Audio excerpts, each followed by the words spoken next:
Good morning. Mr. Clerk, do we have a quorum? Yes, Madam Speaker, we have quorum.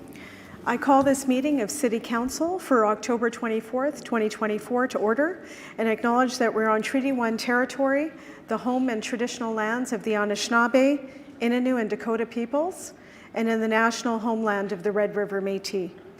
Our drinking water comes from Shoal Lake 40 First Nation in Treaty 3 territory. We'll now have the opening prayer. Please rise if you are able, and we'll hear from Councillor Orlikow. Madam Speaker, councillors, mayor, staff, it's my honor today to do the, I'm not going to call it a prayer, but it's the hope of goodwill for all in these times. I think it's more important as ever. As much as we know that politics is a battle, we have to realize we're doing the battle together, not against each other. We can all disagree, but we have to move forward together because our citizens and Winnipeg needs it. So on that note, as we gather here today as members of City Council, we seek to be ever mindful of the opportunities to render our service to our fellow citizens and to our community, keeping in mind always the enduring values of life and exerting our efforts in those areas and on those things which future generations can build with confidence.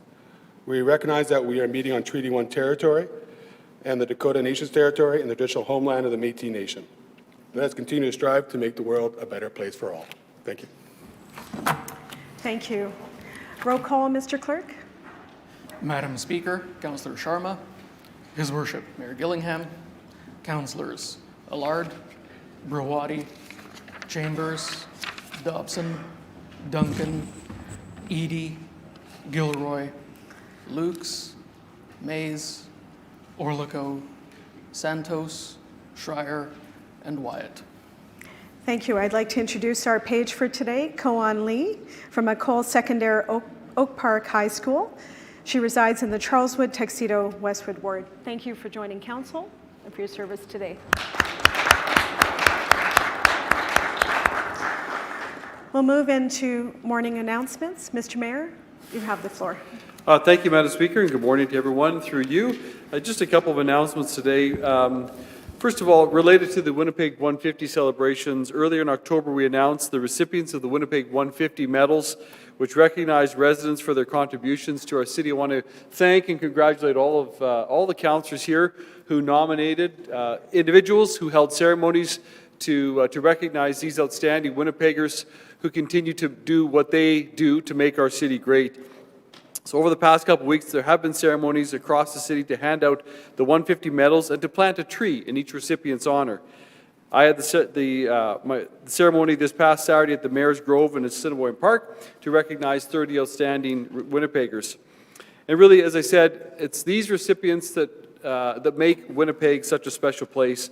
People who give their time, their energy to build a better future for us all. And of course, a list of all of the 150 recipients is online for all to see.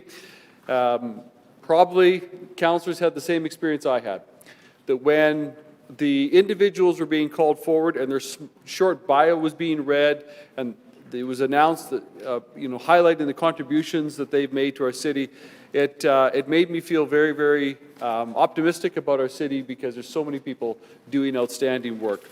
So congratulations to all who have been recognized. I also want to take this opportunity to once again thank everyone who joined me and others at the RBC Convention Centre on October 5th for the 150 Mayor's Ball. It was just a fantastic evening of the performing arts, giving small performances, short performances, highlighting their outstanding abilities and talents. The Royal Winnipeg Ballet, the Manitoba Opera, the Royal Manitoba Theatre Centre, and the Winnipeg Symphony Orchestra. And so thank you again to everybody who was at that event. Two final announcements. First of all, I want to congratulate President David Chartrand and the members of the Manitoba Métis Federation who held their annual General Assembly just last week. It was held at the Assiniboine Downs, and there was 4,000 people as part of that assembly, which is quite remarkable. That community, that membership continues to grow with the MMF, so I want to congratulate them as well. And then finally, I know my other council colleagues are going to mention this as well.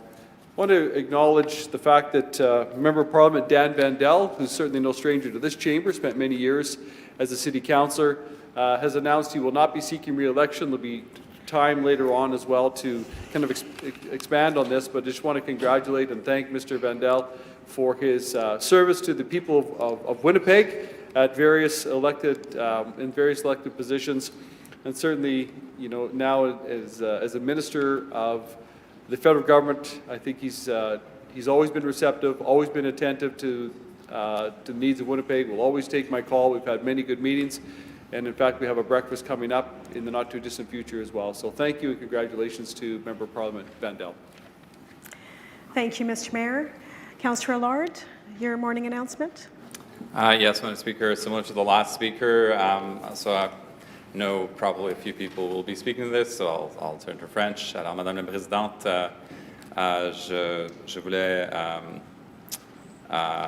partager avec vous, la Chambre, avec le public, un merci à l'honorable Dan Vandal, ministre Vandal, qui, comme on le sait, a été conseiller municipal avant son terme ici. Il a été candidat à la mairie de Winnipeg, puis souvent je me demande ce que Winnipeg aurait l'air si c'était Dan Vandal qui avait été élu et non le maire qui a été élu à sa place. Pour moi, Dan a été mon employeur, il a été un mentor et a eu une très grande vie publique d'approximativement 30 ans. Alors, c'est beaucoup de temps de desservir le public. Et puis, en particulier, je crois comprendre que c'est un grand sacrifice de se présenter comme député fédéral, comme on laisse beaucoup de temps, ou on passe beaucoup de temps à Ottawa. Et puis, c'est du temps qu'on ne passe pas avec notre famille, avec nos chers, avec notre communauté. Alors, bien sur ce, merci Dan pour tout ce que tu as fait. Je maintiens toujours, Madame la Présidente, le Conseil et les membres du public, que Dan a toujours été, ou jusqu'à ce point-ci, a été le meilleur employeur que j'ai jamais eu, en m'encourageant d'aller de l'avant avec ma carrière et mon développement professionnel. Alors, avec ça, Madame la Présidente, je termine mon merci. Thank you, Councillor Allard. Next is Councillor Mace.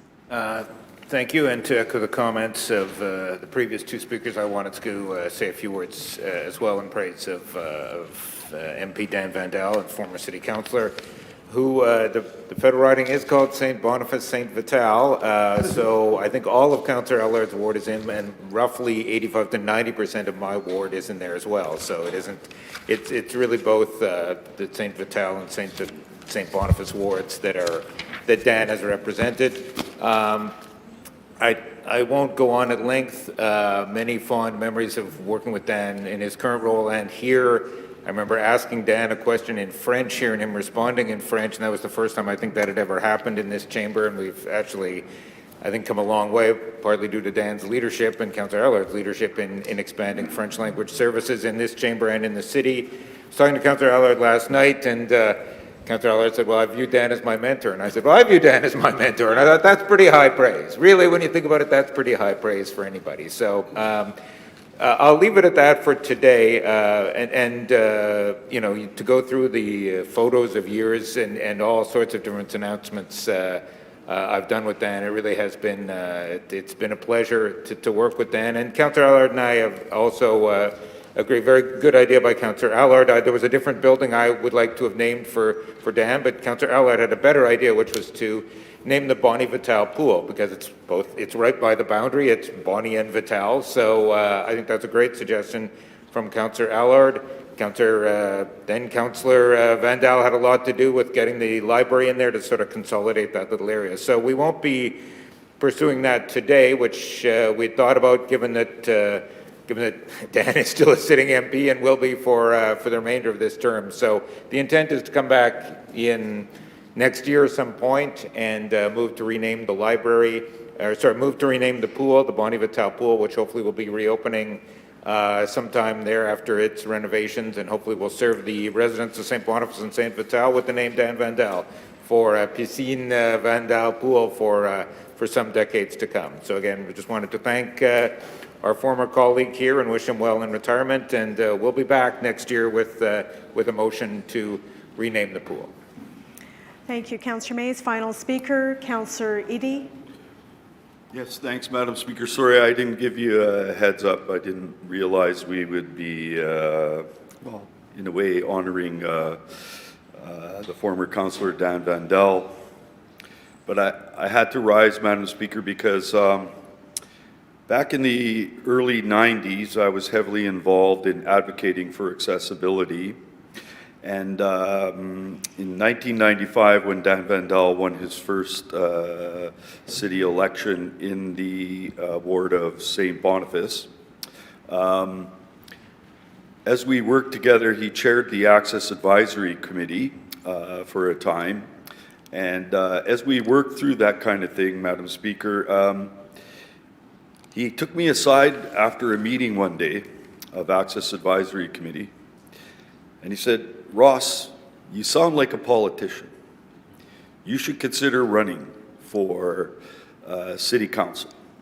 That was in 1996, I guess it was, just after the election in 95. And I took him seriously. He felt that I should do a thing, and it wasn't until 1998 when I did run, Madam Speaker, taking his advice. And when I did get the council, I did support him, Madam Speaker. I thought he would have made a great mayor. The problem was he got tagged with the $1 million toilet, which was kind of too bad. But Madam Speaker, he was worthy of mayor and didn't succeed. But what I would finally just point out, and his service to the city, his service to the province and to the country is stellar. Like I said, he was first elected in politics in 1995, and I know he moved to the federal because he was frustrated at the city level. There's never enough money, Madam Speaker, so he thought he could do something at the federal level regards. But in 2010, I came on my first term, and so I did serve on council with him for 4 years, and he did give me guidance in the background, and because he had so much experience, and he actually nicknamed me Rockin' Roscoe in my first term because I was stirring things up, Madam Speaker, and I guess I'll finally leave it just to give you an idea of how he was a person of the people. I never heard any, I heard this word used many times in the past, but the famous speech that he did, and he called a particular thing a gimmick. And I thought, wow, that's very interesting. But that kind of language reflects that he is one of the people, and he seriously tried to represent all the people that fell in his area and Canadians. Thank you. Thank you, Councillor Eady.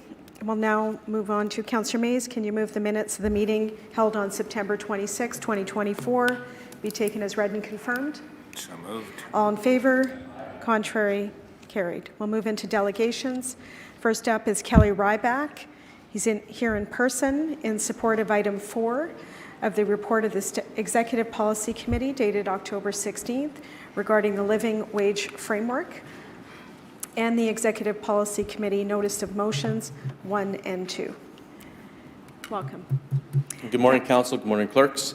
The living wage, I do support the EPC recommendation to take as read, but not to take action on it, just to receive as information.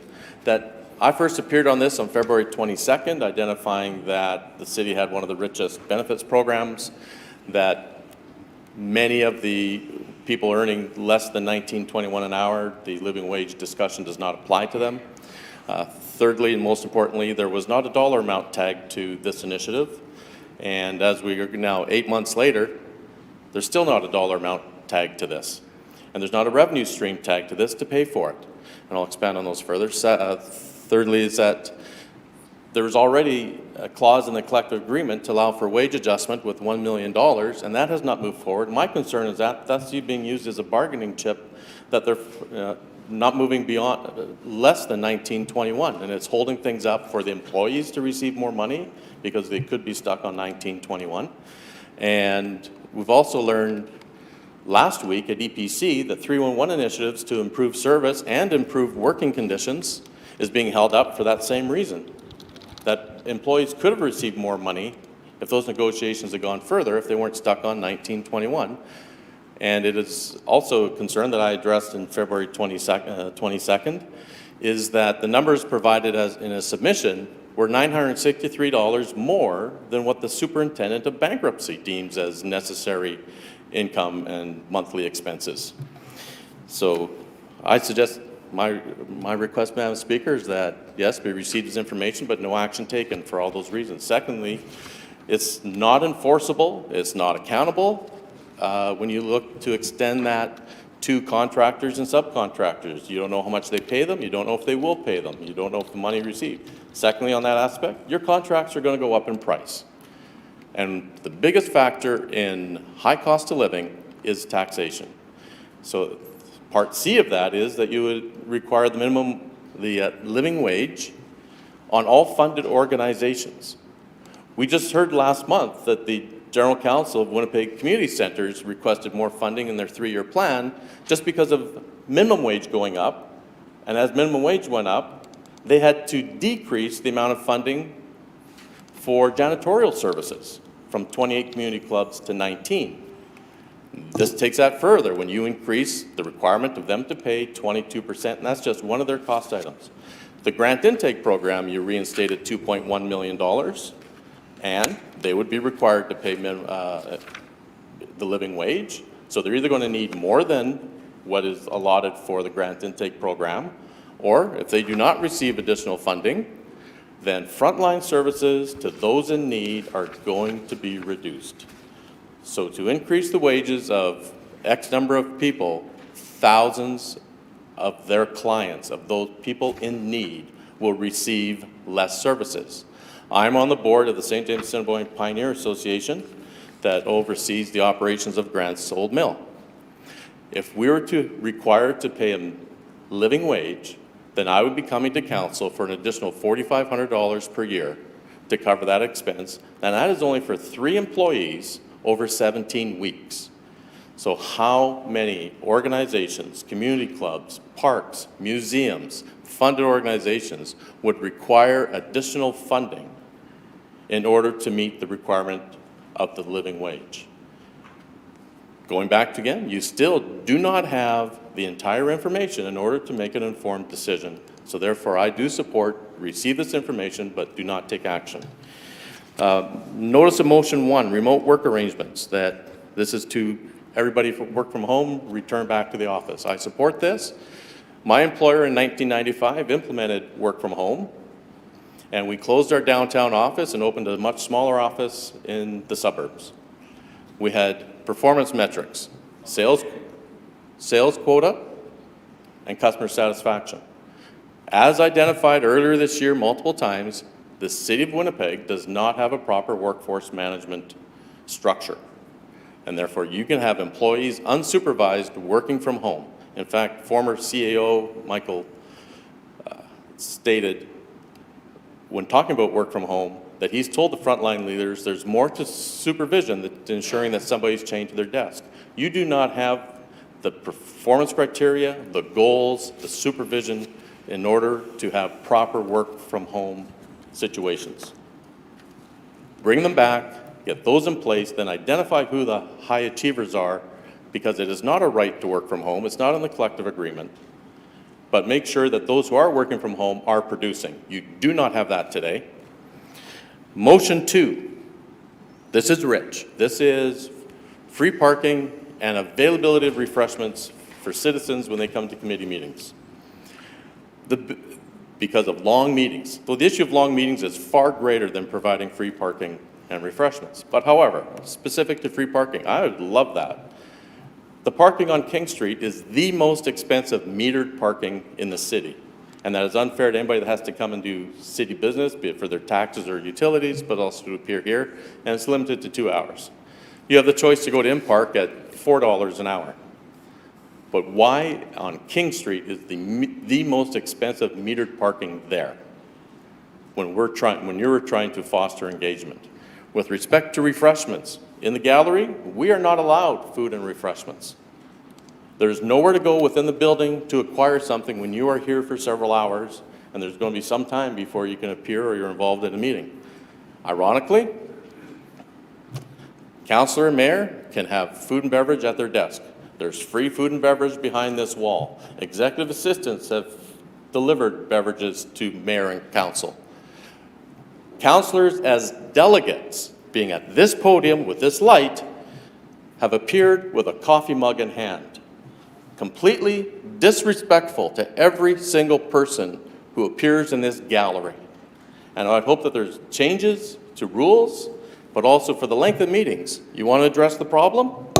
Today's meeting, 20 minutes late. I've been here, likely over 60 times. Every single time, Madam Speaker, meetings do not start on time. And we talk about workforce management and performance. Secondly, these are drawn out because, I look at the agenda, I'm number 2, 2 hours of parking should be fine. Nope, suspension of rules, 3 councillors can appear before me. That's another problem. Third problem, the unnecessary debate that goes on between members and delegates. If you disagree with a delegate, as long as they're not being disrespectful, address the debate for when you're in deliberation with the public service or when you are going to vote and you can make your comments. The St. James Symboyne School Division is very clear. Trustees cannot debate a delegate. They can ask questions for clarification. And we have seen, especially when a councillor is a delegate, those debates extend for 30 to 40 minutes on one delegate. And the chair allowed it to happen. Yes, free parking would be fantastic. It'll foster engagement and give us a break. One case between councillor and councillor delegate, I ended up getting a parking ticket because it was a ridiculous conversation for 45 minutes.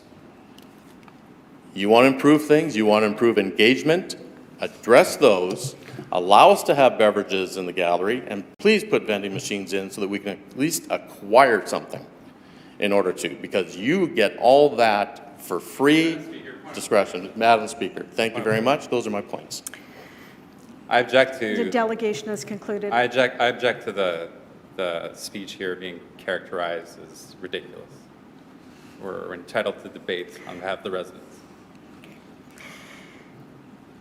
Kelly Ryback, thank you. We have another delegation on the same item. I'll Okay. ask you to stand down on the bench, and we'll call you forward in a few moments. Thank you. Just before that, there is a suspension of the rules request to hear an additional delegate. Councillor Mays? Yes. That was Kurt Hull, I believe you had sent me. Yes, Mr. Hull thought he had registered. There appeared to be some static in the wires there. We haven't got him on, so he wanted to present and had a submission, thank you, a report to submission of some sort. Do you require a suspension of the rules? That Yes, would be what I okay. require. I'll call for a suspension of the rules to hear one additional delegate. All in favor? Contrary, carried. And so it's Kurt Hull in support of the notice of motion 1 under the Water and Waste and Environment Committee regarding retrofit investments. And it's also to allow a written submission to council. All in favor? Aye. Contrary, that's carried. Some of the submissions that are on the agenda, perhaps we can come to this later. There are 3 under item 1 on water and waste, and the content clearly refers to the notice of motion item. That's also, unfortunately, number 1. Perhaps we can navigate that during the Yes, when we get to the item, we will clarify. Thank you. Next, I'd like to call forward Neil Harney, also in support of the same item the delegate just spoke about, the living wage framework. We'll have 5 minutes on the clock, and the delegate is here with us in person. Welcome. Hi.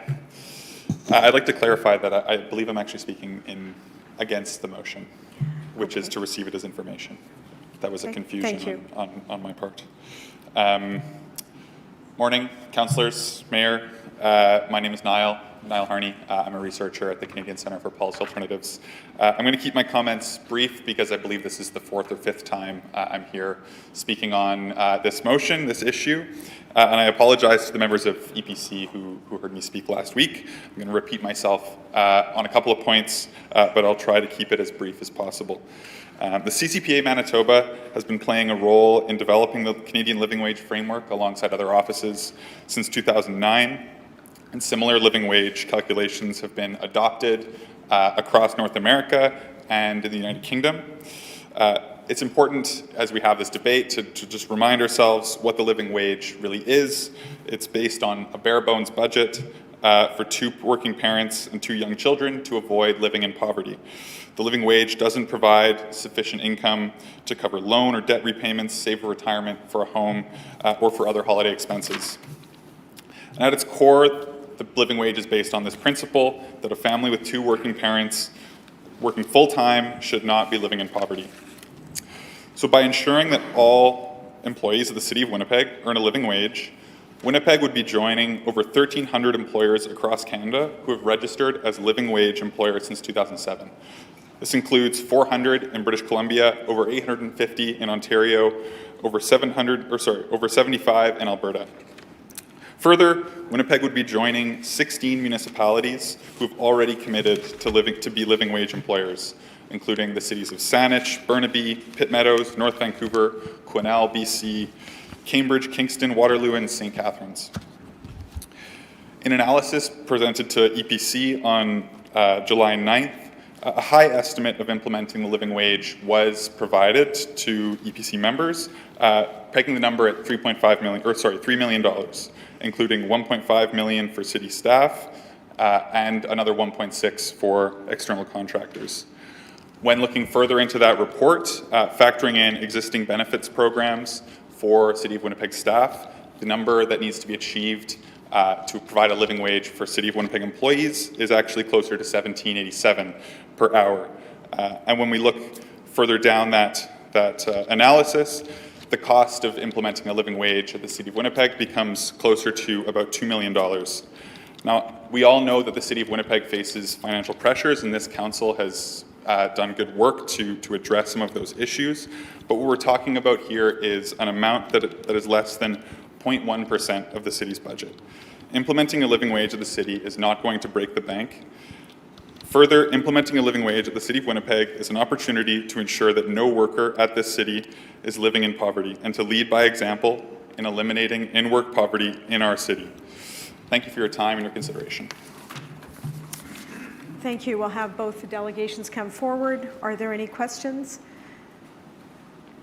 Councillor Schreier. I'll just ask the delegations to come forward to the podium, please.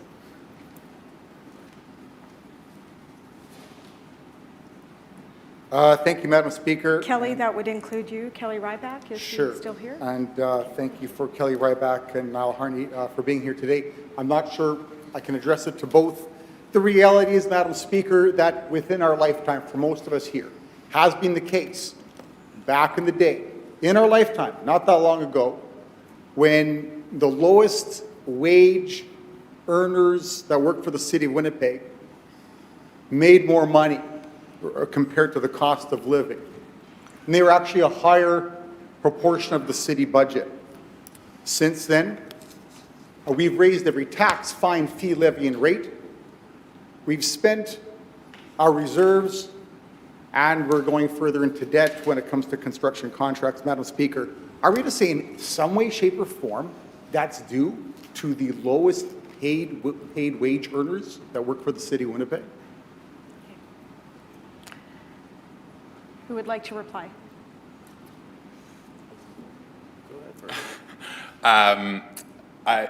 Sorry, could you repeat your question? Sure. Well, I think Niall knows where I'm coming from. I mean, I'm pretty consistent with him. My point being that the lowest paid wage earners for the City of Winnipeg are a smaller and smaller proportion of the city's budget. Sure, a lot of costs have gone up at a way higher The rate. question, Councillor Schreier. In what way are we implying that it's due to the city's lowest paid wage earners, our debt problem, our tax increase problem. Our wage earners, lowest paid wage earners, their increases in our lifetime haven't gone up at the same rate as the city's budget, as their city's tax increases. In what way is it due to the lowest paid wage earners that work for the city of Winnipeg? Oh, I know our costs go up, salaries go up, Okay, thank you construction for the costs question. go up. In what way is it due to the lowest paid wage earners? In what way? Thank you. I would say that across our society, the wages for the lowest paid workers have not kept pace with the cost of living. This is a trend we've seen for the last 30 years, and then the city of Winnipeg has not been able to, or is not removed from this trend. What I would say in my presentation is what we're talking about here is a cost to ensure that no worker at the city of Winnipeg is living in poverty of less than 0.1% of the city's overall budget. This is an amount that is well within our means, that is possible for the city to bear, and that would provide an example across the city that we need to be paying workers the cost of what it takes to survive. Thank you. Next question, Councillor Orlikow. I wouldn't mind an answer from Kelly Ryback as well. The question really was for Kelly. Okay, were you coming forward, Kelly? Go ahead. Madam Speaker, what Councillor Schreier describes is worldwide, every job, every private enterprise, government enterprise. When I entered the workforce at minimum wage, it was $3 an hour. Today it's $15.80. I had more disposable income 20 years ago than I have today, and I was a high earner. It's all applicable. The lowest minimum wage, the lowest paid jobs in the city is a fraction of the city budget. My first point being that to extend it beyond to contractors, subcontractors, and to all funded organizations is where the biggest problem is. The second one is not every job description, not every employee falls under the discussion of the living wage. And here's a very one example being the back shop employee at a golf course. At a private course or a privately operated golf course, that person is making minimum wage. You're saying under this item that back shop employee at a city-operated golf course, city-owned and operated golf course, would be making $19.21. That's a 22% increase for the same job. There is nothing in the city charter that says you have to be the highest paid payer of any kind of job compared to private enterprise, yet at the higher end of the scale, the biggest pay with the biggest benefits is the city of Winnipeg. And that in itself needs to be addressed. Another item that needs to be addressed is, just yesterday announced, you're seeking a consultant to hire a CAO with a yes first. And there is an argument on this topic that, geez, if you paid more, you would get more. You would get more productivity, you would get better performance if you paid more. That is a culture that needs to be eradicated. That people should have pride in their work regardless of pay, and if anybody's sloughing off because they just don't like what they're being paid, then that needs to be addressed. That to use that as an argument is not valid. Thank you. Thank you. Second question, Councillor Schreier. Yeah, Madam Speaker. So we've raised every tax fee, fine levying rate. We pay a higher proportion of taxes in proportion to our income as Winnipeggers than ever before. We've still reduced The question, services. Councillor Schreier. Well, Madam Speaker, you can't solve a problem you can't explain. And Madam Speaker, have our delegates here been shown by the City of Winnipeg where our inflation rates have gone up, where our costs went up specifically? Because it looks like we're trying to find an excuse. Oh, it's an easy target. The lowest wage earners are an easy target when they're not the problem, Madam Speaker. Can we say to people that we've explained to people where our increases went up? Okay, thank you. Question was asked. Okay, there's no.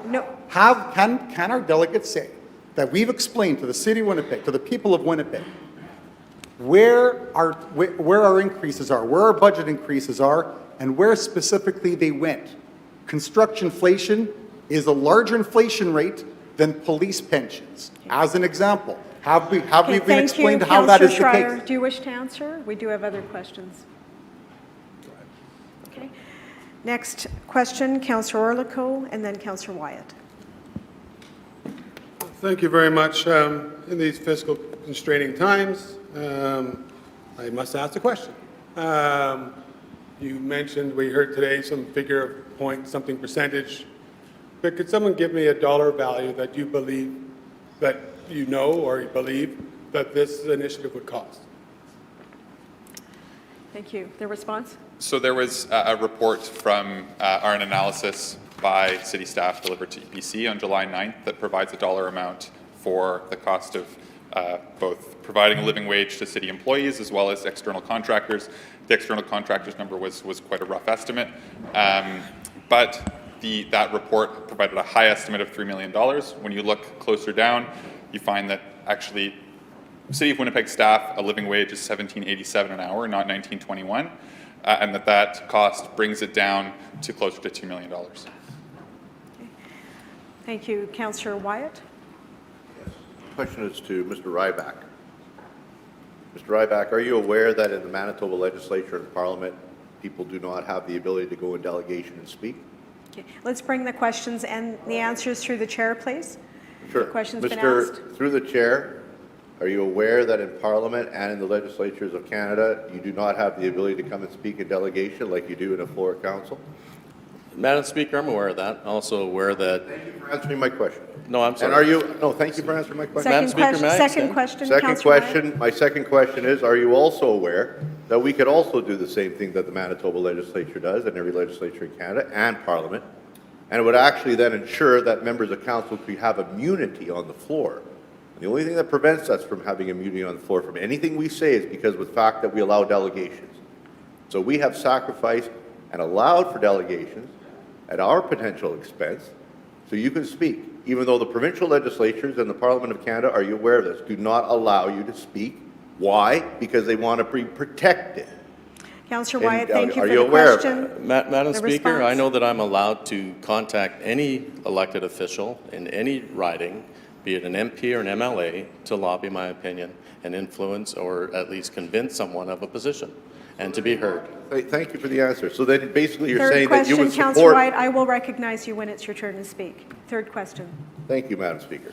So basically you're saying that in light of the fact that you can contact us the same way as you contact an MLA and MP, you would support ending delegations on the floor of council. That's the way I read your answer there.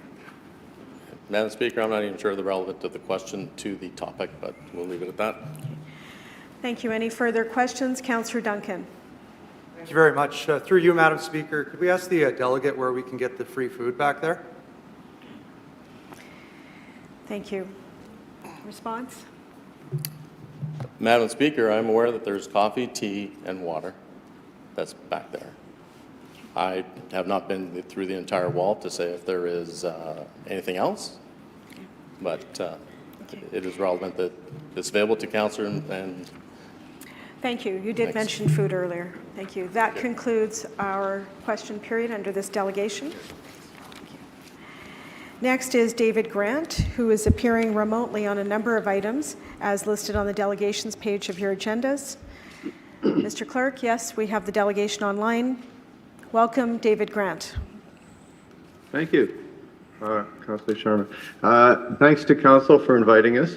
I usually start with that because I do appreciate that this is a special effort on the part of councillors, on members of Council, to listen to us. Hopefully it provides some value to us, and we realize it does take up a big chunk of your day. I also thank the Manitoba Legislature for inviting us to speak. We don't get invited that often, but it is still possible.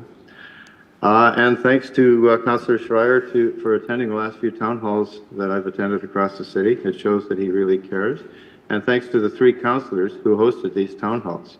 This is all part of good governance, and I'm so pleased to see this happening. On Public Works Report 3, I'm opposed to Council granting another 180 days delay to staff on their photo enforcement report. It is clear that the city has not met the conditions set by provincial law in order to use photo enforcement. It's also clear that the city does not have the authority to amend provincial law with a delay such as this one. On EPC number 2, fees for fires, Disclosure, I've never owned a rental property and know no one who does. Whenever a delegation suggests that those on bikes or on foot can take action to reduce their chances of injury, actions that have kept me safe all my life, that delegation is prevented from speaking. It seems that rational steps to increase safety are silenced as victim blaming. This increase in fines is analogous. It seeks to punish the victims of break-ins and arson. Have any of you asked your fire and police folks to explain the steps that they can routinely take to prevent repeated fires by arsonists? We need, in my opinion, we need to save our housing stock, not see it burn again. The owner probably feels the same way, the person who's facing the increase in fires and fines for fires. On water topic number 1, I'm in favor of the huge delay in this business item. Hopefully this time can be put to good use. It should be long enough for staff to engage with Efficiency Manitoba, who can then provide, at minimal cost, a series of energy-saving steps, much sooner and at far lower cost to city taxpayers than what is planned. It is sad that staff have not been required to present what they have done, and they've done a lot, on this topic as an interim report. On Governance 3, the meeting schedule. As we head into another year, we see EPC set to meet too soon after the SPCs. Combined with a plethora of verbal-only reports, this serves to hide City Hall business from public view, public scrutiny, and comment. Please have staff shift the EPC and council meetings just a bit to make sure there's at least 5 days after the meetings which are expected to send business to those senior levels. There would be no need to waive rules on timing if the schedule were to enable full compliance. On Governance Topic 1, Integrity Report. I'm in agreement with aspects of this report, including the definition of gift. I believe that the Commissioner should be asked to include those gifts provided by outsiders that help fund city operations, even when no funds flow directly to a member of council. Such gifts should be scrutinized. They may become problematic when they involve inappropriate actions by one or more members of council. I'm in general agreement with all the changes made to the code so far. I believe that the code could go further. Since the outcome of complaints are generally for the educational benefit of all, there should be no election holiday, and the 60-day limit should be extended. I suggest that a 1-year period would be consistent with other codes. Since all complaints are handled in confidence, the majority of council who do absolutely nothing wrong would not be affected by extending this coverage. On Governance Topic 2, committees and advisory groups. It's crucially important that council stay in touch with residents. I think you all understand that. A functional advisory or residents association is one of the best ways to do this. Too often, city polling is aimed to get support for an idea. The wording and so on, and the target audience comes up with the, well, we all like it. The target market for these polls tends to skew results. There is significant room for improvement in these relationships.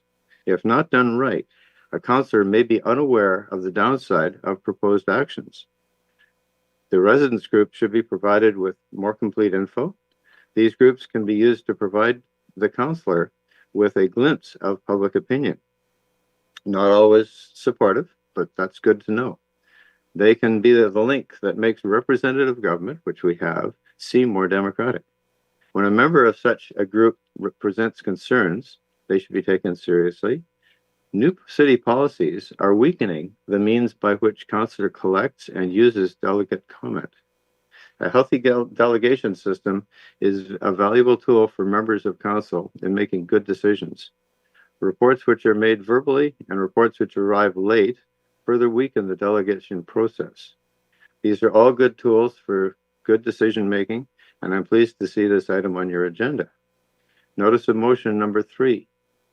This is important. We should all thank the 2 councillors who put this forward. Too often, city business has not been made clear to the public, or even to those who must understand and deliberate it. This topic has been raised by delegations when it seems to violate good business practice and your plain language requirements. EPC notice of motion 2. This good decision-making depends on a robust delegation system. Any forms of deterrence, such as having to come downtown and pay for parking and stay for a big chunk of the day, any forms of deterrence could result in concerns and good ideas not being brought to members of council. When walking a few blocks to City Hall and when riding the bus did not put travelers at risk, driving up to Main Street could have been considered a luxury. This is no longer true. Expecting to speak before noon too often disappoints. When you see that you're third on the list and you expect it to be done by noon and the meeting runs on, and then there's the hour or more of delay. Hearing all in-person delegations before going to lunch is an option that hasn't been mentioned as far as improvements to the delegation system. It should be so those delegates do not waste 2 hours waiting. Your delegate application system is broken. Applicants once received an email for each of their applications to speak so that they knew all was well. Now a message pops up after applying, but later a message may appear on your screen when you're not even there saying, please apply again, but it fails to say which application has failed. Staff seem unable to go back to the reliable system or to fix the current process. I would like the rules suspended to enable me to speak in favor of property report number 6. My application for number 6 was lost days ago, but I was not informed until late Wednesday. And can I ask for that that rule to be waived? You have 2 minutes still on the clock, David. Just go ahead then. Thank you. Thank you. I'll be brief on topic 6. Property 6 is a traffic study. This seems to be a wonderful way to provide some new homes that are needed because of blenders at higher levels. Most of the people who use Firmer will not live in this quadrant. Not creating new bottlenecks for those travelers should be of utmost importance. Existing traffic light intersections should be the only ones used in the study, not new traffic lights on busy arterial roads. And David, that was my comment. David, Thank you. Yeah, that All done. wasn't an item on our current agenda. Okay, there are some questions. Councillor Wyatt. Through the chair to you, David, thank you for your delegation. You attend many of our meetings, both the standing committees, community committees, as well as council. Appreciate your feedback all the time.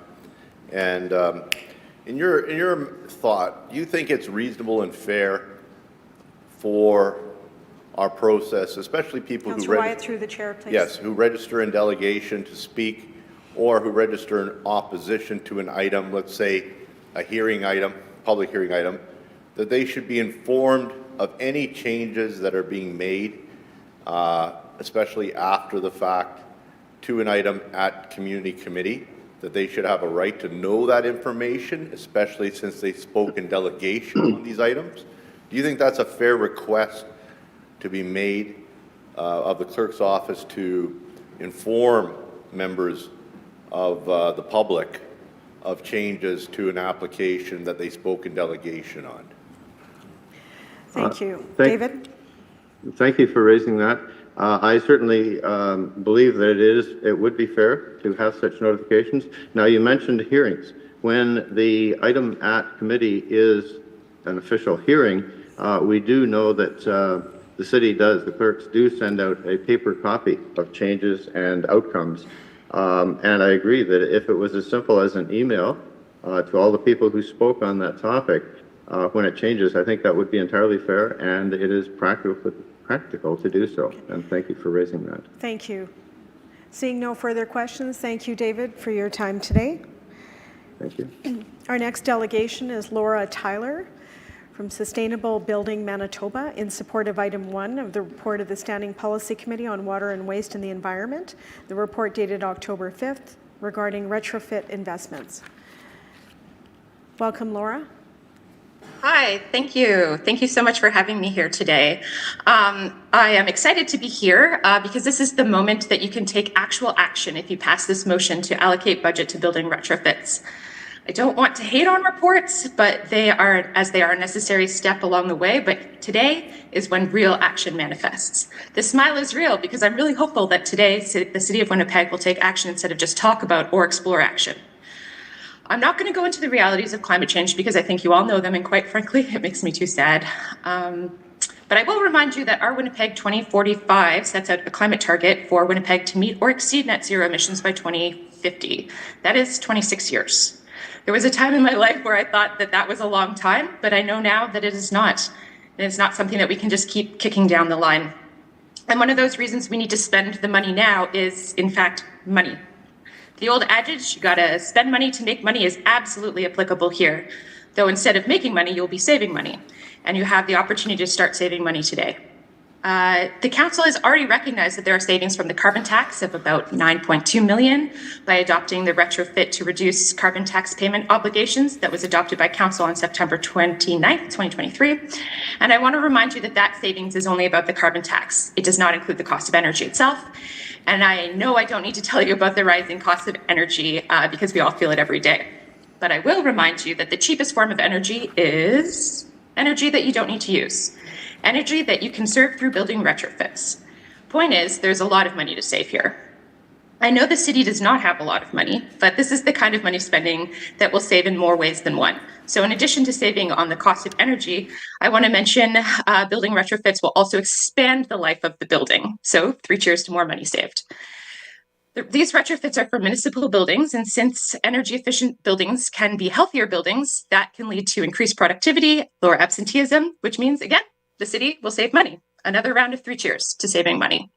As Manitobans, we are lucky to have a low carbon source of energy with our hydroelectrical grid, but we need to protect that grid and avoid the costly investment of having to build more infrastructure. Building retrofits will help with that since it's going to be saving and using less energy.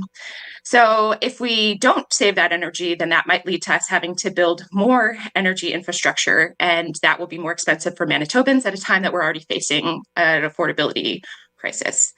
So governments do play a critical role in workforce development and building strong supply chains when they take on projects like this. So this means if you allocate the budget to building retrofits, then you will help every other building in the city become more energy efficient. The decision to develop this decision can help develop a local workforce so that we don't need to outsource energy efficiency related work to other provinces, which will mean we will keep money spent by the city of Winnipeg in the city of Winnipeg. Better supply chains means that's lower costs for everyone who wants to retrofit their buildings. And since Winnipeg stands to be a leader in the low carbon economy, attracting critical investments to our city, this is a really important thing to make sure that everybody can get on board with. So I really hope I did a good job of explaining that because we really want to make sure that life is affordable for all Winnipeggers while still bringing in important economic development to the region. So the money saving opportunities for this budget allocation is more than just for the city itself. So it's an opportunity to save money for everybody. And Mr. Mayor, I'm sorry for putting you on the spot, but I do want to remind you that you highlighted the importance of building retrofits and geothermal installation in your election platform.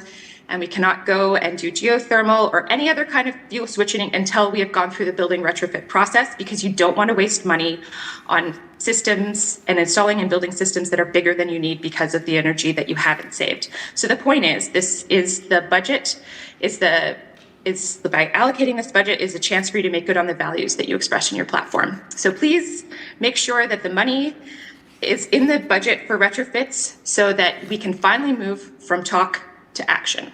Thank you. Thank you, Laura. And I want to clarify this item is a notice of motion that the delegate just spoke to. Notice of motion number 1 moved by Councillor Mays. Are there any questions? Okay, seeing none.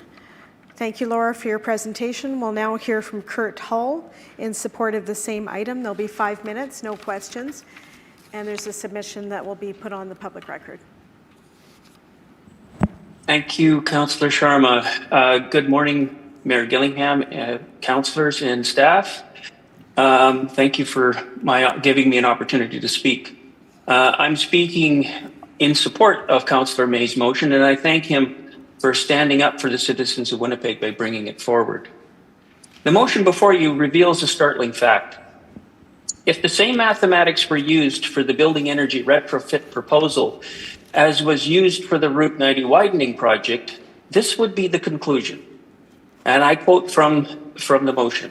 The retrofits will produce 36% more social environmental benefit than the Route 90 widening proposal approved by council at less than 1/3 of the cost. 30%, 36% greater benefit for less than 1/3 of the cost. So the fact that Councillor May's motion was necessary forces me to question whether or not this council truly understands its obligation to act on climate change, the obligation that they themselves have undertaken. Our Winnipeg 2045 set a climate target for Winnipeg to meet or exceed net zero emissions by 2050. The Community Energy Investment Roadmap, CER, a really important document, was developed to show how we can achieve this target. The CER report was developed at significant cost to the City of Winnipeg and with input from many experts and community members. The CER report not only shows an actionable pathway off of our reliance on fossil fuels for heat and transportation, it shows how investing in this pathway will have a substantial net financial benefit and save households money. This report was adopted by Winnipeg City Council in 2022. In May 2023, this council sought input to the development of Winnipeg's Strategic Priorities Action Plan. At that time, I and a number of other citizens presented in this chamber to suggest that CER provide a central guiding framework for that plan. Council's Strategic Priorities Action Plan that was subsequently released did not mention CER even once. This council seems to have an intention to expand the roadway system and will fit the calculus to justify that aim, but is unwilling to apply the same methodology to a project that arguably has more benefit at less cost. The consequences of climate change continue to mount. Sooner or later, its impacts will become intolerable. We will have to realize that we can no longer burn fossil gas to heat our buildings. This means that we must find a way to heat all of our buildings electrically. To enable that, we need the efficiency of heat pumps, and we need energy efficient buildings. The work to making that conversion needs to start now. Let's use CER and apply consistent determinants as to what the priorities should be in that process. Thank you for your time. Thank you, Kurt, for your presentation today. That concludes our delegations. There's no questions under the suspension of the rules for new delegations. We'll now get on to reports. The report of the Executive Policy Committee dated October 16th. Mr. Mayor, noting there's an amending motion for item 4 and there's a conflict for a member for item 7. So we'll stand those. No? Okay, just item 4. Just item 4, okay. Then I would introduce the report and move adoption of items 1 to 3, 5 to 11. Thank you. Councillor Mays? Item 3 and item 6. 3, public art and major capital projects. Item 6, proposed asphaltic concrete lane pavement. Councillor Eady? 2 and, what is report? 5 again? 2 on 5, Councillor Eady. Okay. 2 is vacant buildings. 5 is the tri-level agreement, intercity revitalization. Yeah, those 2. Councillor Wyatt? 1, 2, 3, 5, 10, and 11. Oh, there. 1, 1, 2, 3, 2 and 3 have been pulled. 5, 5's been pulled already. 10, and 11. 10, audit recommendations. 11, traffic signals branch. Correct. Okay. I'll call the question on item 7, 8, and 9. All in favor? Contrary? That's carried. Mr. Clerk? Item 1, customer service and wait time improvements within 311 service. Thank you. Mr. Mayor? To I'll wait to hear introduce the from item. I'll wait to hear from my colleagues. Thank you. Councillor Wyatt? Pull this item down from the agenda because this is one topic, Madam Speaker, that we're continually hearing from our constituents on, and that is 311 and the frustration that we get from our constituents who often reach out to us after they've tried to go through 311. And I want to make it very clear that I'm not criticizing 311. I'm not criticizing the staff at 311. I know they're doing the best they can with the resources they have and the knowledge that they have and the training they have. I'm basically pointing out the fact that the initial idea behind 311 was to be proactive, to allow residents to get a hold of somebody easily inside the public service of the city of Winnipeg to address concerns that they have. The other part of 311 that has never occurred, and that part is not happening now because folks have to wait quite a long time still to get a hold of 311. The other part that was supposed to occur, Madam Speaker, was 311 was to provide the city of Winnipeg data and the department's data of where there are shortfalls in service levels to allow the city to improve their service levels and to act upon those shortfalls. And it was to provide a centralized system to allow us to get that information and provide the departments with that information so that they could address it, ideally, at budget time. None of that has occurred. Today, 311 is a modern-day firewall to the citizens of Winnipeg. They basically can't get through to us. Back before, they could call the departments direct, and the departments direct actually could get them responses, and they knew answers. And they were able to get responses to their concerns quicker than they're getting today. A lot of citizens now just find it frustrating. They hang up. They're not going to wait. And their concern goes unaddressed. And they get disgruntled. And they find that the firewall of 311 is acting exactly like that. Now, I know the mayor committed to increase resources for 311, and I think that's a great initiative. Frankly, I think a better initiative would have been to redeploy the staff and go back to the old system which we had before, because clearly we're not implementing this system, which is to allow the departments, publish all the numbers, allow everybody to call the departments directly.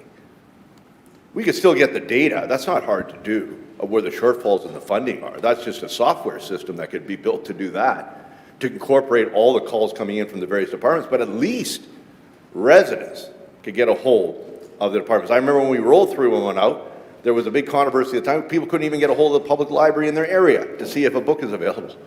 Well, we exempted that. We allowed residents to be able to call their public library, and we still publish the numbers of the public libraries. But, Madam Speaker, when you look at 311 today, there's some simple things. If you don't even agree with what I just said, if you say we want to keep 311, there's a very simple thing we could do overnight that would increase 311's efficiency probably by 50%.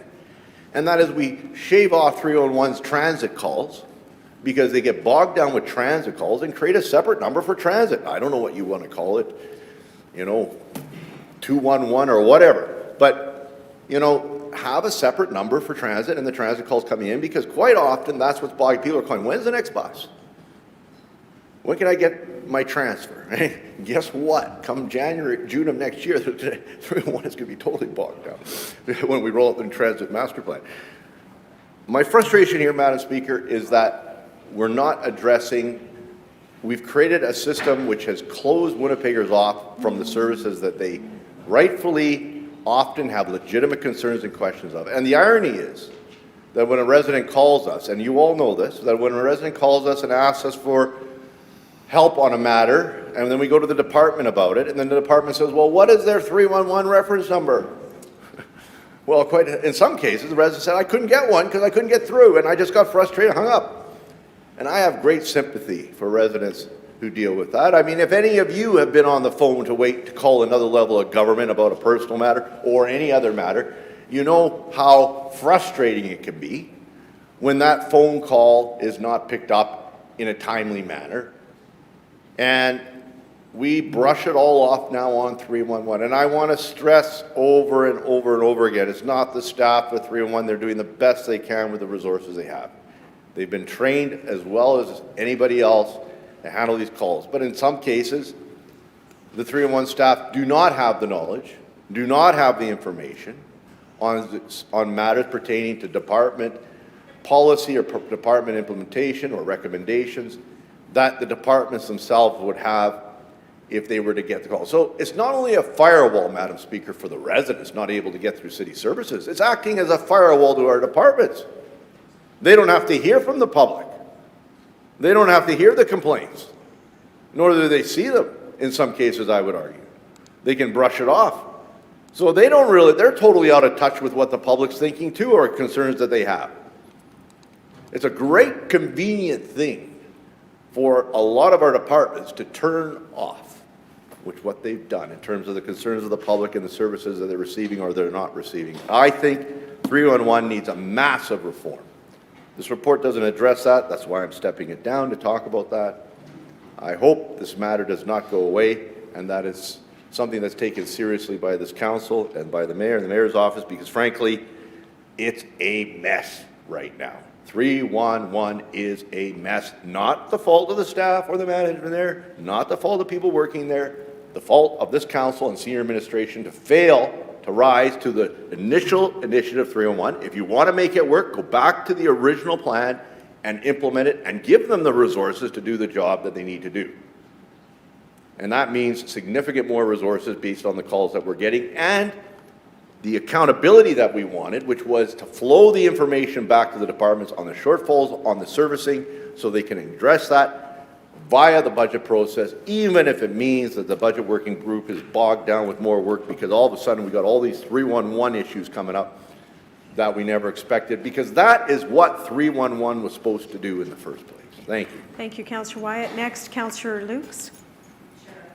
I'll just put this on the record. I think many of you know I've been very critical of the 311 system for a long time. This report came forward. I'm really looking forward to seeing what the department is going to be proposing to do for continued improvements and value for money. So the budget working group gave them more funding. We heard from a delegate this morning that that funding, I think he said, wasn't being used. What I was told when this came to EPC was that the funding allocation, whatever, was being negotiated through the collective agreements. So that's why this is delayed.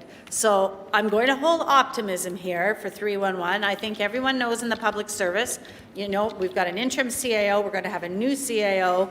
I think the message is very loud and clear from the mayor and from many citizens that we want to see improved customer service. 311 is the front line, next to us, I would say. So I'm going to hold optimism here because I too, Councillor Wyatt, have been frustrated for years on 311, but we have put more money into it. We are asking for a plan to come back. Now we've also, and I'm going to sit down with Councillor Allard about this, we've got, there's AI, there's options. I'm hoping the department comes back, you know, using new technology, using different ways that we can get information, because I'm sure many of us sit on calls, many of us use chat, many of us use, there's many avenues to get information when you're on the internet with other organizations. And I think, and I'm going to remain optimistic, that when this report comes back, that it's going to be innovative, it's going to be using technology better than we have, and it's going to lay out a clear plan to improve customer service delivery. So, thank you. Thank you. Councillor Eady, then Councillor Schreier.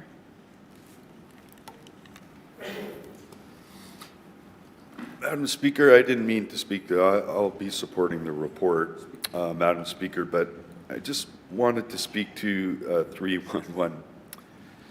I don't know if people in the public or anywhere realize this, but a lot of the calls to 311 are related to what our offices call casework, which we have executive assistants who try to help deal with it as, well, I know in my word, Madam Speaker, casework is always quite large, and if you look at the 311 calls, our monthly reports that we get, a lot of it are files of complaints. But I want to draw something to attention. If you really want to improve 311 response times and improve that, what we need to be doing, Madam Speaker, like reporting potholes, but there's a lot of things that have to be reported. If they're not reported, they're not dealt with. But ultimately, if we funded an operational budget that was appropriate enough for the public service to stay on top of these items, Madam Speaker, there'd be less calls, there'd be less service requests, a lot less in the case of my ward. And so I just want to point that out.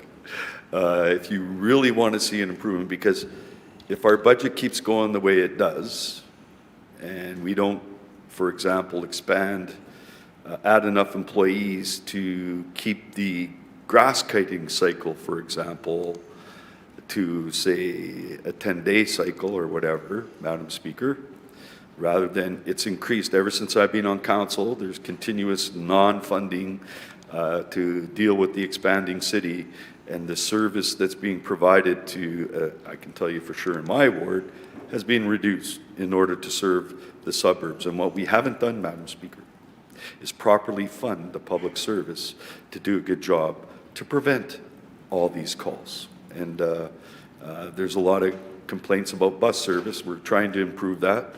But Madam Speaker, my office lately, and people stop complaining even, they're just angry and they'll stop taking the bus because sometimes the buses don't even show up. They're late. And then all of a sudden they don't show up.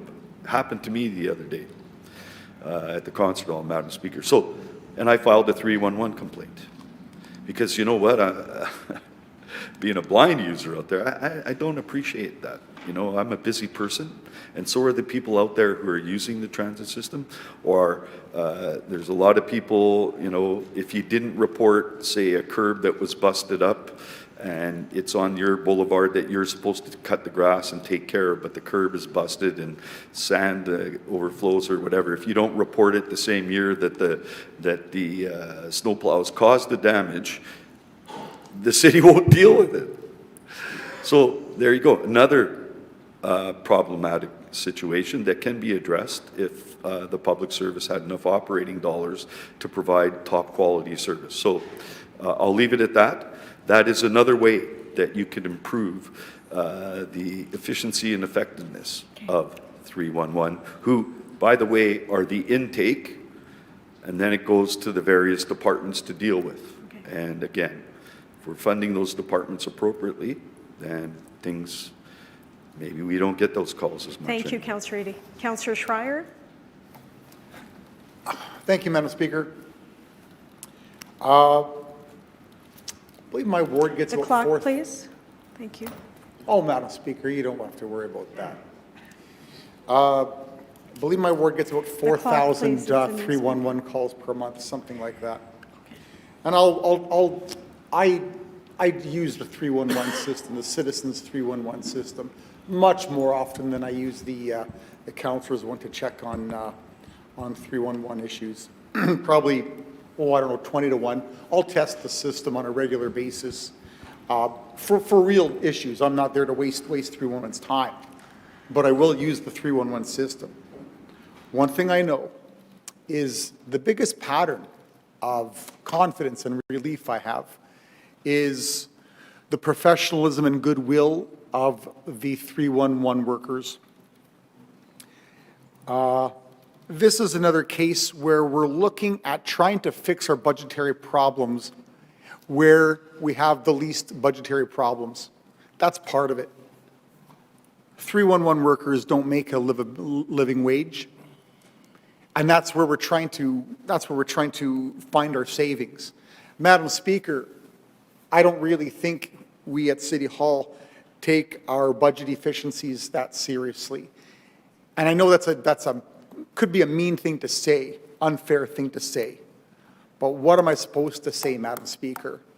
We're looking at cutting savings exactly where we know we've had the lowest rate of inflation, where the wages have been the lowest rate of salary or wage inflation in the city's budget in our lifetime. And that's where we're trying to find our savings, not where our biggest increases have been. We can all explain how that's true. Every one of us in this room can explain how we have not been told by the city where we've had the greatest inflation rates, and we've never had that broken down for us.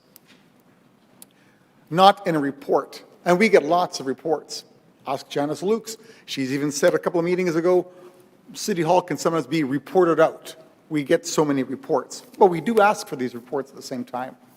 I've asked for a report on our highest rates of inflation. I haven't gotten it. I've created my own report, which we can all do. Shouldn't be just on me, on one councillor, on where we've had our greatest rates of inflation. and yet the city doesn't say one thing or the other. It gets criticized here in delegation, but the city as a group, as a council, as a city, as a corporation, has never addressed it. Interesting, however, we try to cut costs on 311, which is the city's lifeline, in a sense, or the city's lifeline, the citizens' lifeline to the city. Madam Speaker, 311 workers do not make a living wage. In fact, Madam Speaker, I am going to make the point that there are 311 workers that use food banks. They're not the only ones.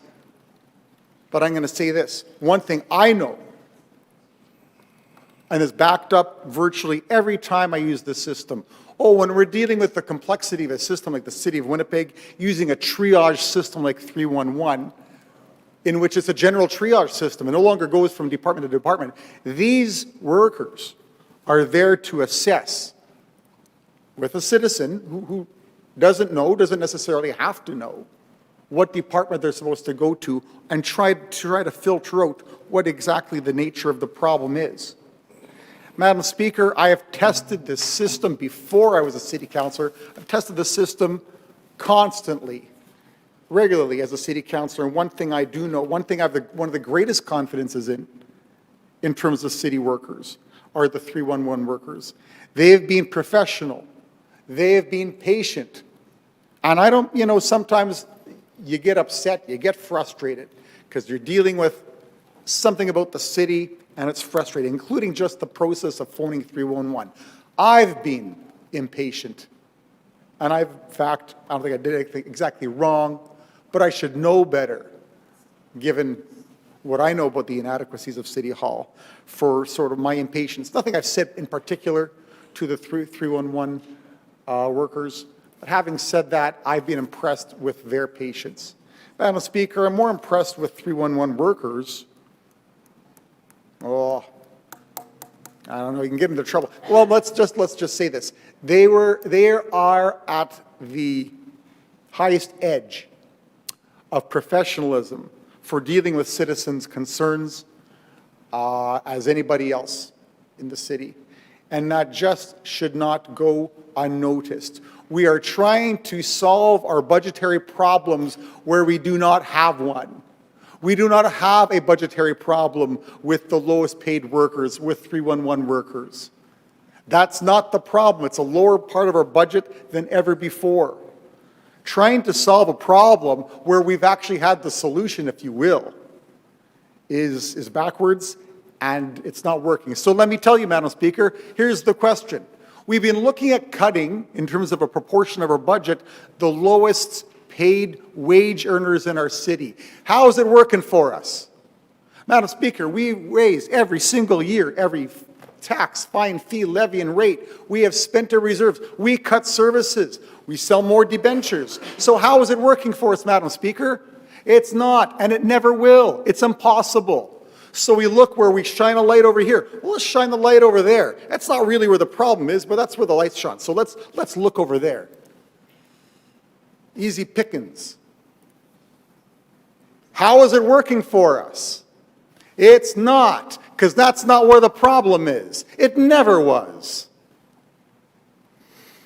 By the way, what do I mean by it never was? Because when those workers in that general wage area of the city, of city employment, of city workers' wages, back decades ago, by the way, when we didn't have the same rate of taxation on people in proportion to their income, when we didn't have the same height of water and sewer rates in proportion to people's income, back when we had more community services, back when we had higher reserves, those lowest wages were higher, Madam Speaker. It's just a fact. And if you want to show me how it's not true, fantastic. Give us the report. So, Madam Speaker, I got to ask again, how is it working for us?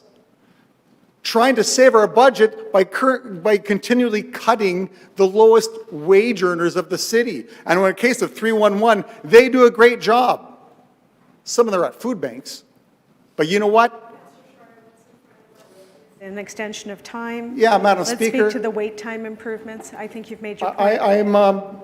Yeah, Madam Speaker, wait time improvements means let's keep our budget up for what we're trying to do, unless we want to revamp this again and go back to other formats, such as when we've had it directly to the departments. Anyway, Madam Speaker, let's not blame the 311 workers. Thank you. Thank you. Mr. Mayor, to close. Rigorous debate on an extension of time motion on a report that will come back. So just to kind of summarize, this is a report that will come back. There's an extension of time being requested here. I do note that about a year ago, it was reported the 311 wait times had gone from over 11 minutes on average to under 6 and 5-something minutes per average. That's in part because of the investment this council made in the 2023 budget to add more funding to 311's budget to improve the service and reduce wait times. It's part of a larger package of initiatives that has been undertaken, the report of which we're going to get back in the coming days, and I look forward to that. Thank you. Thank you, Mr. Mayor. With that, I'll call the question on item 1. All in favor? Aye. Contrary? That's carried. We've noted Councillor Wyatt in opposition.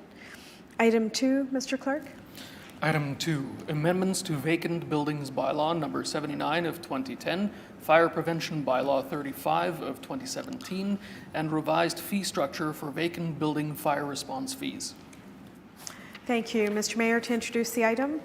Thank you, Madam Speaker. This is a matter that we have worked on as a council and continue to work on. It's a priority of mine to address derelict properties within the City of Winnipeg. I know that it's a priority shared by all members of council as well.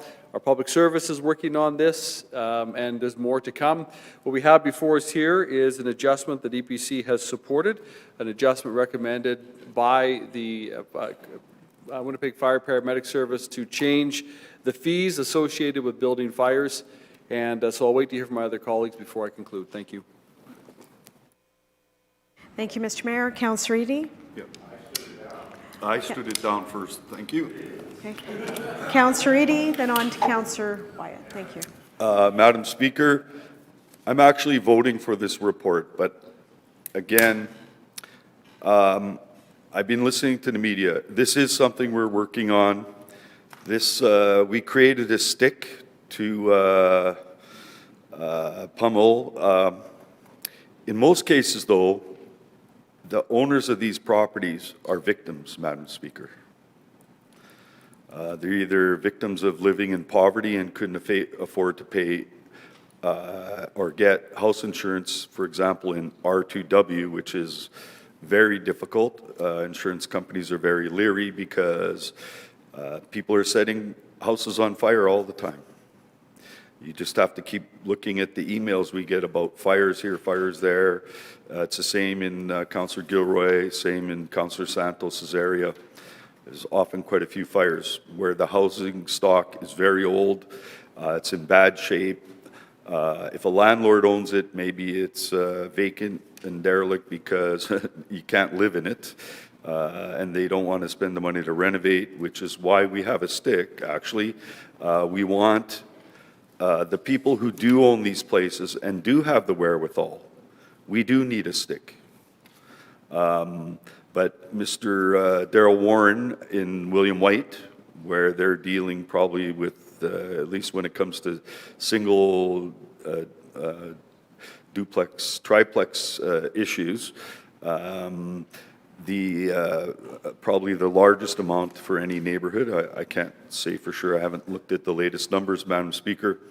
But we did hear that there are those who don't have the wherewithal, and they're doing what we're supposed to do. We told them they had to put extra strength boarding on so people can't get in there and set fires. Or, you know, and usually they've already gone in there and stole all the copper out of it or whatever. Again, that building is victimized. It's just like people, we're doing, solid waste doing a great job cleaning the bulk dumping and garbage dumping on back lanes, Madam Speaker. However, the victims, they're still dumping it on private property, and those victims are expected to clean it up even the city's a victim on Selkirk Avenue. There's constantly bulk waste dumped on a lot we own, and they keep dumping it there. So it's not in the back lane, but because it's on there, I don't know if property and development, well, anyway, that's garbage. But when it comes to, I'm still not familiar with any real carrot that we're offering, Madam Speaker. So we got the stick, but I don't see where there's any carrots being offered to people who don't have the money. And remember, in my ward, I don't know what portion, and Mr. Warren insists that they're all wealthy enough that own those properties to fix them. But they don't know the underlying data. But our public service is looking at it, and they're working on it, and they're cognizant of it, Madam Speaker. And I know they have been going after properties and doing the demolition and putting the bill on there. But the public service does know that those property owners do have the wherewithal to do something expediently to protect the health and safety of the immediate neighbors and the neighborhood. And so we are doing that. I wouldn't necessarily call that a carrot, but there needs to be some kind of carrot to help people who own these properties. They're not all wealthy landlords. Sometimes people are renting out a house or own the house and they've been renting it out only because they couldn't sell the thing for whatever the mortgage was when their parents or whoever died and they ended up taking on that house. That happened to me, Madam Speaker. I ended up with a house and I ended up with a renter who trashed it. I didn't have the money to fix it. Thank God I had some people to help me. But Madam Speaker, there was no carrots, no carrots. So there's other motions we're trying to do to see if somehow there's carrots that we can offer to deal with these vacant derelict. Thank you. And I support, again, lowering the fees, I think is okay, and expectations pay, but we'll end up with a lot of these properties through tax sale. Okay, But it takes 5 years. Thank you, Councillor Eady. Councillor Wyatt? Yes, thanks, Madam Speaker. I stood this, or Councillor Eady stood the item down. And I want to thank him for doing that because I recall when this legislation came out through the charter to allow us to have the vacant and derelict building bylaw. And at the time I was on the Property Development Committee. And you knew it was being enforced based on the appeals that took place. And we, at every property development meeting for at least 2 or 3 years or more, we had at the beginning of every meeting, appeals coming forward for individuals saying they need more time to make the changes to a building that needed to be upgraded.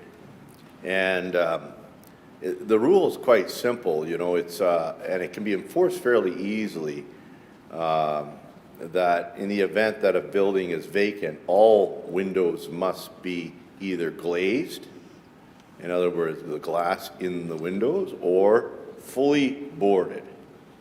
And then, subject to the bylaw, the licensing requirement, which renews and the fee goes up exponentially, requiring the property owner to make the upgrades or they have to pay the fee. And it was a great motivator for property owners to see upgrades to the building. Now that was when we actually enforced the bylaw. And I would argue right now, Madam Speaker, you can do all the changes you want in terms of changing the fees, which is what this report is about, but if you don't increase the enforcement and you actually make it, and we start doing the enforcement that Gary Sokolsky did when he headed the division, to his credit, who's no longer with the city, who retired, we will not see the changes we want, which Councillor Eady spoke about. And I agree with Councillor Eady. There's some people who are struggling in terms of the property ownership, but there are many also, Madam Speaker, who are quote-unquote slum landlords who have let the property go for various reasons and have no interest in fixing it up or spending money on it. They're just sitting on it for whatever reasons. Maybe it's a benefit to them tax-wise to have these deductions, and to them or their company who owns the property. And so they just let the property sit. But I can tell you right now, from what I've seen in, not only in Councillor Eadie's ward, I have some in my ward, but other parts of the city, there are many who are not following the vacant and derelict building bylaw requirement in terms of either having all the windows glazed or all the windows fully covered and boarded up. And so it's easily enforceable. We just have to enforce the bylaw. And that's not happening. I would know it's happening when you start to see people showing up in appeal at the Property Development Committee like we did before. Then we know we're actually out there enforcing the bylaw. The bylaw is actually, it was legislation giving us powers. It was spearheaded by former Mayor Glenn Murray, who identified the problem at the time. And a lot of due diligence had to be done with regards to property rights and not to infringe upon them. And that was all sorted out through the legislation and the powers granted the city by the province of Manitoba to bring this bylaw in. And we are not enforcing it the way we once did. If we did enforce it, a lot of the problems, a lot of the issues that Councillor Eadie speaks about and others have spoken about, and the issues we see in the north end, we've had the north end and parts of the city, William White, West Alexander, Centennial, light up since January 1st. Ask the fire department how many calls they've had, record calls. Something's happening out there. There's no doubt something's happening out there. And if we don't think that, if we don't address these issues, that one day certain parts of the city could light up like Watts did in 1990 in LA, guess again. Guess again. We have to start enforcing this bylaw.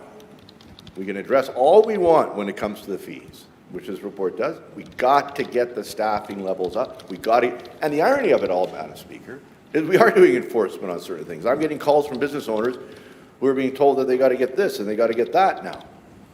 You know, and it's causing a lot of headaches out there in the private sector. I can tell you that right now, that they've been directed, property development permit staff have been directed to go out and do all this enforcement. And some of it is worthy, a lot of it is not. Where people are being told to get a building permit that they've been in since, the building's been operating since 1920. Well, good luck. Try and upgrade that based on today's building code standards. But we're out there, we're enforcing people who put a happy face on a tree.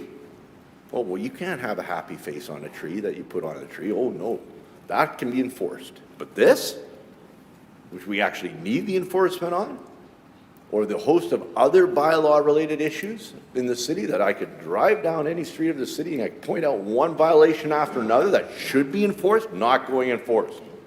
And we've been calling for this enforcement over and over again, and a consolidated bylaw enforcement, moving us out of the situation we have now, where even councillors don't know which staff to call in terms of bylaw enforcement because it's divided up all over the place.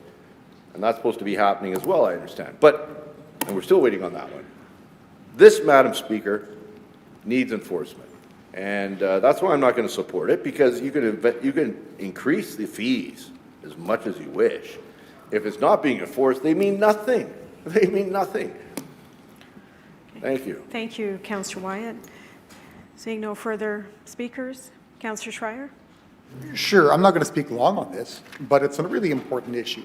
And for my ward, and not just mine, and the way we go about this is important. I've heard here today, it's not the first time, it is a question, like other things that affect our communities, it is a function of enforcement. Having said that, we're trying to solve things by what? Increasing the punishment when we haven't even enforced.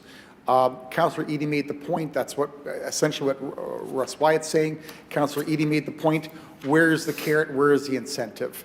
And we do offer that in other sectors of what the city does. In this case, I want it to work. What matters most is that it works.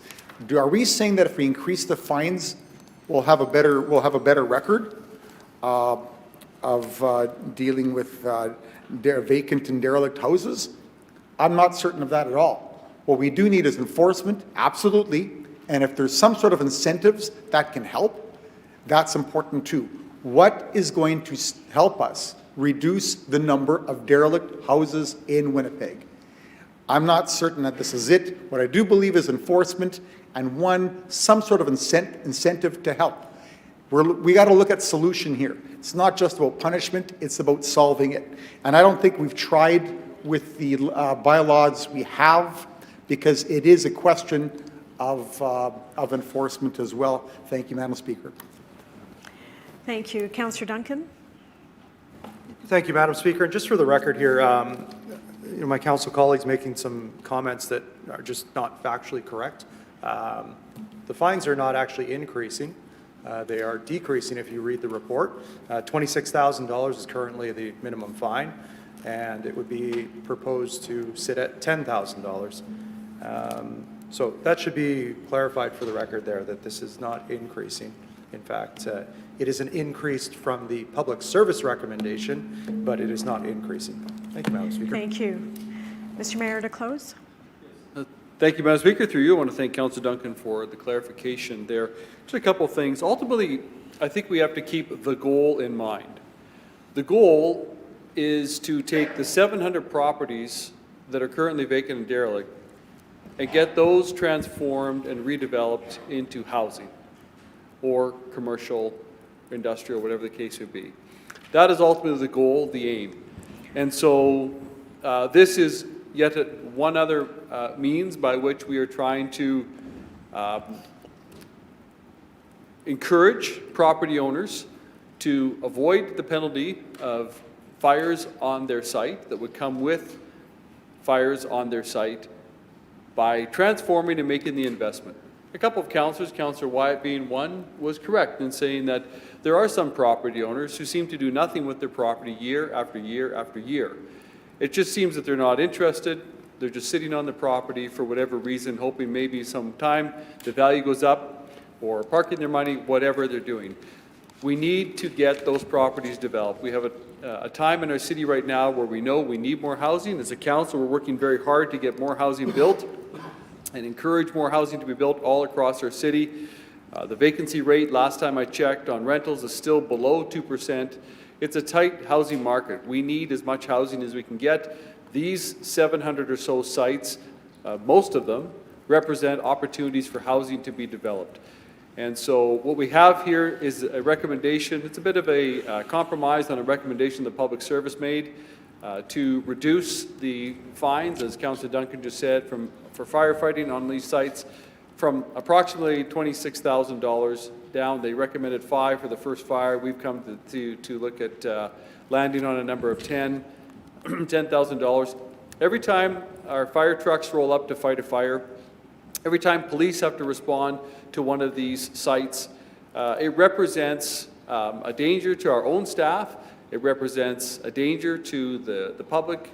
It represents perhaps a danger and damage to neighboring properties when these sites, these properties are left undeveloped. And so the message is clear, again, to property owners. I don't think we can say it clearer than this. If you're a property owner in the city of Winnipeg sitting on a vacant and derelict building, get it redeveloped. Thank you. Thank you, Mr. Mayor. Information. Did the fines not go up when they're not paid? That's what I was talking about, There's Speaker. no opportunity for a point of information. Anyway, but we can just thought certainly I'd take offer the that. discussion offline. Thank you, ma'am. Thank you. Next item, Mr. Clerk, or we'll vote on this first. All in favor? Aye. Contrary? That's carried, and Councillor Wyatt recorded in opposition. Next item, item 3, please. Item 3, public art in major capital projects. Mr. Mayor? I'll wait to hear from my colleagues. Thank you. Councillor Mays. I pulled this because I'm getting tired of our lack of progress on these public art projects. I know the mayor had in his platform to reinstate the operating grant to the Arts Council, which was a good policy initiative. We had the first vote I ever cast here was on a budget in 2011 that included $500,000 for public art. We've actually gone in reverse on that. You might say, yes, but here we are. We've got this spiffy motion about dealing with the Arts Council. Here was the motion, December 3rd, 2014 EPC. December 3rd, 2014, almost 10 years ago. 4 of us in the room who would have been in that room. Public Service reviews ways to incorporate artistic components in all new municipal capital projects and report back in 180 days. a motion that looks startling like the current 10-year later report back in 180 days on incorporating artistic components in all major capital projects. So I don't know what we can do. It may be the Arts Council's fault, frankly. It might not be I don't know. But surely we can do better than yet another delay on this. We made that decision to take the money out of public art funding. I know I fought to keep it. I know Councillor Jabassi fought to keep it, but all budgets are compromises. But how many 180 days? I mean, I feel we've been on this tune for literally 10 years and haven't made much progress. There are ad hoc projects. There's one, Councillor Rowlands and I have got some public art built into the St. Vital Bridge rehabilitation that connects our two wards. There's certainly been some at the Waverly Underpass and certainly some other public art projects, but can we not, perhaps the mayor can give us some encouragement that there won't be another 180 days as we start the second decade of this. Surely we can get something nailed down on this. 180 days more, fine, but surely we can get something concrete worked out on this. Thank you. Next speaker, Councillor Eadie. Councillor Wyatt. Thank you, Madam Speaker. Madam Speaker, there was a time, shortly after my first term, Madam Speaker, art was being implemented within major capital projects. For example, the renewal of the Osborne Bridge, and they introduced an element of art there. When they renewed Selkirk Avenue from Salter to Arlington some years ago, there was in the capital projects money for public art pieces and so on. The circumstances with that one, though, is on the Selkirk Avenue, the cost of that capital project went over budget. Well, it didn't really go over budget. What they did is they redirected money for public art into the actual road and sidewalk renewal, as well as they put in some black light lamps and stuff like that to provide for potential for art. But and the Selkirk Avenue Biz continues to try to, they have these artful orange spheres that are there. But I digress. What I wanted to point out, Madam Speaker, we're going to wait 180 days, but what we need to realize here, Madam Speaker, is that this is about, economic incentive, because the arts world is that sector of our economy. Artists make money. That's how they make their living, Madam Speaker. And when we provided 500,000 or whatever we do for public art, when we do these things, Madam Speaker, that is economic, it's part of economic growth of the arts sector for artists, so that they can make a living, so they don't have to, anyway, the capability, I have a number of friends, Madam Speaker, who that's how they made their living, through art. And anyway, I'm digressing again. We need to move on this because this is about economic growth, and that's how we should be looking at it. Not looking at reducing it, which is reducing the economic capability of artists in Winnipeg. Thank you. Thank you. Councillor Wyatt. Yeah, Madam Speaker, this to me represents a cut in funding because, as was pointed out by the previous speaker, capital budgets previously included a percentage, major capital budgets, for public art. And now the decision of the budget, which was a recommendation of EPC in March of 20th, 2024, is that the public service be directed to work with the Winnipeg Arts Council to develop a program that would include public art and major capital projects and report back to the executive committee in 180 days. So I'm assuming this is a cut that has gone forward in terms of our capital budgets, because in the past, as was pointed out, public art was automatically included as part of public, as part of a major capital project. as the funding as a percentage of that capital project would be earmarked to public art. And now we're asking the department to work with the Winnipeg Arts Council. Now, maybe there's a clarification that needs to be made, but that's the that's the way I read the potential request of EPC here.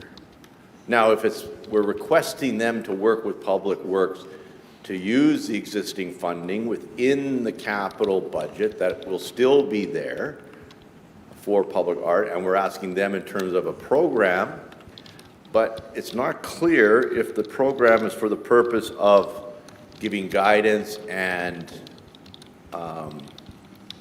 helping Public Works to determine what that public art will look like or represent as per a percentage of the existing capital project, which is for public art of a major capital project, or is it for the purpose of saying to them, we want programming and funding?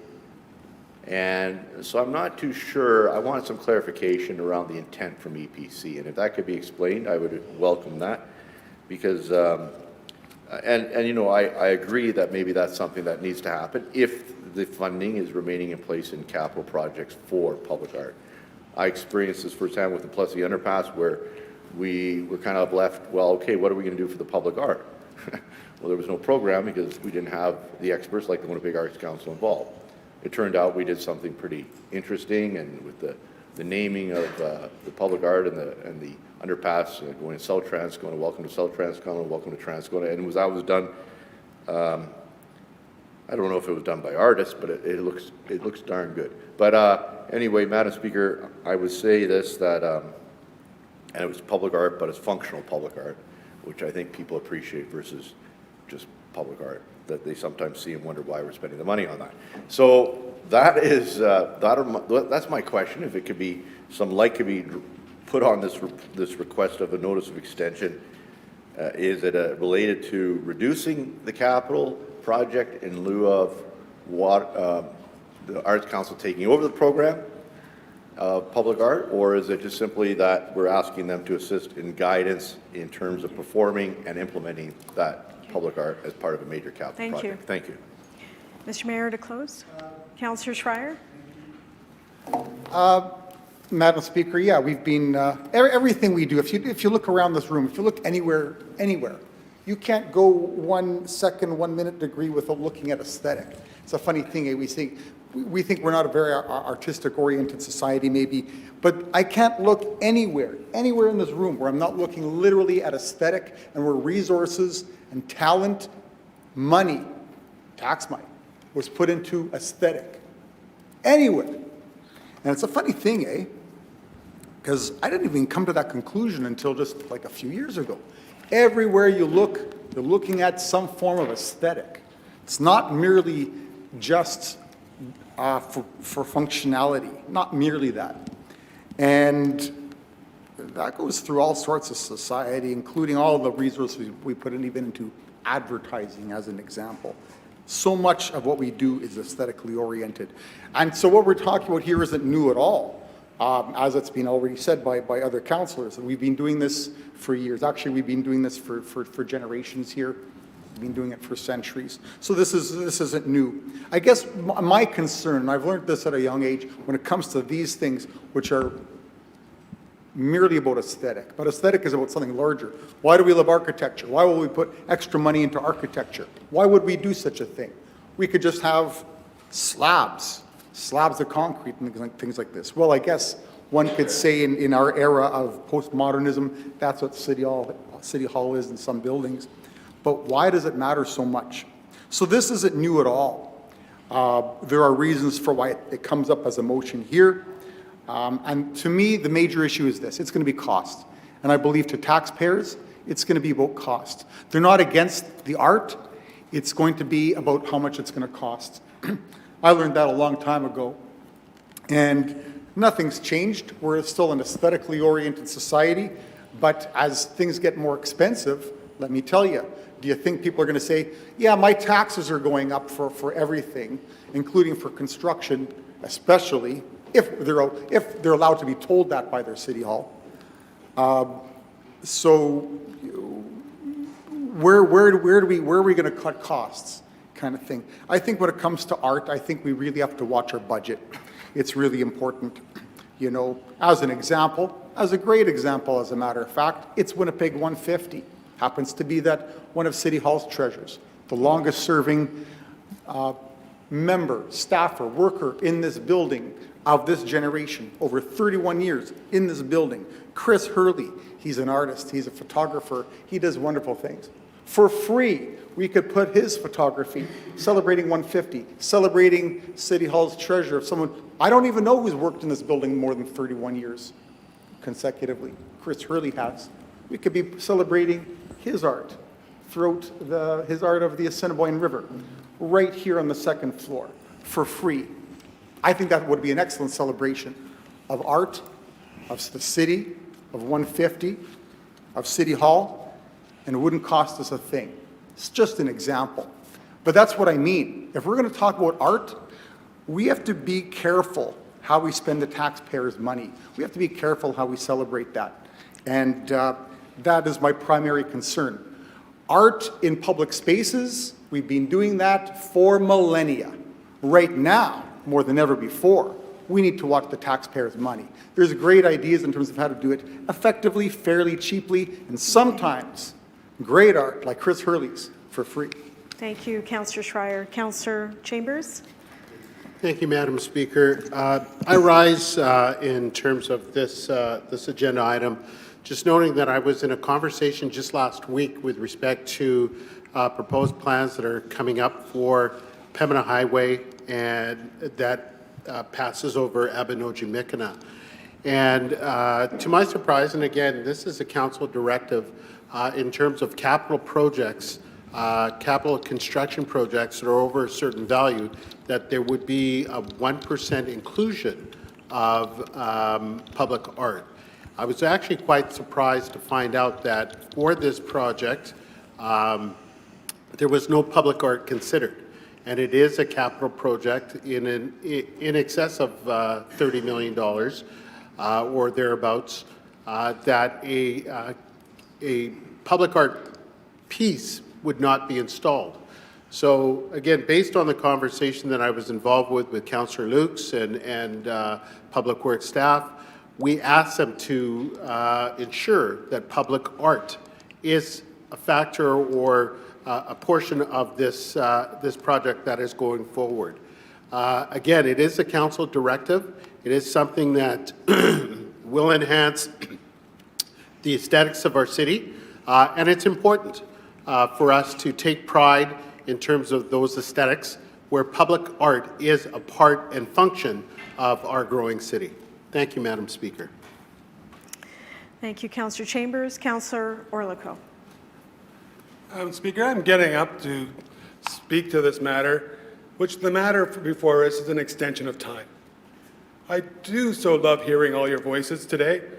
However, Madam Chair, Madam Speaker, we're talking about an extension of time. That's what we're talking about. We're not talking about what public art is good or bad. We're not talking about where I get public art, I like it or don't. Yeah, well, getting cranky is an elder statement.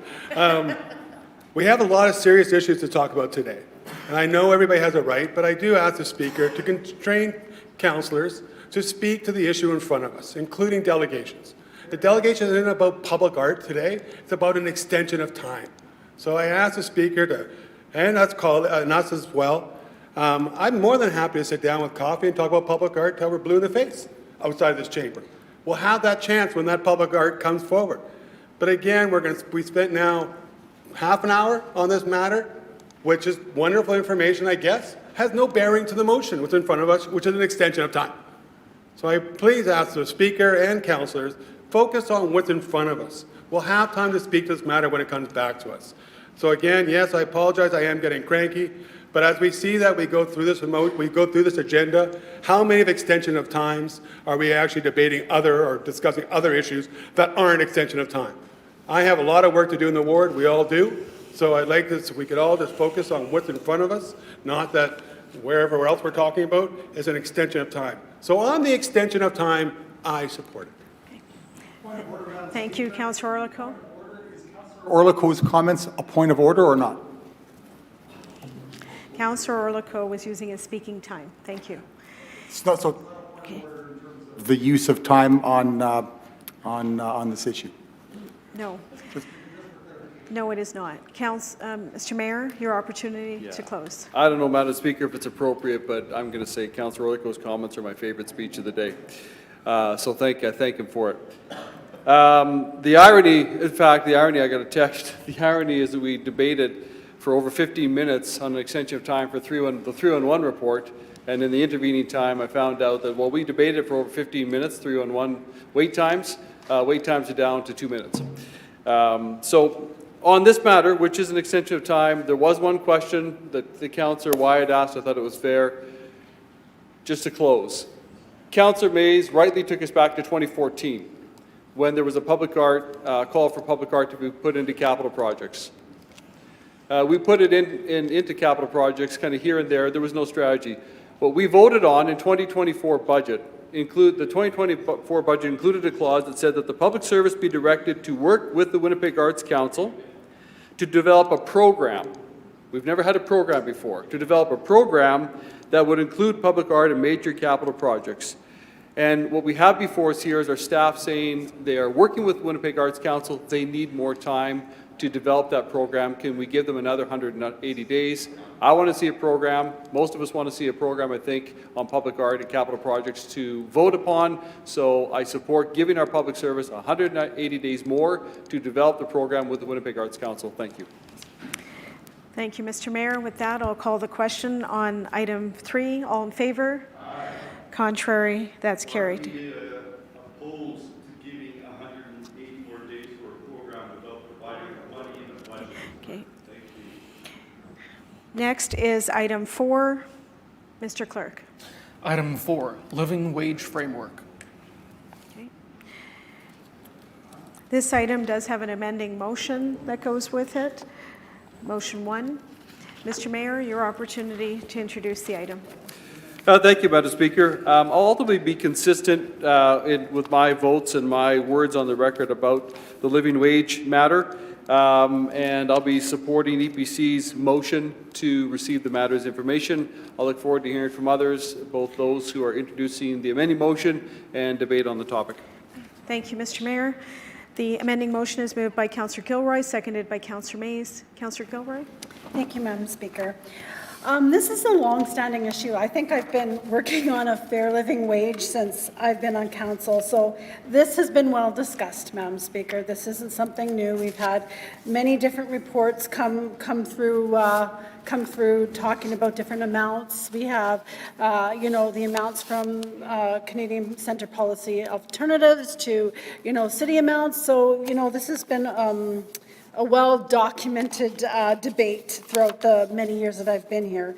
But I think, Madam Speaker, what this comes down to is kind of a belief on what we think people should be getting paid here at the City of Winnipeg.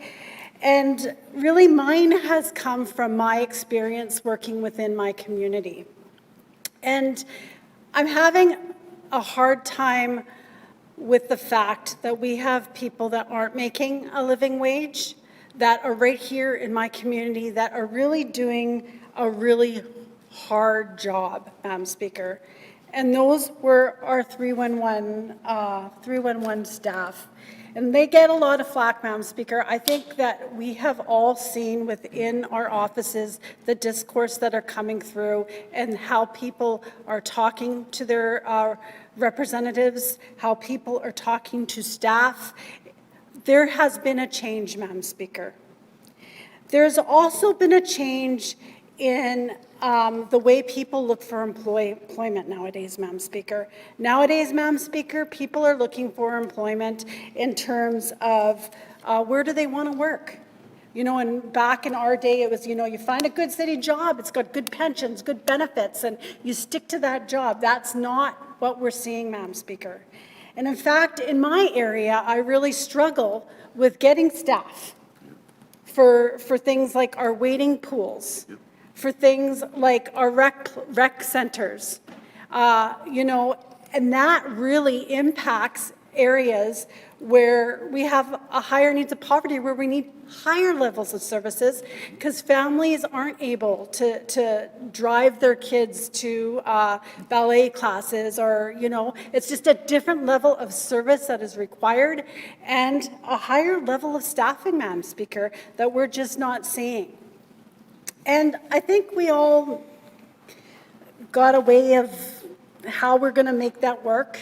But mine is through a fair living wage and making sure that, that we provide good jobs for families and that we are the leader in terms of poverty reduction, Madam Speaker.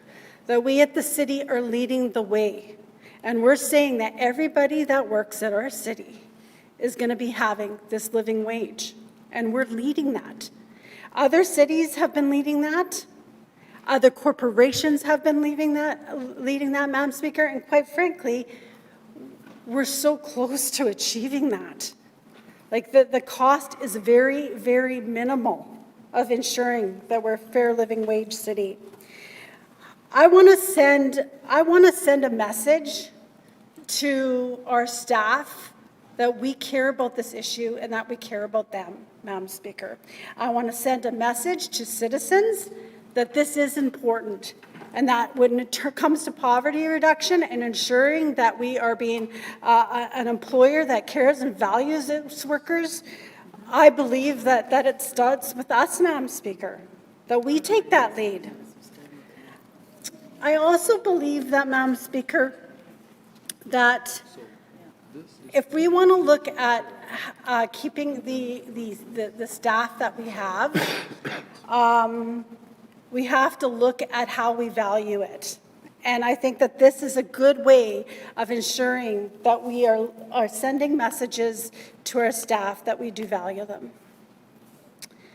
I also believe that sending a message to, you know, to our economy out there, that this is a place where people want to be here at the city, that these are jobs that people are going to be attracted to our city because we do have good jobs and we are paying a fair living wage. I'm also hoping, Madam Speaker, it's also going to help deal with some of the areas where I think they should have a higher level wage, Madam Speaker, like our 311 workers, which I think we all agree. They get a lot of flack at a lot of times, Madam Speaker, but we all know that the troubles with 311 usually comes from within the different departments and how we filter that information out. The staff itself are dealing with a lot of hard issues at times, Madam Speaker, and that they deserve that pay. I think it's just time that we get this, that we decide as a city that this is important to us. I don't believe it's a high cost, Madam Speaker. You know, I think, you know, some of the delegates here spoke about it. I think it's 0.1% cost to the city at our overall budget. To say that we care about ensuring that we're a fair living wage employer. So I guess it's just going to come down on how we feel as a city. And so I do think it's time we get this vote. You know, I do think it's time we do this vote, and it's going to be what it's going to be, Madam Speaker. I'm looking around the table and I'm not as confident as maybe I once was because, Madam Speaker, we did have this vote already and we all did say we believe in it. But then now the time has come for us to put action to words, and I'm hoping that we put action to words, but I'm not sure if we have the votes here today, Madam Speaker. But I will be one. I will be one person that's going to stand up, and I'm going to ask for a recorded vote, Madam Speaker, because I think it's important that we record that vote. And I will be standing up for fair living wage and for us to be a fair living wage employer. Thank you, Madam Speaker. Thank you, Councillor Gilroy. Councillor Lukes. I'll just make this short and put it on the record. I don't think we should be negotiating wages on the floor of council. That's not our job. We have multiple unions in the city. We have multiple paid union leaders. That's their job. That's not our job to be negotiating wages on the floor of council. And to Councillor Mays' point, back in 2019 with the police pension, he argued it was part of a collective agreement. He was right. I was, making a statement more that I actually supported the concept, but it's, we paid a price for that. So I do not think we should be organizing and negotiating wages on the floor of council. That's just not what we do. We have unions that do that. People pay union dues so that the union people can do that. That's their job. That's not our job to do this on the floor of council. I just want to have that on the record, so I won't be supporting this. Thank you. Councillor Mays? Well, we have debated this a number of times. As Councillor Gilroy says, there were 9 votes to do something back in July. Councillor Rollins isn't here. I don't know where Councillor White is. We'll see where the votes land, I suppose. Probably not successful, but worth talking about. A couple of things. First, good to see Mr. Delbridge here, has been championing this for some years. I think I've had more fallings out and then patching it back up with Mr. Delbridge than anyone except possibly Ryan Palmquist, who was Councillor Allard's former EA, who's a very fine school trustee, and he and I continue to do some work together. So, but it's a serious matter. A couple of points. We certainly had people at the last meeting in July saying, well, I'm really in favor of this, but I'm voting against it. And Councillor Wyatt talked about double speak, I think correctly. So if you're in favor of it, now's the time. Take some action, vote for it. Certainly when I introduced the $15 an hour motion back under Mayor Bowman, Councillor Santos added in addition to have a living wage study done as part of that. I don't know sort of where that ever landed. I don't think we ever adopted that, obviously, but that was something that was brought forward at that time. Certainly, thanks to Councillor Lutz for her comments about the police pension vote. That is accurate, what she had said. There are those who later said, well, no, you were wrong, because we needed to vote to send a message that we could do it unilaterally. And then when we lost that, then they came to bargain with us. Actually, no, the police union was saying, we'll bargain with you. That's what the law is. That's what's in the collective agreement. It's bargainable. So the idea that only by losing and paying a huge hundreds of thousands of dollars in damages, which Councillor Lutz referenced, that somehow that was a masterstroke politically, and I was wrong all along to actually vote the way the arbitrator said. I can't quite follow it all. No, the correct vote then was what we did, what the arbitrator said. You have to bargain it, and some agreement has been worked out, not as a result of the people who said we can do this unilaterally. The weakness, though, with what Councillor Lutz is saying is this motion goes beyond just people who are unionized with the city workers, and that is something Mr. Delbridge has pointed out over time. If you increase our wages continually, it just increases the attractiveness of contracting out. That is a fair point. Hence, the more broad idea here of sweeping in people who aren't covered by the city workforce, who aren't unionized in almost all cases. Garbage workers, Transit Plus workers, they're not unionized, so why don't we take a look at that in the broader context? And why is that worth considering?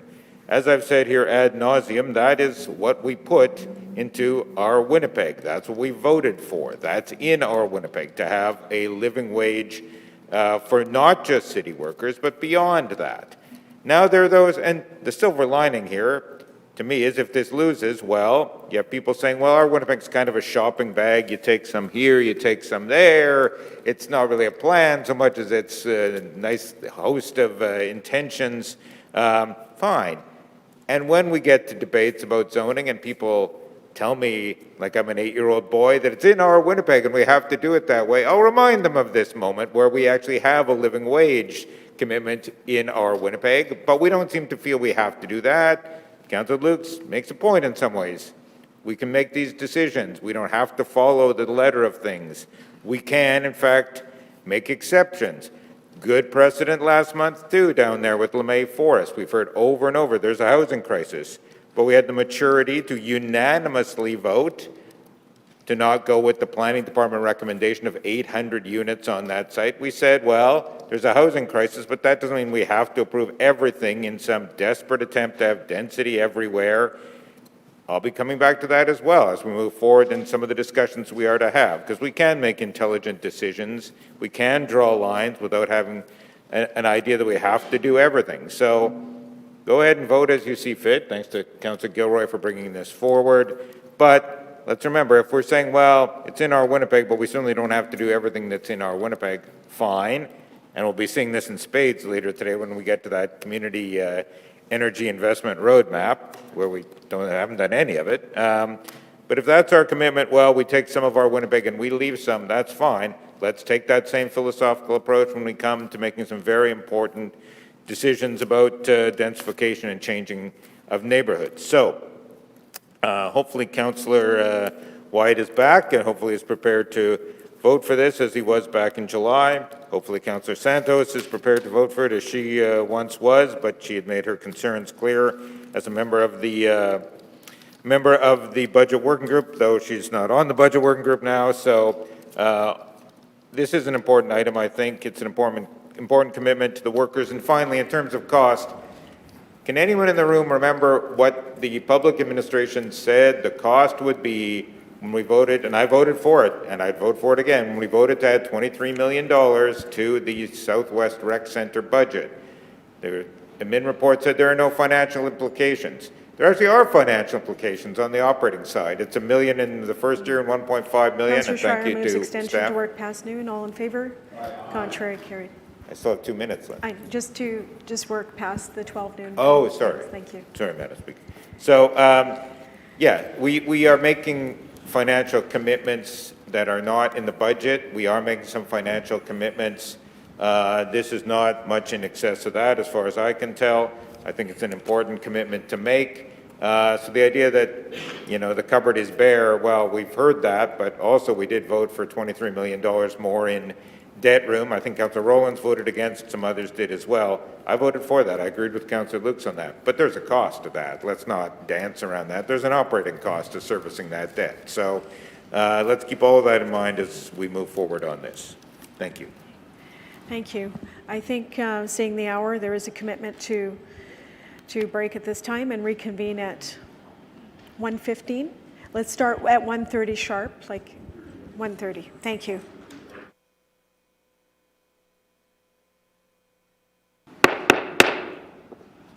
Good afternoon. I'd like to reconvene our council meeting of October 24th, 2024.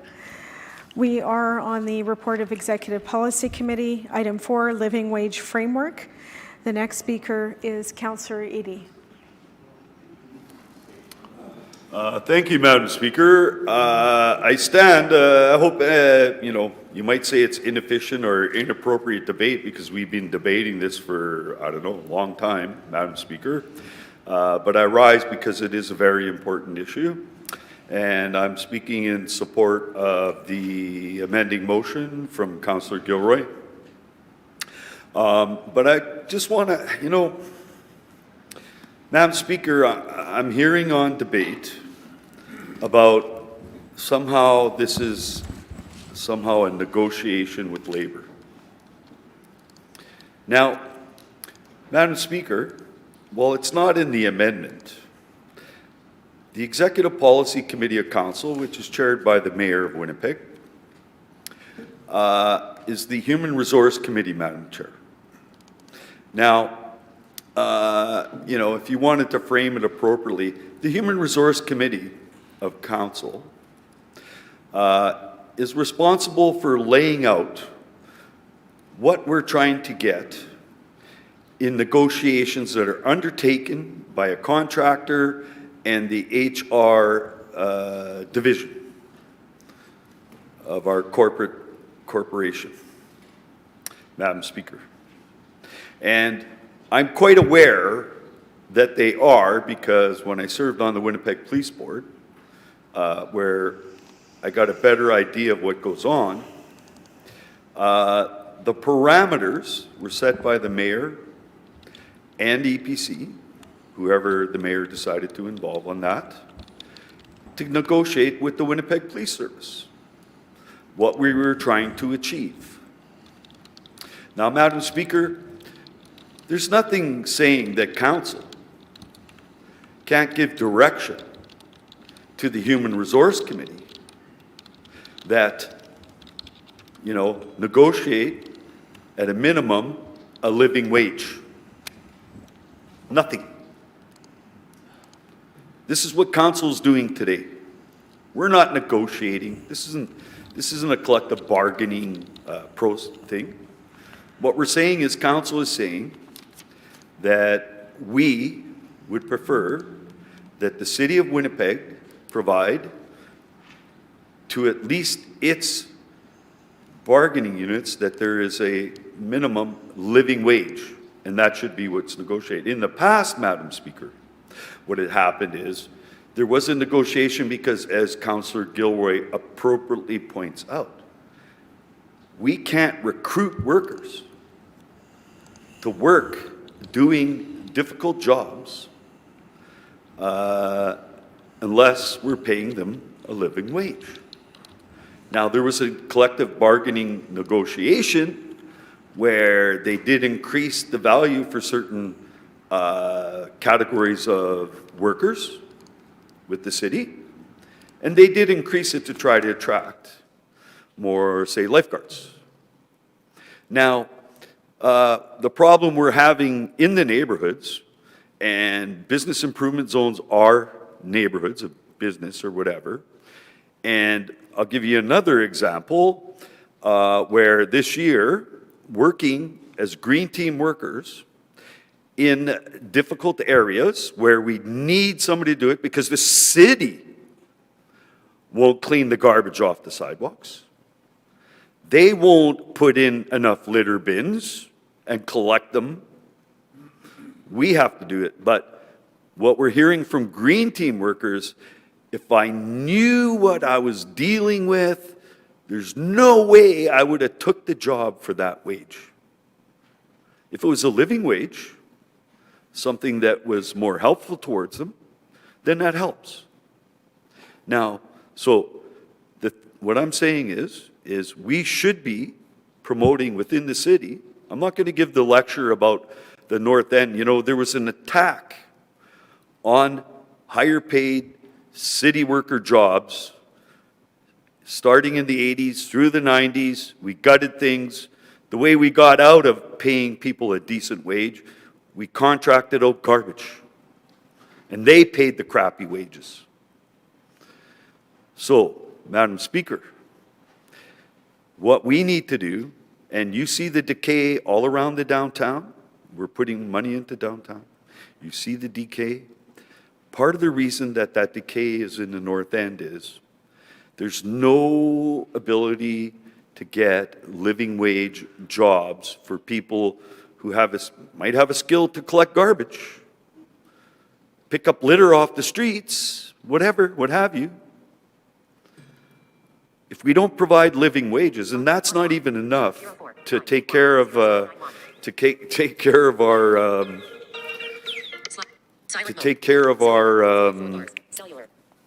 problems that we're having, which, for example, nobody's making enough money now in the North End. They don't have decent paying jobs to repair their homes, and then they end up vacant and derelict in the end. Sometimes a landlord, a big landlord, somebody who's renting out lots of properties will come along and they'll buy them up, but they're not paying the money. But the point is and then to pay the rents, the reason that people who are living in poverty are going to the North End, to the West End, Spence, the reason they're living there is that's where the cheapest rents in the city are. So when you go to look at half things and you say, or CMHC says, well, the medium market rent for that particular area, the lowest medium market rents are in the North End, the West End, Central, Chalmers, in Elmwood, and there's a lot of people living in poverty. The only rents that they can afford are in St. Boniface, in the older part. So, you know, if they have opportunities to get decent jobs so that they can raise their families, take care of a house, buy a house, never mind, at the living wage, that's not enough to buy a house. That's enough to take care of a rental home and so on, and try to take care of whatever needs they have. So I don't know why anybody could be opposed to this, because this is one of the things that goes to the heart at why it's costing the city hundreds, even $1 million, whatever it is, the cost to fight the fires, the cost to deal with the problems, the cost for the police service to deal with the problems. It's a socio-economic issue. And living wage, Madam Speaker, goes to that. I could make more money in the underground criminal economy than I can if I got a job. If you want to help correct the problems, you should be voting for this. At least a living wage. Give our bargainers, for example, if you want, although anybody who provides contract services to the city should be providing a living wage as well. Thank you. Thank you. Next is Councillor Santos. Thank you, Madam Speaker. I just want to quickly put some notes on the records. I had made some comments, I believe, previously on this issue, and just wanted to reiterate. Hearing some of my council colleagues, one that really resonated with me was specifically the points that made by Councillor Lukes. The debate on the living wage is, of course, an important one, but it's a discussion that I firmly believe that belongs at the bargaining table between CUPE leaders, associates, and staff. I remember all too well the experience of the police pension bylaw reform. In fact, I still carry that stress with me to date, and quite frankly, I just don't want to go down that route again. And during that police pension reform, we heard from one of our other colleagues, the Police Association expressed that a strong preference for addressing those issues at the bargaining table. However, in this case, I don't want to point any fingers, or please don't take this personally, but we haven't heard similar requests from leaders at the union. So instead, what I'm hearing is them asking us as policymakers to sidestep the very tools that are designed to do these kinds of negotiations. But let me be clear. I support the principle of the living wage. And I did so when we first broached this idea and this topic in my first term. But I also believe we made good progress in addressing poverty and lifting families up through our other means.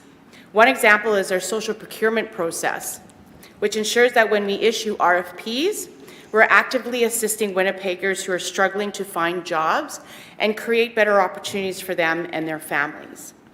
If this is truly a priority, I suggest we revisit this conversation when we work on our next 4-year strategic action plan. That's where we should decide our top priorities as a council. For now, my focus, and I hope it's all of our focus, that we should remain on funding the livable, safe, healthy, and happy city that we all supported earlier in this term, and that I'm completely committed to under this current strategic action plan. Thank you, Madam Speaker. Thank you. Councillor Schreier. Thank you, Madam Speaker. Number of issues here. Don't know how to start off, but let's put it this way. Back a few years ago, there was an idea here at City Council that to save money, we would reconsider, in the middle of the collective agreement with the Winnipeg Police Service, reconsider their pension plan. And that's how we wanted to save money. It's not my opinion. That happened here. We all kind of were involved in the debate on that one. And in fact, I said to my fellow councillors, don't do this because it goes against the spirit of the collective agreement and it's actually not going to fly. Well, that was my prediction. In fact, what happened was a judge ruled against the city of Winnipeg in favor of Winnipeg Police Services because of what was the term? It infringed on the collective agreement. Having said that, that was my perception of it and my prediction, which ended up being right. So, not my opinion, that's the record of this. I wasn't the only one who was right about it, but I did say don't do this because it goes against the spirit and we're going to get in trouble. And sure enough, legally, by a provincial judge, our position was upstaged. It was trumped. It was overturned.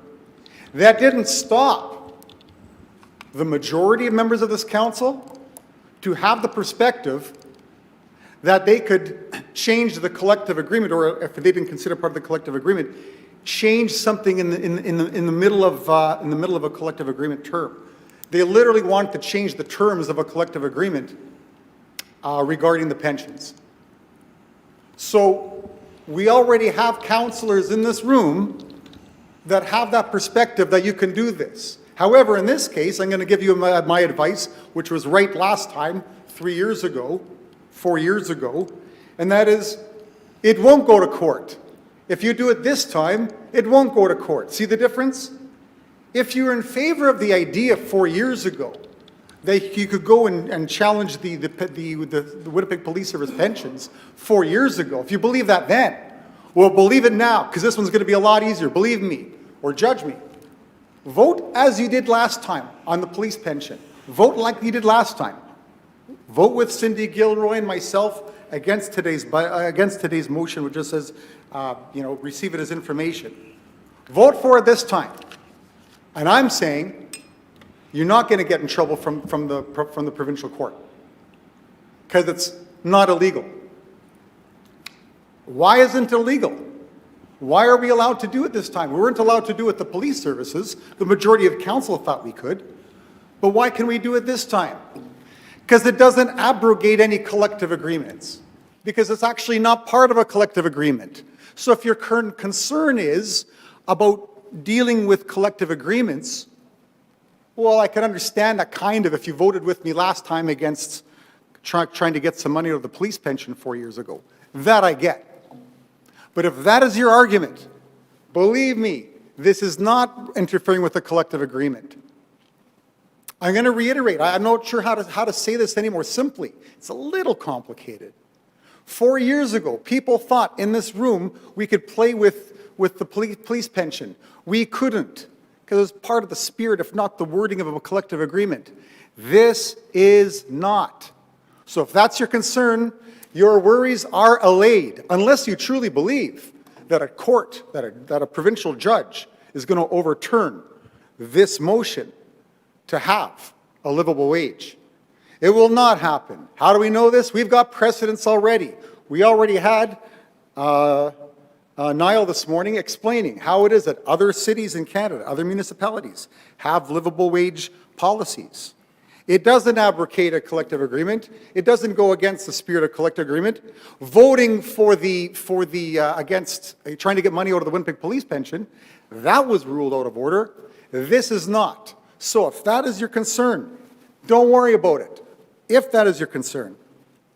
However, if you didn't vote with the majority of council 4 years ago to try and get money out of the Winnipeg police pension, I understand that. And if you want to be consistent in that perspective, I respect that. That's your perspective.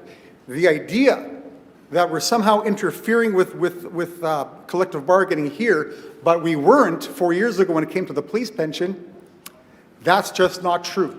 At least not in terms of the Supreme Court or the provincial court. That one was kind of coming. That was kind of obvious to me. That's why I said it in this council chamber 4 years ago. That one was obvious. And it's obvious now to me. No provincial judge is going to say this abrogates a collective agreement. This is not collective agreement. This is giving us minimum standards. As Councillor Santos just said, we've got policies regarding standards, regarding procurement standards. And by the way, we are allowed to have labor standards, including, even if it costs more, certain standards of workplace environment, including safety. That's where we're at. That's okay. I agree with that. In terms of abrogating collective agreement or interfering with collective agreement, we tried that 4 years ago. That won't work. This is not this. Now bear in mind, Councillor Eadie and others have made the point today that when it comes to getting work that matches their wages, well, let me tell you something. I've been in the workforce for 30 years. I've had jobs, salaries, and wages higher than that of a city councillor. In 3 instances, the big one was as a roughneck. Made far more than I do notably more than I do as a city councillor. I made as much as the mayor, as a matter of fact, while I was a roughneck drilling for oil throughout Alberta. Don't tell Councillor Allard I used to drill for oil. But anyway, That's the reality. However, I've been in all sorts of jobs, and some of them are minimum wage, and a lot of jobs in between. So in that job experience, a lot of work environments, a lot of people I work side by side with, shoulder to shoulder with. Half the people I've worked with in my life are Indigenous. And I'm going to tell you, those were in the lowest paid jobs. Essentially, not always, depends. You never know. But for the most part, you never know when you're going to be working with an Indigenous person. You could be digging trenches, fixing foundations. You could be working in Steve Ashton's ministerial office in the legislature. You just don't know. Having said that, I've had a lot of experience analyzing working environments and seeing how people work and the psychological effect of wage. We also know that when it comes to 311, we know that it's hard to keep our good professional, truly, and I've experienced this on a regular basis every month, professional and patient and sensitive 311 workers. It's hard to keep them. Why? Because if they're good at their job, they're going to leave. Isn't that sad? They're so vital as the front line, the interface between the city of Winnipeg and the people of Winnipeg. And yet this is where we're going to skimp. As an example, Madam Thank you, Speaker, Councillor Schreier. a livable wage is important, Madam Speaker. It's good for the city of Winnipeg and the people of Winnipeg. Thank you. And it's not what's causing our budgetary problems. Thank you. Thank you. Any further speakers to the amending motion and the main item? Mr. Mayor, or Councillor Gilroy, your opportunity to close. Again? Yes. Yeah, okay. Thank you, Madam Speaker, and thanks for everybody for the debate. I think, you know, for me, this really just comes down to what we really believe in as a city and providing a fair, equal pay.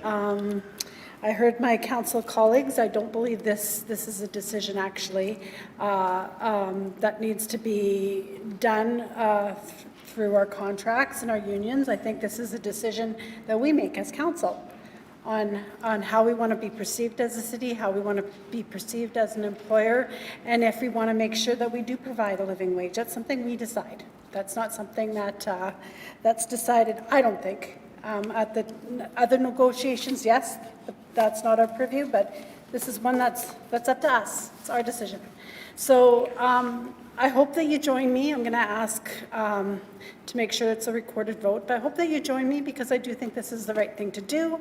I think, you know, things have changed.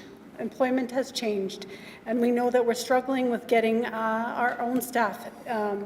You know, even with, you know, people are talking about the wonderful pensions, the wonderful benefits, but we're still struggling getting staff. And part of that is that, you know, we haven't been paying in some areas, we're not paying well enough. So let's do the right thing. Let's make sure that we are fair living wage city, and let's do what we wanted to do in our own guiding documents. So I think that we've debated this enough. So to Madam Speaker, I hope that my council colleagues support this. Thank you. Mr. Mayor, to close. Thank you very much, Madam Speaker. Yes, so I will not be supporting the amending motion number 1. I will be supporting the original EPC recommendation to receive the matters information.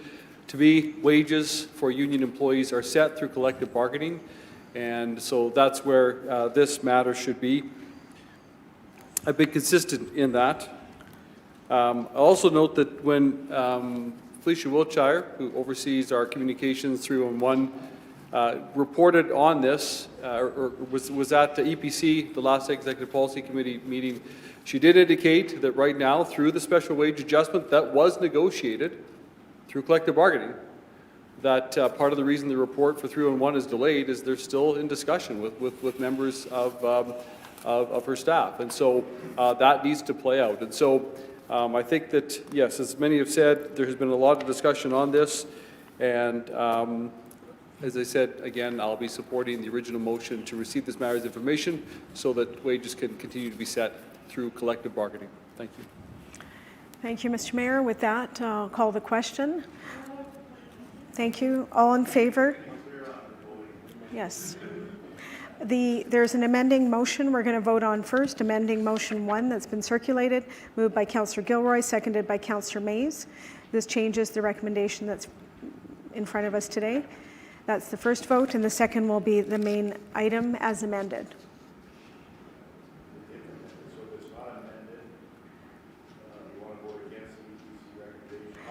If it's... Okay. Yeah. I got it here. The amending motion, we're going to have that vote first. If it fails, then we can vote on the item that's before us to receive the item as information. Okay? Good.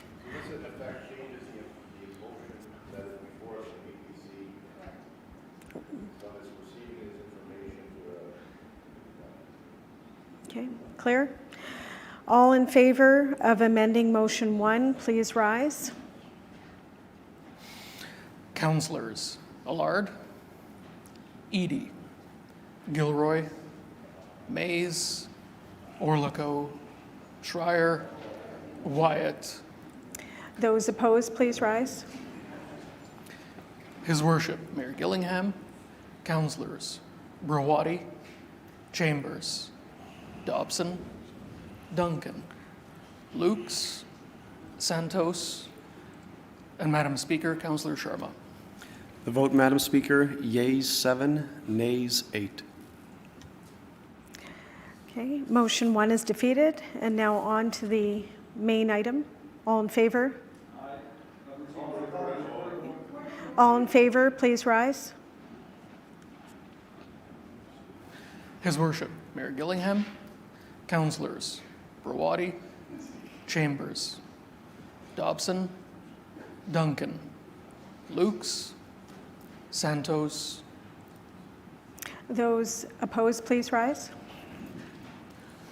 Councillors Allard, Edie, Mays, Orlico, Schreier, Wyatt, and Madam Speaker, Councillor Sharma. Yeah. Yes, Councillor Gilroy.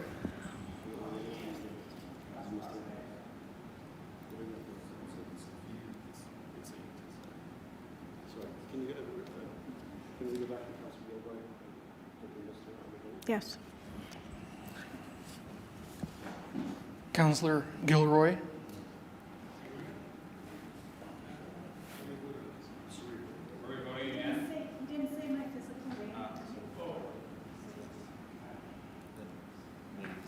Okay. The vote count, do you have that, Mr. Clerk? The vote, Madam Speaker, yeas 7, nays 8.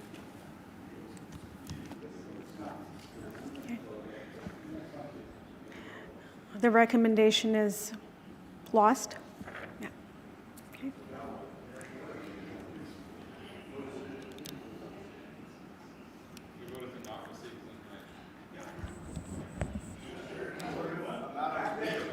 I move that the clause be re-put now in light of the decision that we just did.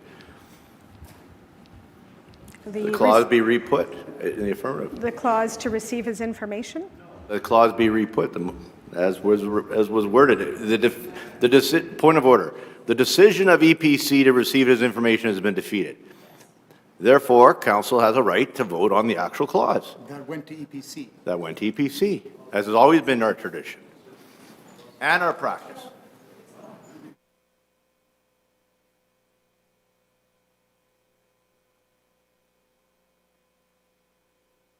The vote stands. The clause before us, the recommendation was voted on, and it's been defeated. I don't want to get into debate with the chair, but just the clause went to EPC. EPC moved to receive his information. Right. Council's elected not to receive his information. Therefore, council in the past has had the opportunity to vote on the clause. We've done that before.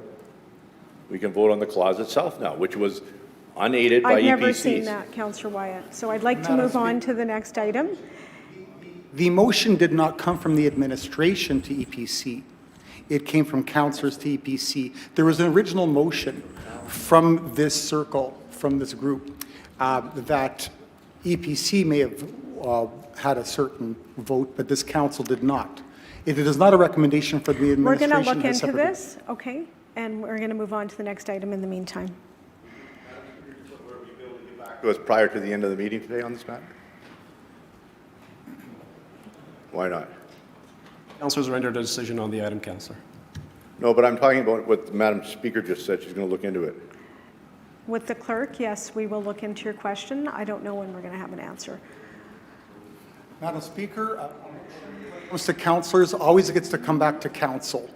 And therefore, that motion gets to come back to council. That's the thing about a councillor's motion that hits council rather than through committee or standing committee, and that is not from the administration. When a councillor's motion hits this floor, it has a right to come back here. EPC might have a recommendation, but that is theirs, not council's, and not those that are The moving. question was to have council made a decision on the item. You're asking to vote on it again? So the chair is asking, the motion was moved by council, from council, not from administrative report, that the matter be considered. It went to EPC. EPC gave a negative recommendation. That was voted down. Thus, the opportunity should exist to be able to vote on the clause itself now. Now, it just so happened that a motion was moved to amend to do exactly that. However, I don't know why that was done. It was done, but we should still have the opportunity now to vote on the clause itself, which is the clause, the original clause that be prior to EPC commenting The on it. recommendation in front of us was lost. Just a moment.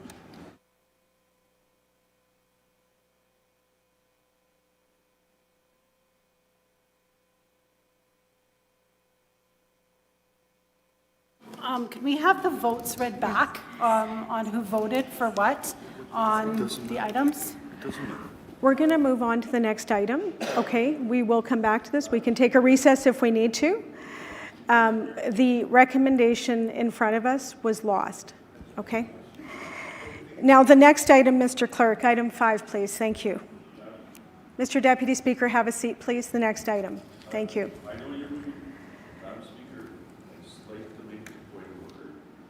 I would just like the clerk to, the procedures bylaw lays out all the rules and procedures related to us voting on motions.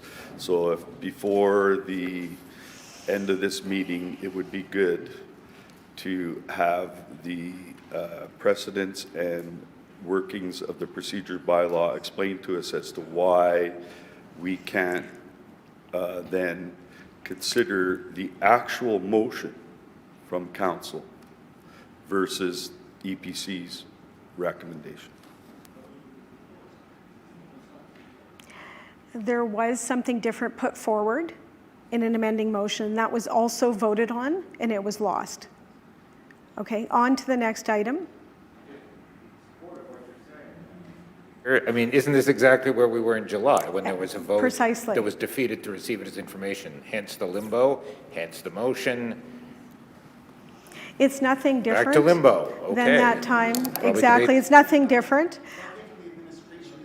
Council. Every motion that's generated from council gets to come back to council, regardless of the recommendation of EPC. That what happened in July, Madam Speaker, my understanding was a recommendation from the administration, not from council. We still get to vote on that motion, as was passed by this council to refer it. Next item, Mr. Clerk, and as we said, we'll get back to council on the discussion that we've just had. Item 5, establishment of a tri-level agreement, inner-city revitalization.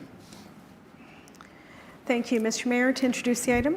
Yeah, I think I'll wait to hear from I think Councillor Eady has a motion on related to item 5, so I'll just wait on that. Thank you. Speaker, no worries, colleagues. I do not rise to speak to this issue. I move to refer back to committee. Okay. Yes. Motion in favor of it or not, or will we just be filtered through EPC and it's up to them? I thought the motions that come through council get to come back through council regardless of EPC judgment. Councillor Eady has referred this item back to Move EPC. referral. I don't want to explain. There's a good reason why it has to be referred back to Executive Policy Committee, and I move that referral. Thank you, Madam Speaker. It's a straightforward referral. It will come back here after EPC deals with the item again. Councillor Orlikow. Just to clarify. Yes. On referrals. Yes. We can't, correctly, I guess, point of entry, we've already spoken to the issue. No, this is item 5, a different item. We're past, That's again, I right. thought it would be a number 4 for Okay, 3 but years. thank So you. great, super. Thank you for your Okay. concern, and Super. let's... Yeah. Thank you for your concern. Let's not get out of hand. We have a lot to go through here today. For my colleague from River Heights, I'm doing this to prevent torture. Thank you. Good. Okay, so voting on the referral, all in favor? Contrary? That's carried. Item 6, Mr. Clerk. Item 6, proposed asphaltic concrete lane pavement local improvement on block bounded by Dunraven Avenue, Blenheim Avenue, St. Mary's Road, and Overton Street. Thank you. Mr. Mayor? Waiting to hear from my colleagues, Councillor, or Madam.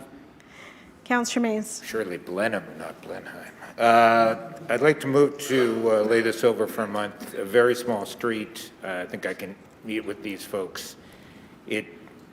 One property determined whether it would pass the threshold or not, so I want a chance to talk to these people about the implications of paving or not paving, so if we can lay over for 1 month.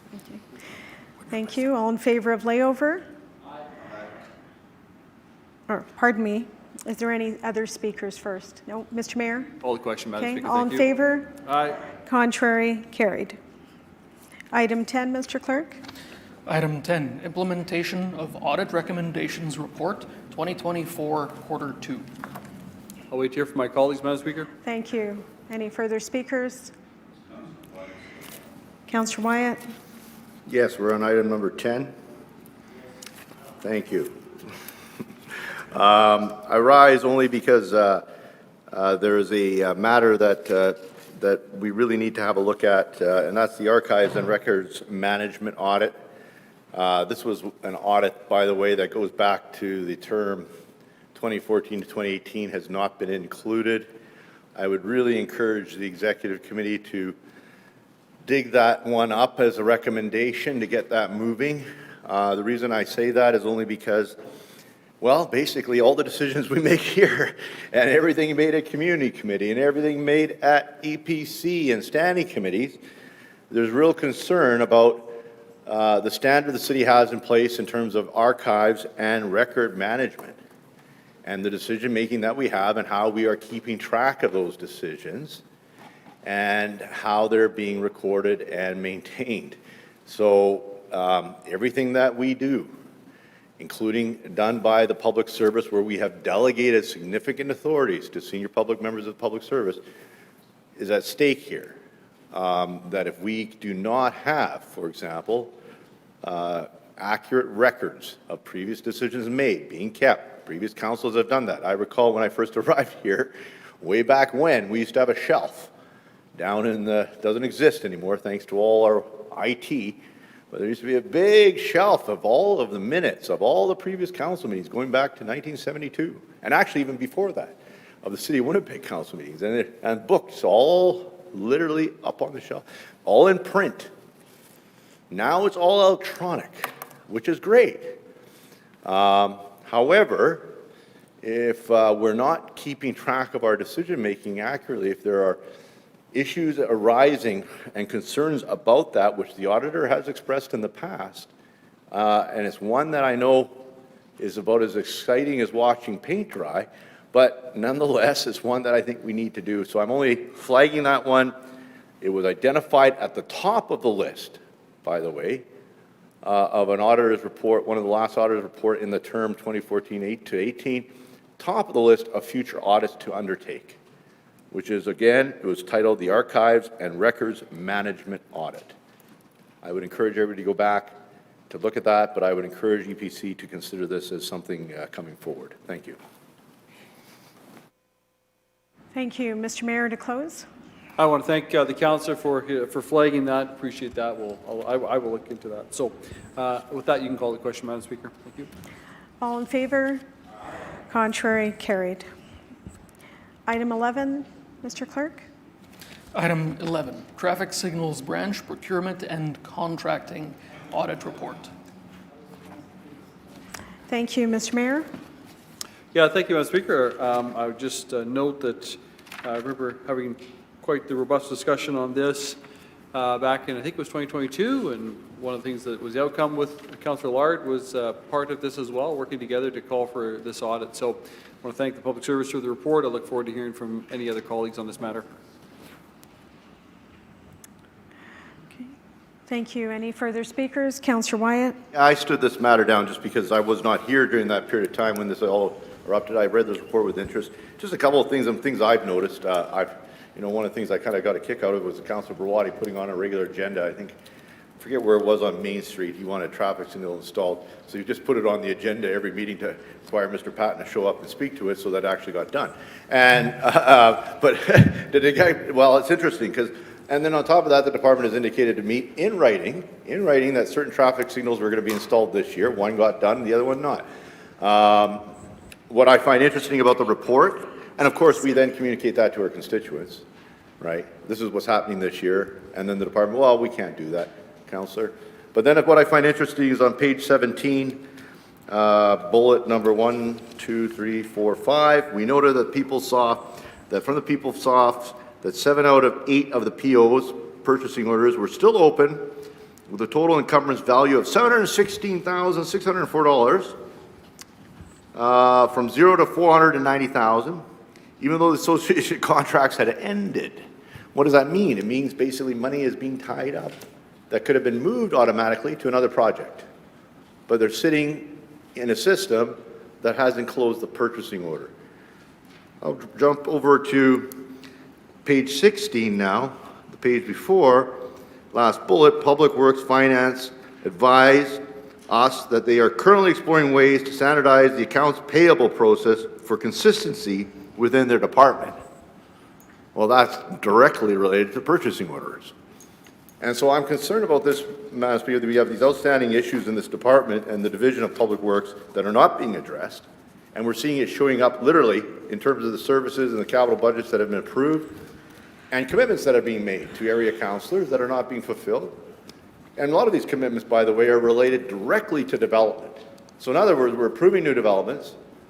In a lot of these cases, these facilities, though the city installs it, are being billed forward to developers who are having to pay for these improvements. So it's fully funded in some cases not, but in many cases it is, or partially funded, and they're not being installed. And we're seeing issues with regards to how the department itself is operating still. And so I'm flagging this, to put this on the record, so that the recommendations herein, we're receiving as information, but that, I think this is a significant report that has come forward, the audits reports, and I would encourage the executive committee, even though it's received as information, that it should keep this alive and flag it somehow going forward. Because it's clearly these are issues of not, and I know that the auditor does come forward with the recommendations and lists all of the recommendations, they'll say they're 96% complete or 98% complete or whatever the case may be. But that this matter be stayed on top of because of the significant issues within this branch of the Public Works Department. Thank you. Thank you. Any further speakers? Mr. Mayor, to close. I want to thank my colleague for his comments. You can call the question, Madam Speaker. All in favor? Aye. Contrary? That's carried. Councillor Wyatt noted in opposition. Okay, that concludes reports under EPC. We now have 3 notice of motions from the September meeting. Okay, Councillor Wyatt, your opportunity to introduce your motion on remote work arrangements. I'd like to call the question on it. Okay. I think it's self-explanatory. I'd like to call the question. Okay. In light of the fact that everybody doesn't want to have debate, I'd like to call the question. Right to the point. Yes. Yeah. Councillor Wyatt, would you like to restate the motion? Well, the motion There's is been a right in request front for of- that. If you'd like to rise, please. It's on the... Therefore, be it resolved that council immediately direct the CAO to end the work from home practice and issue a directive to all city employees to return to their respective offices. It's self-explanatory. I'd like to call the question, record a vote. Thank you. And there's an opportunity for others to speak, just as you were trying to earlier. Mr. Mayor. Thank you, Madam Speaker. Appreciate the motion from the councillor. I do want to acknowledge the good work of our acting CAO, Mr. Sherwood Armbruster, who's already made a move to bring more of our staff back into the office more frequently. In fact, moving from what it currently is right now, where some staff are home all the time, now into the office at least 3 days a week. I think that we do have to understand as well that there may be, I'm not sure of this, but there may be some individuals who are hired on the agreement that they could work from home certain days of the week. The more we get staff back in the office, the better it is, in my belief, and so I, like a lot of other councillors around this chamber today, would like to see our staff back in the offices more often. I acknowledge and appreciate the work of our Mr. Armbruster to see that to happen. So at this point, I would like to just put some faith and trust in our CAO, stand with him as he works to kind of get more people back to the office more often, because he understands the nuances of whose contract is granted what as far as employees are concerned. And so I won't be supporting this motion, though I appreciate the intent of it. I'm going to be supporting the work of our CAO at this time. Thank you. Councillor Laurent. Yes, Madam Speaker, through you to, well, I guess council and public. I think this direction is really heading into a wrong direction. I mean, telework allows us to save on greenhouse gas emissions from us not having to go to work. It's a benefit that doesn't cost the city anything, or barely anything, relative to the quality of life that some people are looking for in their employment. If you think of people who have other commitments other than work, single parents, people who may be caregivers at home, there's a swath of the population that is instantly eliminated if we don't allow for flexible work arrangements. So we're looking to make the best, deliver the best services for the money that we have to spend. This is one of those non-financial benefits that we can offer to the collective bargaining units. Why would we take a tool away if it doesn't cost the city anything or barely anything? And why would we want to encourage a practice that will result in more commutes to work, more cars on the street, more traffic congestion, challenges in achieving our climate goals of reducing single passenger automobile trips? I think it's going in the wrong direction, and I think the administration is best positioned, and our collective bargaining units, when we're looking to renew collective bargaining agreements, to make these decisions. So this yes/no motion, I think, would have been extremely problematic, or would be extremely problematic if we were to vote straight up and down, like 0 or 1. And I'd like to point out that many members of this council have joined in this chamber, including some of those who were authors and or seconders of this motion. So if we're telling everybody they should be restrained to a desk for the period of the workday, maybe we should have the same standards for ourselves. There. Thanks. Thank you. Any further speakers? Councillor Orlikow, then Councillor Mays.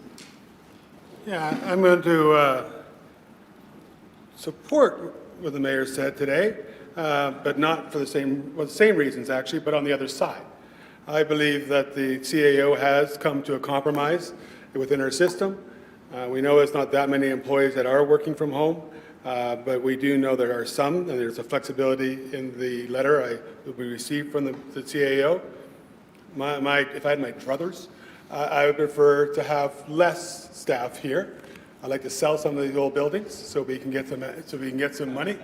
But again, I understand this is one of those, I'm not sure it's a debate, but we're not the only ones having this debate right now. It's all over the place. We see what happened to the federal government when they did that.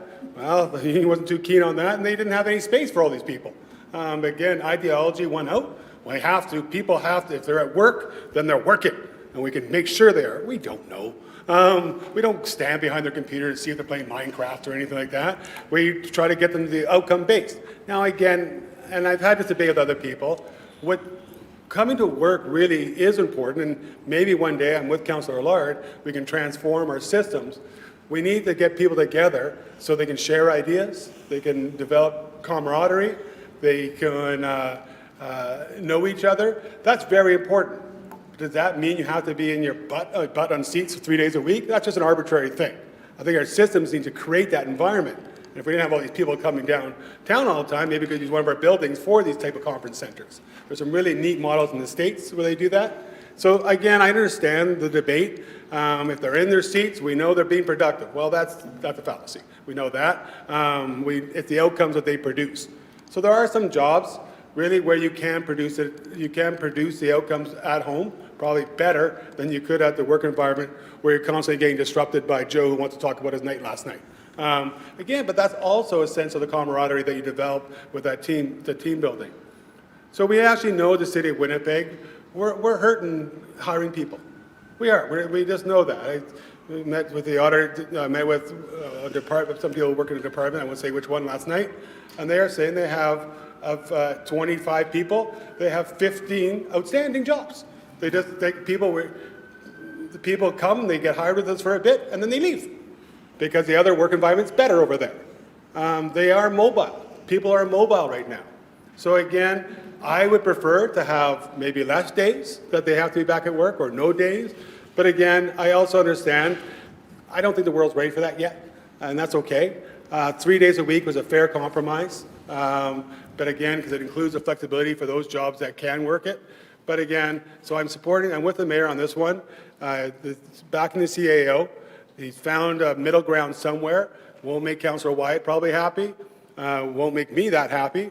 But it's a fair balance between both sides. But I think we still need to foster an environment where we do have that collaboration, where we do have people getting together to speak about issues, to get to know about their kids. And so they have this sense of family, because that's really, we come to do our job, and many of our employees come to do the job because they believe in the public service. They believe in the city of Winnipeg.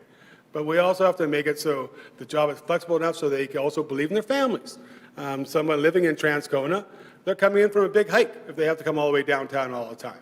That's true. How much hours a day are they wasting in a car getting downtown where they could be with their family?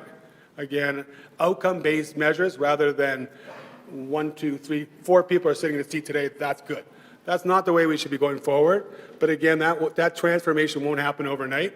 So again, I'm going to support the CAO. I think he's made a decent compromise. Like I said, I wish it was a little bit more flexible, but I think I'll land in the middle on this one and not supporting this motion. This is just, I'm not, it was, Councillor Wyatt, to his credit, did ask me about it, and I just told him I'm not there. I don't believe the 1940s style of work is still dominant. We should be looking at flexibility. We have technology now. We have that ability. But I understand where he's coming from. The idea, and he says in one of his lines here, inefficient taxpayers know, about camaraderie. That's what we do have to foster a sense of. So people have a sense of pride of working for the city of Winnipeg. You're not going to do that at home by yourself. So I agree with that. We have to bring people back so they have that sense of pride. But to say you have to be sitting in your seat doing this work, while easily they could do it somewhere else, to me is going to be restrictive on how we're going to be able to recruit people going forward. So again, I'm not going to support the motion, and I'll stand up and say I do support, for now, the CAO's position on how they're going to manage the workforce. So thank you. Thank you. Next is Councillor Mays.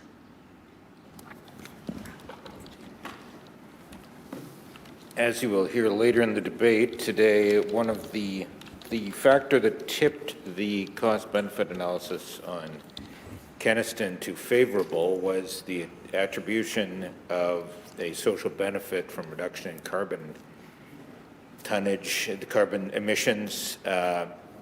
We also have had a report here in recent months that indicated the amount of carbon reduction based on having a work-at-home policy. It's Councillor Allard's point, basically, with more data.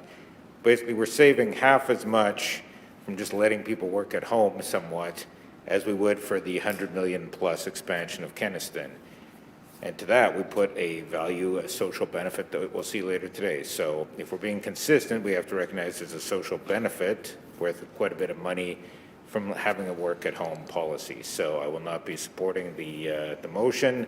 Councillor Ellert's made the general point already, but I wanted to echo what he had said, that there are some environmental advantages to the arrangements we've had in place. Thank you. Any further speakers? Councillor Wyatt, to close, yes? I think I will speak now. Well, this is classic center-left, Madam Speaker. Couldn't you have timed it better? Right after the vote on the living wage, we now have this discussion, and this is a classic example of the center-left speaking from both sides of their mouth at the same time. We want everybody to have a living wage, but they don't have to go to work. Now, that's classic, Madam Speaker. They don't have to go to the office to go to work. No, I get to speak, Mr. Chair. Madam Speaker, it's my turn to speak. You may not like me being as direct as I am, but it's the classic two sides of the mouth at the same time by the center. Let's keep our comments respectful. Thank you. Of other councillors around the table, which is not allowed under our rules. Councillor Wyatt, let's keep respect and decorum in the chamber. Thank you. But I would just say this. The next motion coming forward from possibly from myself or somebody else, or maybe a member of EPC, should be what's called the Office Space Rationalization Initiative. Because frankly, we don't need probably a third of the office space we have now in the downtown, and some of it leased, some of it extremely expensive square footage office space that we have. If people are able to work 3 days a week, you can stagger that amongst the employees in the office. You don't need as much space. You don't need as many desks. You don't need as much square footage. I fully expect that to be the next initiative coming forward in light of the fact that we've endorsed this policy and we've agreed to this. It's also removed some options, by the way, towards the city being able to make some decisions financially. I'm thinking of the budget boss over there and members of EPC who have to present the budget to us. If folks are working from home and we don't really know about the productivity there, I mean, the idea at one time we had Film in Fridays, you remember many years ago, if we ever have to make steps to reduce our ability to serve or perform services, that kind of goes out the window here, doesn't it, to a certain degree?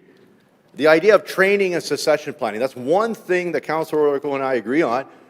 That, to me, right now, our succession planning from staff person to staff person, Harry Lazarenko used to say to me, Councillor Wyatt, you think you're indispensable? Well, just put your finger in a bucket of water and take it out and leave it, see the impression you've left behind, right? Now, he used to say that jokingly, but it's interesting, though, over the years, actually, I think Harry, not about myself, but Harry was actually somewhat wrong, because I've seen the change, unfortunately, which has occurred where we have had senior people who are extremely knowledgeable, or people who've been with the city a long time, who are very confident, who are able to make decisions and not have to second-guess themselves, and they're gone, and they did not pass that wisdom for whatever reason. Succession planning was not done. That information and wisdom was not passed on to new staff coming up. Sometimes we had major breaks in terms of that staffing, in terms of even people taking over the actual work that was done previously. And I can think of one area in particular, and that's, I think we're getting better now at it, but at one point we were in real trouble, and that's the land development branch of the city, the arm that only feeds us. And we lost people like Ernie Carrier and others, and we struggled there for a while. And that comes by being in the office. That comes by working together. And yes, Madam Speaker, I am real. No, I'm not 19. Some people say, well, this is 19th century. No, look, we need there's mental health days. Our employers, and namely our supervisor and managers, I know are very flexible and have worked with staff to overcome issues where they have a personal loss in their family or they got a situation with their child. We have done that over and over and over again as an employer. And it's outside of sometimes, most often outside of the contract, but we do it because we know it's right to help our employees. But the reality is, Madam Speaker, it has to be a give and take on both sides. And we still have productivity issues in the city. We're debating all these issues right now. We need to send the message, I think, as other employers have done, to come back to the office and start to address these issues. One in particular, one department, I can tell you right now, I hear from the private sector all the time, the permits division, go down and shoot a cannon, not hit anybody down in that office right now. And how many weeks does it now take to get a permit issued? Not weeks, pardon me, months. Okay, now, I can't say that for sure that's linked to people being in the office or not, but, you know, I think the public thinks so right now, because they're not able to get the permits like they once did. Never mind trying to pull a development, a subdivision rezoning application through the system within a timely manner. These are issues that are related directly to productivity, and if you ask the private sector, why have they elected to do this? Why did the Bank of Nova Scotia a year ago December say, everybody back to the office, 300 of some folks didn't, and they terminated their positions? I'm not saying we do that, but that's what the Bank of Nova Scotia did. And other banks followed. There was obviously a reason. It has to do with productivity. And Madam Speaker, I hear what Councillor Allard is saying about greenhouse gases and everything else. That's why we got to build rapid transit. That's why we got to build alternatives. I'm on the same page as Councillor Allard. But to abandon the downtown and to say, well, we had a strategy of creating a campus plan around the city of Winnipeg, around City Hall here. We had the planning department south there of Assiniboine, north of Assiniboine, south of Broadway. We have the assessment department over here at the Confederation Building. We have the Winnipeg Police Headquarters. We spent $300 and some million on that facility. You know, we've spent huge dollars, and we spend significant dollars on annual leasing costs, Madam Speaker. And I don't know if we're getting value for money now because of the fact that we're not prepared to say the pandemic is over and it's time to get on to providing services to the citizens of Winnipeg. And to answer Councillor Allard's question, you know, the fact of the matter is we all, members of council, I don't know about you, but it's just because it's 5 o'clock, I don't stop. I still call people back. I still get emails. I still respond. Go to events, meetings in the evening, like we had last night for South Transcona's area structure plan that we're working on, and every 2 weeks. We continually go weekend, evenings, mornings. You know, we're not 9 to 5 punching the clock, and none of us expected that, and none of us are complaining about that. But I want to make that for the record as well, because Councillor Allard took a bit of a shot at some of you guys in the room, I think. So, Madam Speaker, I would hope that this motion could be supported, and I'll be calling a recorded vote. Thank you. Thank you. I'll call the question on this notice of motion. All in favor? All in favor? Okay, please rise. Okay. Councillors Chambers, Duncan, Schreier, Wyatt. Those opposed, please rise.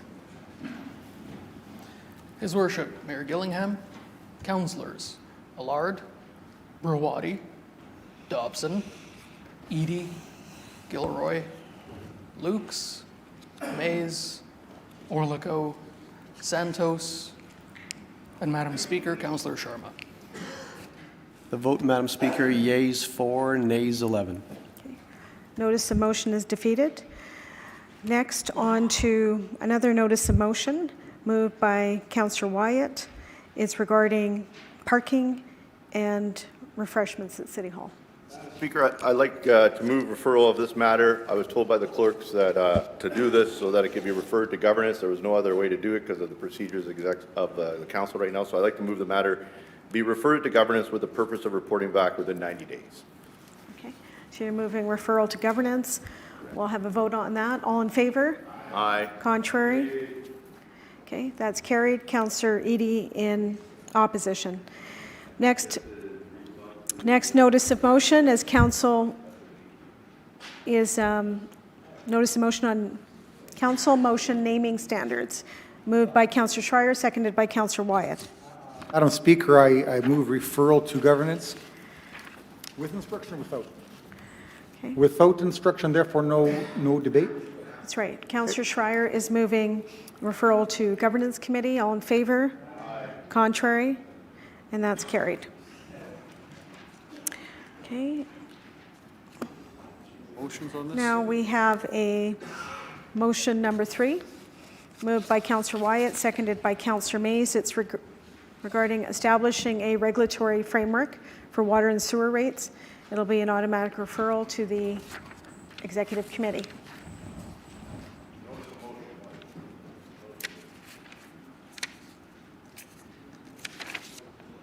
Okay, that is just a regular motion. It's not notice.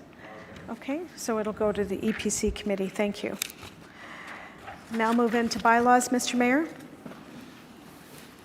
Okay, thank you, Madam Speaker. I move the following bylaws be read at first time.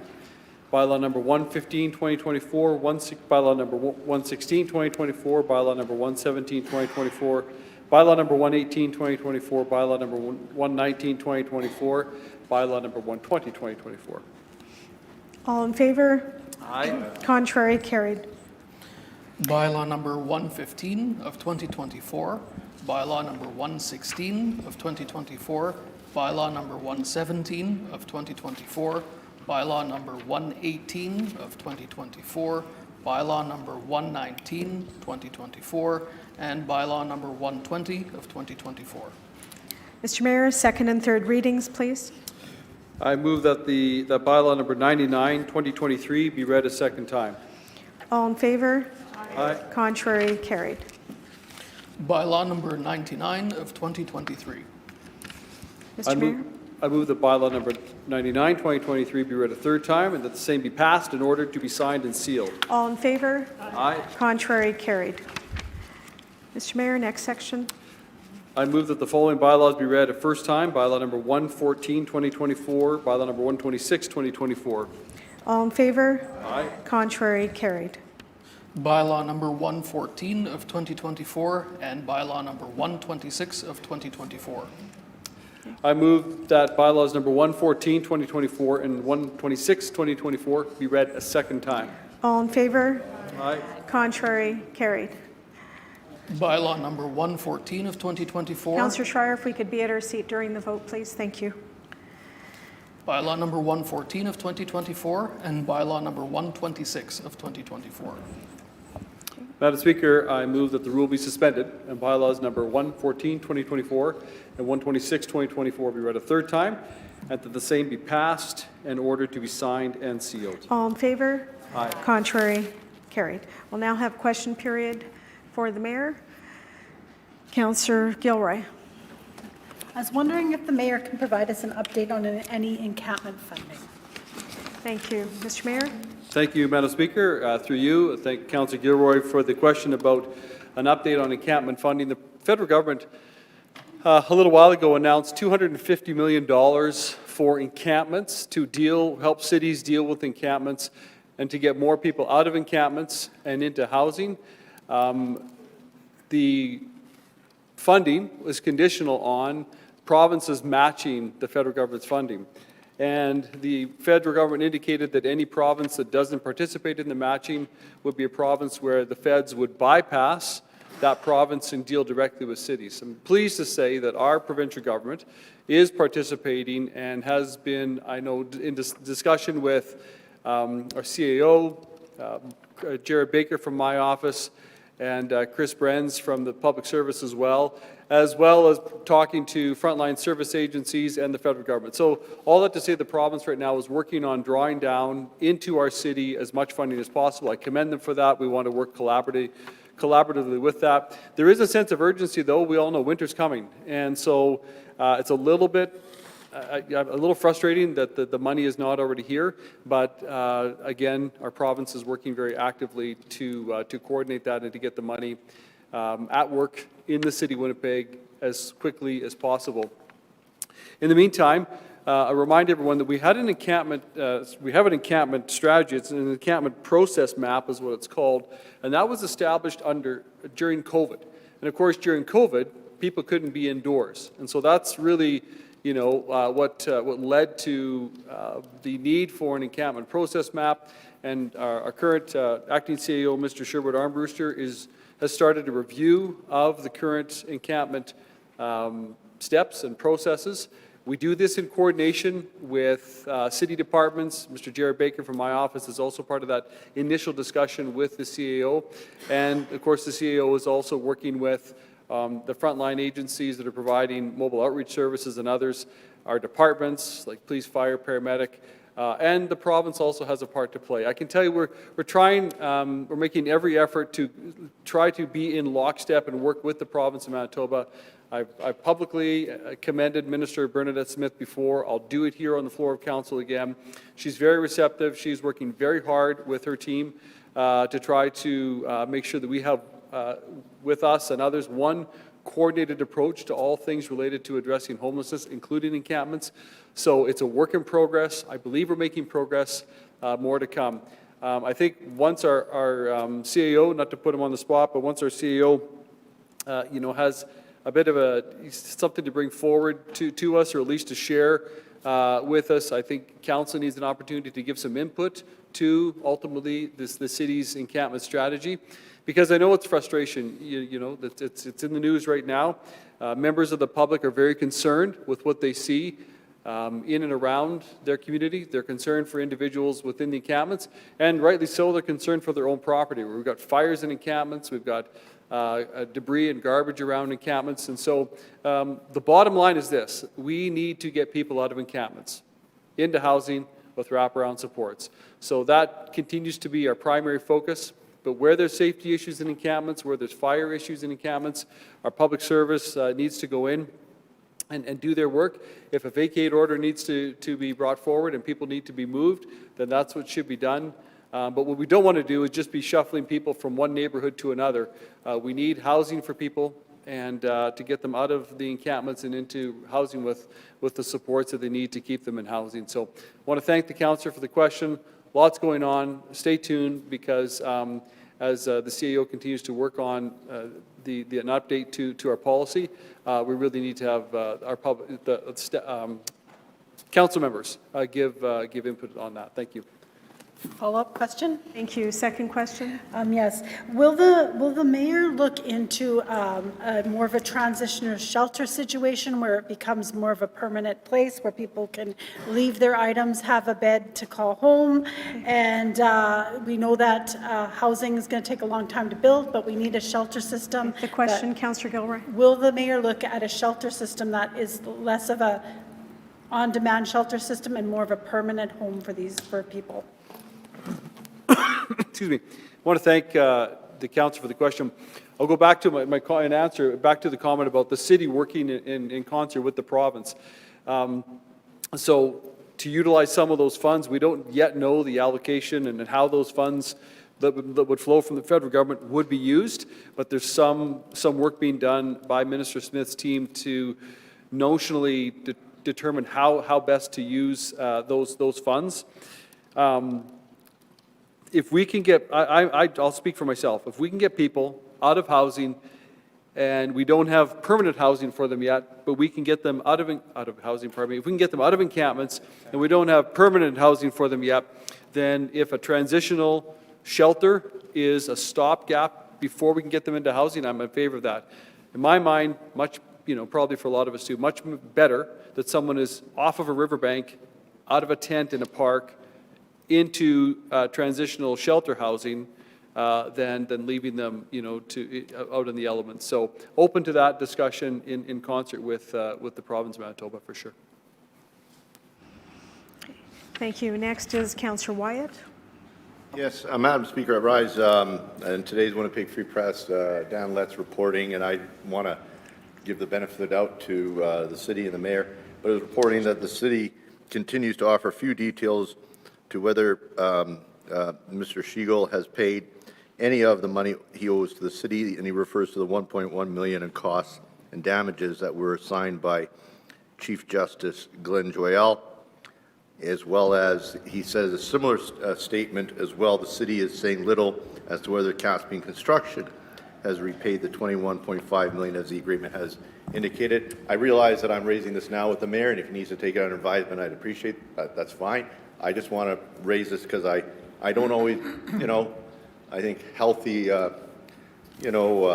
critical thinking. I'd like to know the facts, not necessarily the facts given by the Winnipeg Free Press. So I just want to clarify the situation on this matter. Thank you. Thank you. Mr. Mayor? I want to thank the council for the question. Yes, the courts did determine awards to the City of Winnipeg on the two matters the councillor spoke about. I don't have the most recent information, but that's something we'll certainly take under advisement. And in fact, I will ask our public service to get an answer, just to send a message, an answer to all of council once I have that information. Thank you. Thank you, Mr. Mayor. Second question. In light of the recent revelations by Mr. Pearson in the court the other day, has the mayor had any indication yet from the relatively new premier a year old, who made a promise in the last general election to hold a public inquiry into this matter. Whether or not he is actually going to live up to that commitment, I'm assuming he will. And the question is, when is he going to announce a public inquiry into these matters? Thank you. Mr. Mayor? I want to thank the council for the question. I don't have an update from the Premier at this time on that. Councillor Mays and Councillor Eady, I have you on the list. Thank you. Councillor Mays. Thank you, Madam Speaker. Before we next meet here as council, we will have the extraordinary experience on November 19th of meeting to consider the malls and corridors proposals for zoning reform. I'm largely in support of that, but I continue to ask questions about one of the provisions, which is it's really a question about you, Madam Speaker, in a way, because you did a very good job when the mall at Northgate got developed, and I remember you saying the line, "What I got for the people was what they needed." We would all like to be able to say that to people in our neighborhoods. There will not be hearings, though, in the future. It's as of right development. Subject to, we are told, standard development agreements. We seem to have sorted out the morass of whether we can impose these development agreements or not, we think. But we're being told it'll be the standard development agreement. And then you ask and you're told, what does that mean? It's the standard one. So what I want to ask the mayor, frankly, I'm perhaps not as convinced that it's like a Soviet-style model where you think that the public services, the state is an extension of the people. We no longer need to listen to the councillors or to the people. We'll just have the state impose these development agreements. What will the people want, though, to use your phrasing? How do we know that we're going to get what the people need in their neighborhoods? You had the vehicle to do that with a public hearing. So when can we find out what will be in these development agreements that are going to be standardized? Surely we need to have that before the hearing on November 19th. Thank you. Mr. Mayor? I believe, through you, Madam Speaker, I believe in the council's question, he indicated he's tried to get this information from the public service and has not been successful. I know I don't ask the question back, but I'm going to base my answer on that assumption. I will seek to work with the councillor to get information, hopefully before that time, if not certainly as part of that process, but that will be the goal. Thank you. Next question, Councillor Mays. Mr. Kelsey from the Mayor's Office has been very good indeed about talking about traffic studies and the need to have those, and that is something that the public needs, as in your case up at Northgate. Madam Speaker, can we have some assurance that Mr. Kelsey's work will have paid dividends and that part of these development agreements will be some assurance that there's some sort of traffic study that will come? Thank you. Mr. Mayor? I can assure you that I and my staff are working hard through this process as well, and I appreciate the council's request, and we'll certainly take that under advisement. As I say, we're working hard to review all that is coming forward as well. Thank you. Thank you. Next is Councillor Schreier, and then Councillor Eady. Thank you, Madam Speaker. All sorts of questions here, including questions about public works and stuff being asked to the mayor, and that's fine. Mayor offered to answer them. In this case, I'm talking about something specifically that just happened regarding one of the report items to EPC. And I got a big question. And given the mayor does appoint the Executive Policy Committee, and questions of leadership and perspective here at City Hall, question is this. In the mayor's perspective, is council supreme or is Executive Policy Committee supreme? We just had a motion in which a council-generated motion came back to council, and we could not vote in favor of it apparently because of the recommendation by Executive Policy Committee. That means to me that council is not supreme. But we say all the time, council is supreme, not Executive Policy Committee. And on that basis, how could we have proved the supremacy of council on that motion on the livability Councillor wage? Schreier, thank you for that. The clerks will have an explanation, and the vote stands. Okay. Yeah, and that is our past process. It's our current process. There was nothing untoward during that vote. Mr. Mayor, if you wish to respond. Yeah, just again, through you, Madam Speaker, we're looking to the clerks, and as you indicated, there will be, if council need further information, ultimately, the motion was brought forward, the motion was amended. As for the process, we had the votes accordingly, and the results are what they are. Okay. Next, Next question is by Councillor Eady. Yes, thank you, Madam Speaker. I rise, Madam Speaker, through you to the mayor. Recently, we heard that Mr. Lloyd Schreier is being appointed to a 2-year committee study. Pardon me? Lloyd. Oh. I said Lord Schreier.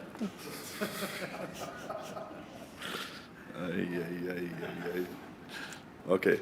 Sorry, Madam Speaker. I apologize.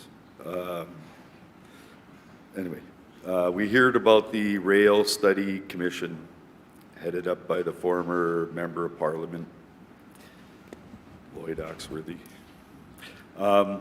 Anyway, we heard about a 2-year study, Madam Speaker, and the mayor was on the radio, but that 2-year commission, which is being established by and funded through the Premier and the Government of Manitoba, Madam Speaker, the people behind it have constantly called for not doing anything with the Arlington Bridge until this study's done. And I just want to confirm, Madam Speaker, that is it the mayor's position that we don't do anything towards replacing the Arlington Bridge until they come back with a study that's already been done in the past? And I don't know that if it has a change, it's going to take a long time. We need the bridge. So is it the mayor's position that we don't do anything with that Arlington Bridge until that committee comes back with their study? Thank you, Mr. Mayor. Thank you, Madam Speaker. I'm trying to imagine if Edward Schreier and Lloyd Axworthy are one person right now. But the answer to the councillor's question specifically is no. I believe that we are going to have to make a decision on the Arlington Bridge prior to that two-year study being completed, on the assumption that there will be a report back on the Arlington Bridge, I think within the, well, I'm quite certain within the 2-year timeline. So that will come to council prior to, before 24 months from now. Thank you. Thank you. That there was a report ready to come in October. It was delayed. Is the mayor saying that he's being told otherwise, that we're going to have to wait 10 or 12 months before that report about replacing the Arlington Bridge comes forward? Thank you, Mr. Mayor. Through you, Madam Speaker, no, I am not saying that. Final question. Madam Speaker, without preamble, will the mayor be asking the negotiators to set a criteria in negotiations to have a living wage paid to our city workers, especially in the QP bargaining unit? Thank you, Mr. Mayor. I'll take that under advisement. Thank you. Thank you. Yes, Councillor. Just for clarification, so there's no misunderstanding, Lloyd Schreier is a real person. He's his own person. He's our cousin, and he's done some great work on the behalf of the province of Manitoba, especially when it comes to labor relations. Thank you. Thank you for that. I should make that point of order. Actually, Lloyd Schreier is a big-time supporter of mine over the years, and I always say Lloyd when I think of Lloyd, but I know Lloyd Axworthy too. I just made He's a real person. Thank you for that. Thank you. Councillor Santos, and then Councillor Schreier. Thank you. I got a couple of residences that continue to follow up with my office with respect to a lot of properties that there's demo debris still being left around, and it's been around for several months. So I'm hoping if the mayor has any updates on how we can fast track issuing demo permits and get the debris moved quickly and out of these communities. Thank you. Mr. Mayor? I want to thank Councillor Santos for the question, and I appreciate that she did just send to me the addresses of the properties in question where they're having trouble getting their demo permits. I mean, one of the decisions this council made quite some time ago, which I absolutely support, is making it easier for property owners to demolish their buildings where that is required and necessary. So we certainly don't want demolition permits stuck, and so I'm glad to certainly work with the councillor and others that may need to try to find ways with our department to see why those may be stuck or those demo permits have not been issued to this point. And I want to recognize once again that it is really, Madam Speaker, Councillor Eadie's ward, Councillor Santos's ward, Councillor Gilroy's ward, primarily, it seems, where the bulk of these properties seem to be, and where these residents living in the neighborhood too often, unfairly, have to look at these piles of rubble or these vacant and boarded up buildings. And so absolutely willing to work with the councillors, any councillors, if need be, to try to see why demolition permits are being held up. Thank you. Thank you. Councillor Eadie, second round.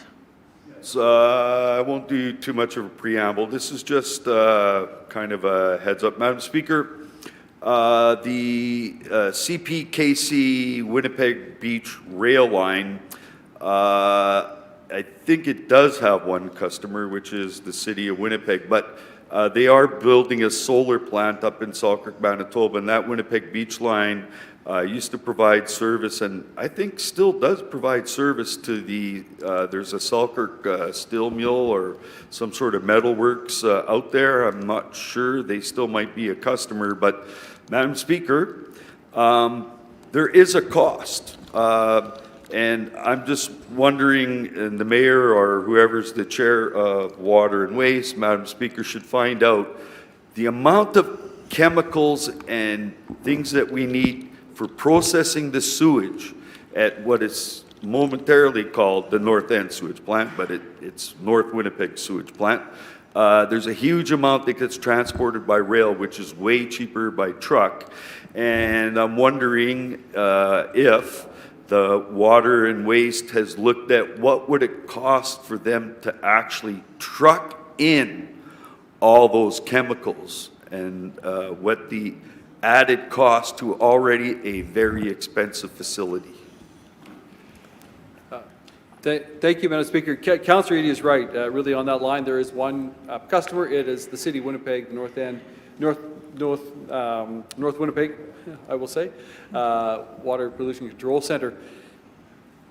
I'm very hopeful that Dr. Axworthy, in his analysis, will consider that line, that line and other lines like it, where there's maybe only one or perhaps no customers, where it's underutilized, as part of the analysis as to whether or not those could be starting points of real relocation or decommissioning some of those lines.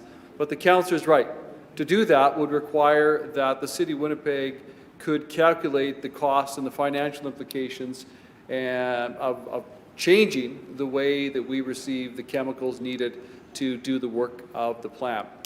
That rail line, if I understand it right, is approximately 9 kilometers long. It crosses 30 intersections, or there's 30 street crossings in North Winnipeg in residential areas. And so you just imagine if we could come to the place where it made sense to, and it was financially viable to, remove a rail line and remove the potential for rail, pedestrian, rail, vehicle collisions in 30 intersections, it would make that section of our city much safer. So very open to that, but again, to the councillor's point, he's correct.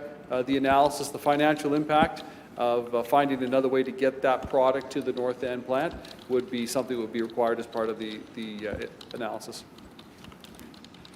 Thank you. Question, Councillor Eadie. Madam Speaker, I don't know if the mayor's aware, but in your ward, Madam Speaker, I'm wondering why aren't we looking at the Arberg line that goes through and crosses through as many neighborhoods through the Point Douglas and Old Kildonan wards?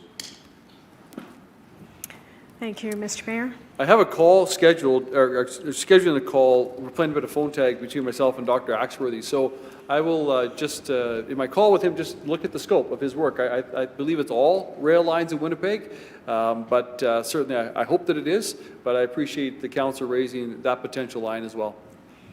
Thank you. Final question. Third and final question, Madam Speaker. What was it?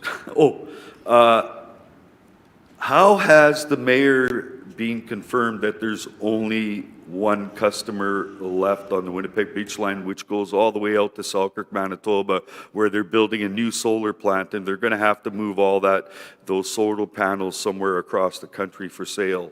And also the rolling mills or whatever it's called in Selkirk, Manitoba. Where's the mayor actually getting specific confirmation? Is it from CPKC, or is it only from Mr. or Dr. Axworthy that detail is coming from? I thank the councillor for his question. I should clarify, I believe it is, there's only one customer in Winnipeg for that rail line, and so the councillor makes a good point about other customers north of the city of Winnipeg. We'll get, obviously, as part of the analysis, we'll get confirmation to see if somehow we're missing that there's some other customer in Winnipeg. Nonetheless, this analysis is something that I look forward to. It was important to the Premier, and as part of my campaign commitment as well, to take a look at where we may be able to rationalize, decommission some rail lines within the city of Winnipeg as a first start and turn them into spaces, land that could be redeveloped into housing or some other use, active transportation pathways, green space, whatever the case may be. Thank you. Thank you. Councillor Wyatt? Just on the issue of the railway relocation matter, is the mayor aware that a gentleman by the name of Art Defer, who was actually commissioned by, at the time, Minister Emerson, to look at inland ports. And I had the opportunity to meet with Mr. Defer, who was quite eloquent on the matter, and indicated to me that one of the lowest hanging fruits that we could actually pick from the tree, so to speak, on this issue and implement, if the mayor, if the premier, and the prime minister were prepared to put the executives of both CN and CP in a room and tell them how it's going to be, that through the Fraser River Valley, there is actually one rail line on one side of the river because it's such a gorge, they couldn't put two, and CN is on one side of the river, on the other side is the CP line. And for literally dozens and dozens of kilometers, they share their lines. So in other words, they work together to cooperatively move trains on each other's lines, one in one direction, one in the other. And yet, through the city of Winnipeg, the same exists, except we actually have two sets of rail lines with two sets of tracks each. And yet, they could share. The most direct line in and out of the city is the CPR main line. The question, with the please. most grade separations. The one that would prevent and address issues like Councillor Duncan has in his ward and others is to get CN and CP working together to run the rail through the city on one line, which is what Mr. Defer strongly recommended at the time, instead of spending hundreds of $millions on grade separations on two separate sets of line, get them working on one line, which would be the CPR line going through the city, back and forth, put the executives in the room. Is he aware of this, that this option has been there for some time, and they can do it already, and they do it already, and have done it for decades, longer than that, on the Fraser River Gorge, going down to Vancouver. Thank you. Mr. Mayor? Yeah, I want to thank the councillor for his comments. I obviously can't speak for Dr. Axworthy. My strong assumption would be that certainly Dr. Axworthy is and will be aware of previous studies that have been done, including the work done by Mr. Defer and others. And I'm hoping, believing that kind of previous work would be taken into consideration rather than starting from scratch. Thank you. To the same matter, is the mayor aware that CN executives have expressed to members of council in the past, as per Councillor Eadie's comment, that the spur lines are the lines that are actually the most effective or easily relocated.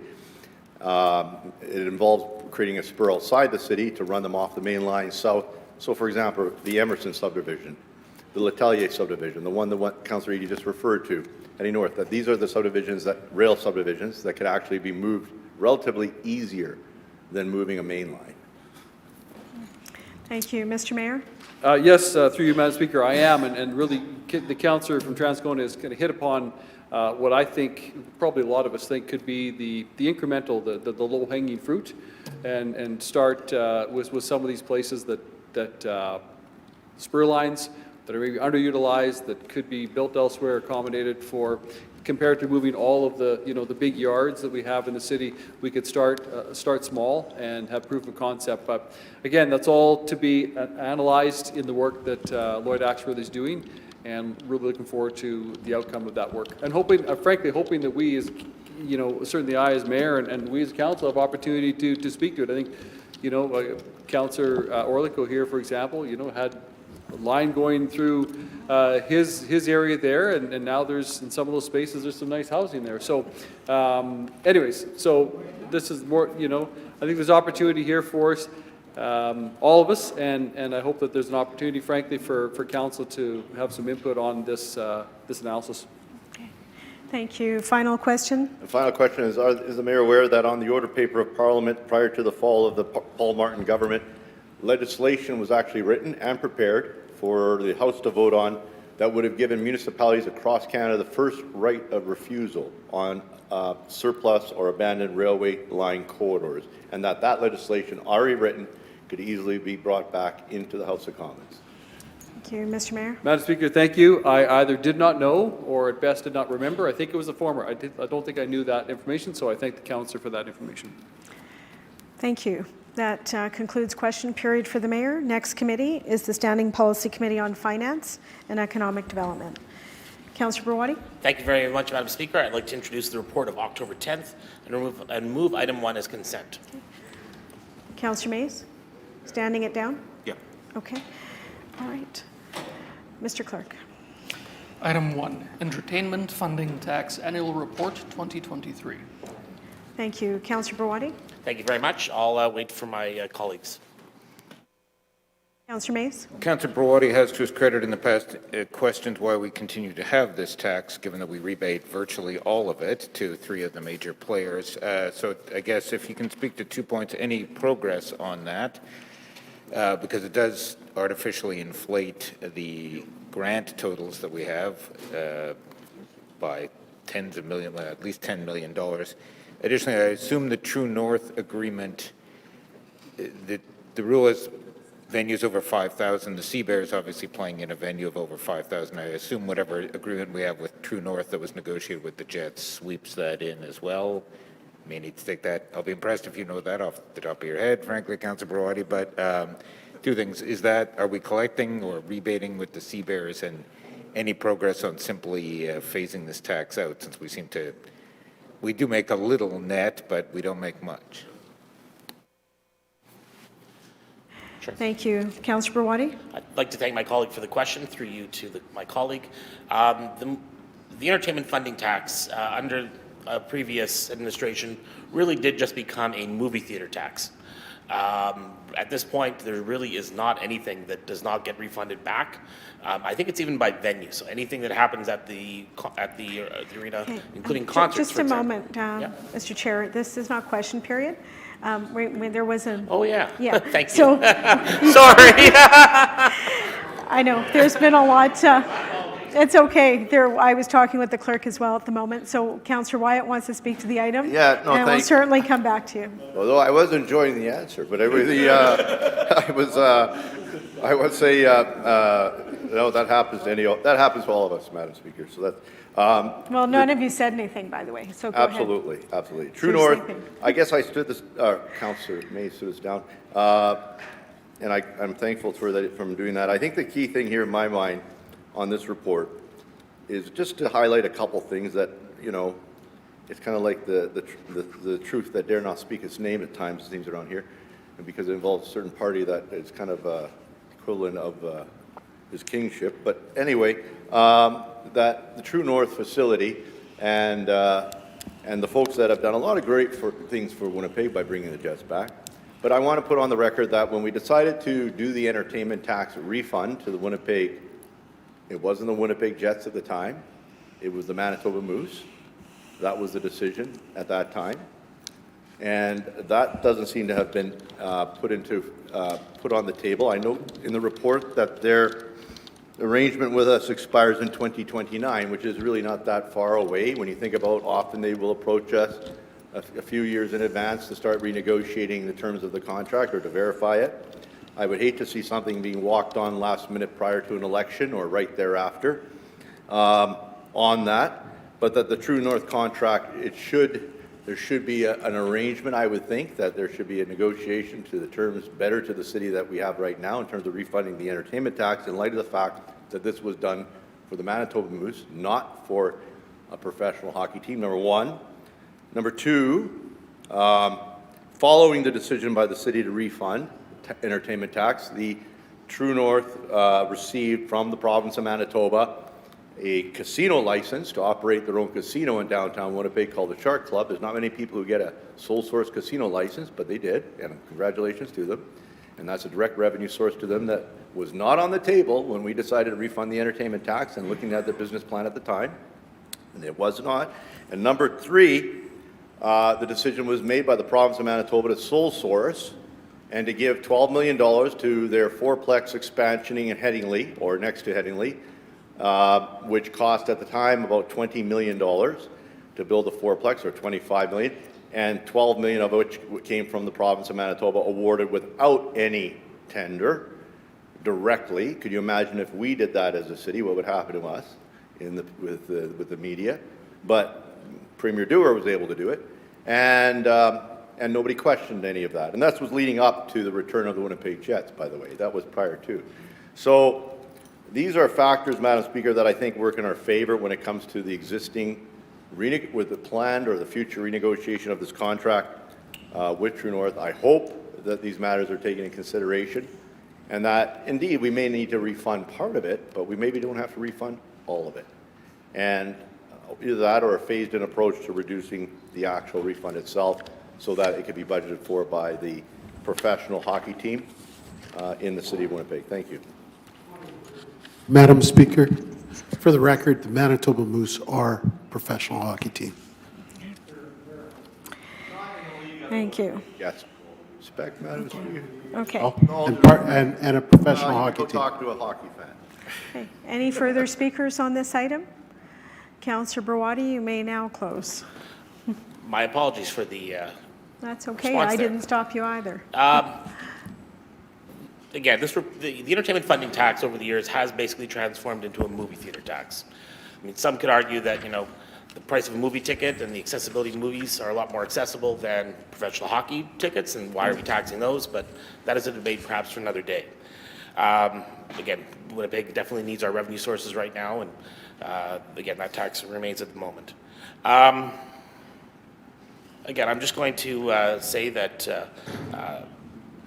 do we need to continue to have the tax on the professional sports organizations? And that's certainly a discussion that could be had in the future.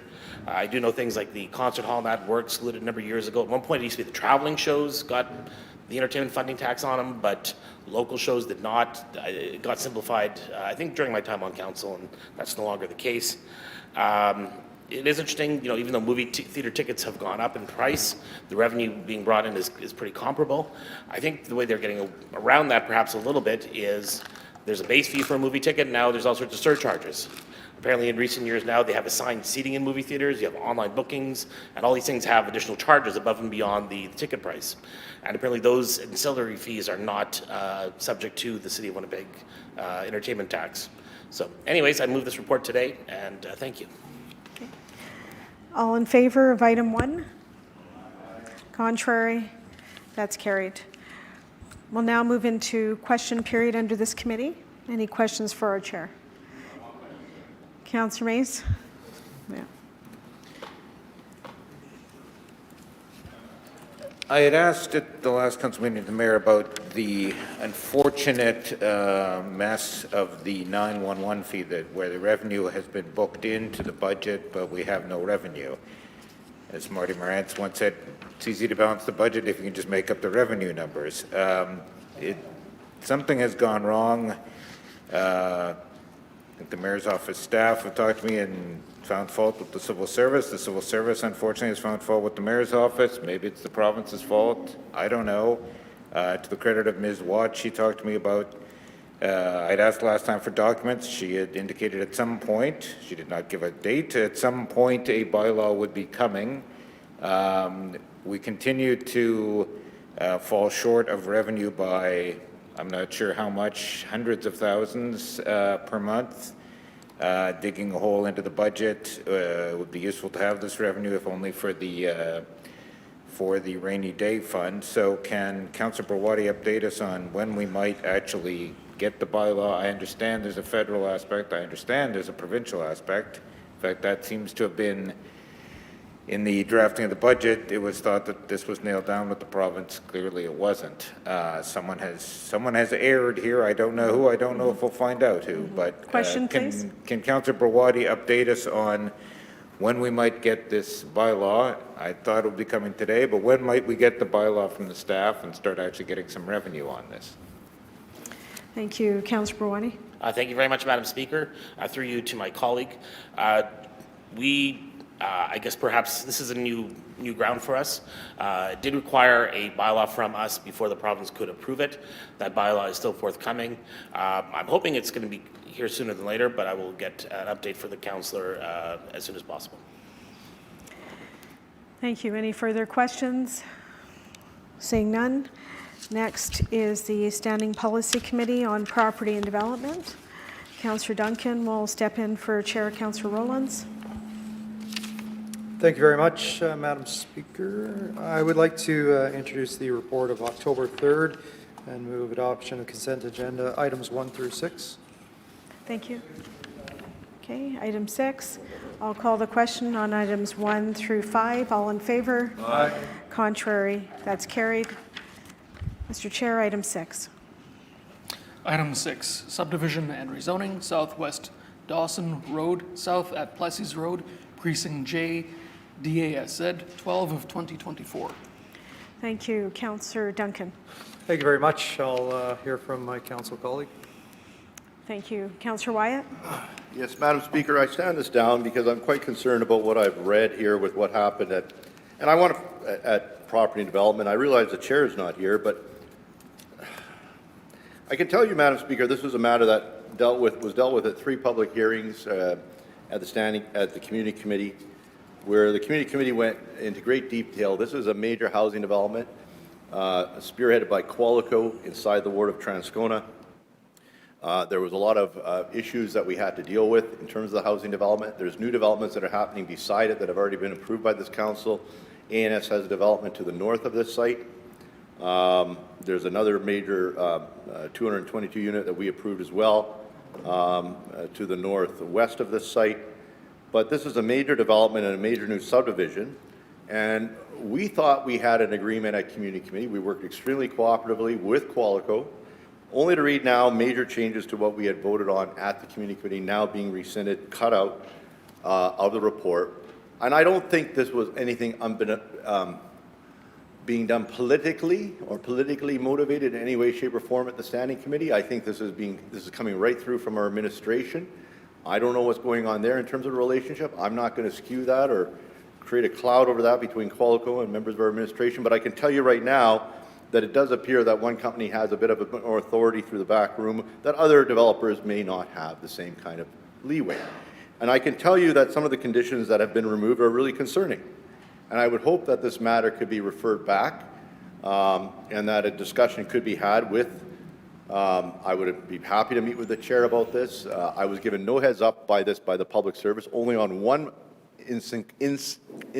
inconsequential matter where they did give me a heads up that this was going to be changed, but they did not inform me of all the other changes that they were going to be coming forward with that have now been recommended. And I realize as well that often these things come through the Standing Committee. EPC sees them and simply just endorses based on the Standing Committee's decision and really doesn't get into the weeds of the matter. But I can tell you, Madam Speaker, that we did get into the weeds of this matter. We got, and I can give you the examples, which I will do now. And that is namely, Madam Speaker. Councillor White, just before Yes. you do that, I just want to remind everyone that moving referral, you've already spoken. I know I can't. Yeah, so- And that's why I'm encouraging a member of any of this chamber to do so, but I'd like to say some points on the record before that's done. I would just like to say that we worked very hard not to place any kind of new conditions on. Point of information, Madam Speaker. He may still speak if he offers instruction to the referral? No, I can't move referral now. He's not because he offering already spoke. instructions, Okay. just continuing his speaking So time. I will start out by saying that a clause that was deleted in the agreement, and it was, I think, at the end of the day, Qualico walked out of the room. They were pleased, at least that's what they indicated to me. But then to see the major changes that occurred, clearly they wanted to get even a further better arrangement with the city, which causes me concern. Number one, we have now coming before our community committees a generic clause out of water and waste, which we had never seen before, basically stating that the proposed development currently has added, that water and waste is throwing it back onto the developer to determine whether or not capacity is there. In other words, they're saying, we will approve your development today. However, when the time comes to issue permits, you may not have capacity. So in other words, Water and Waste is saying, we're going to approve it, but we're not approving it. And in my belief, council is the final authority on the matter. If we are approving it here, then we are approving it. And the issue of water and waste shouldn't be different than any other department, Madam Speaker. We have what's called the ACG report, which is the Administrative Coordinating Group, where every department gets to weigh in with their issues and concerns, and they get to speak to them, and they have them addressed or they have them not addressed. But nevertheless, they're addressed in advance. Water and Waste is the only department of the city that I'm aware of that comes back and says, no, we have the authority and the ability to deny their ability to pull a permit, even though you have approved a subdivision application, City Council. And so they've thrown the onus, and now they've developed a clause, which was new at the hearing body. We have never seen this clause before coming forward. And so we put a condition on it saying that, no, we threw it back, that Water and Waste is incumbent on them to notify the applicant in advance if there's a capacity issue. That clause is being struck out. Their clause is staying. Everybody this morning spoke very highly of former Councillor Vandal, Minister Vandal, and rightfully so. Minister Vandal, when he was Councillor Vandal for this area, approved a subdivision just to the north, A&S, and he placed an area charge on it, which, a very reasonable area charge, mind you, that the area pay funds towards Winaqua Community Club and expansions and improvements at that community club.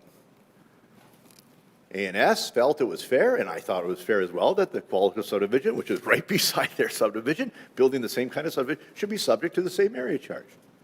That would have been $409,000, by the way, spread out over 1,600 to 1,800 homes, much of it multiple family. The amount per square foot or per acreage is next to nothing. But no, all of a sudden, that clause gets deleted at the Standing Committee, even though this council has approved the same area charge on the very same development, right next door. So in other words, we have one rule for one developer and one for the big guy. And we know who the big guy is on the block, right? And there's nothing wrong with big guys. I go forward, Madam Speaker. The further changes that were made to the agreement, where clauses were deleted completely out of the package, whereby this community committee decided to eliminate the requirement for part of Dawson Road to be paved. And part of that is to, what I try to look at is old gravel roads in my ward that could be decommissioned, that don't need to be built, and that could be offset in terms of AT. It's not a benefit to the developer because there's other costs that we find where they can make investments into the neighborhood that they're building, but that this is a liability where we don't have to have a road in the future that we then have to maintain, which we know what our challenges are there. A section of Dawson Road from the entranceway going east does not need to be in place. Matter of fact, Plessy Road, at the northern end of Plessy Road, has been decommissioned. It is actually a dead end now at Fermor. There's no reason to have Dawson going through all the way to be built as a road standard. And we saw that, but Public Works, for whatever reason, still thinks, well, we want to keep that as an option. Yet we know as fact from our own transportation master plan that we passed in 2011 that the future Abidjan-Mickinaw would be continuing on through and connecting to Fermor. Why do we need this section of Dawson Road here still connecting through? Part of it still does need to be built to service the A&S development and to connect through to that. But the section to the east doesn't have. This is the detail that we got into. But all of a sudden that's changed. Another part of the report that got changed at P&D was the requirement by the community committee to suggest that we were trying to be in the spirit of welcoming Winnipeg, is that to encourage park names and street names to be of an Indigenous origin. That's now been removed. I don't understand that. I thought that was something we want to encourage, and struck out of the agreement. Another part which will be very interesting to those who are very supportive of the need to encourage affordable housing was we tried to move a motion to say that we should be encouraging the developer to make application to HAF. We moved a motion to encourage, not to require, to work with the developer to try to find funding for trees, to go above and beyond in the parks, for the government to participate.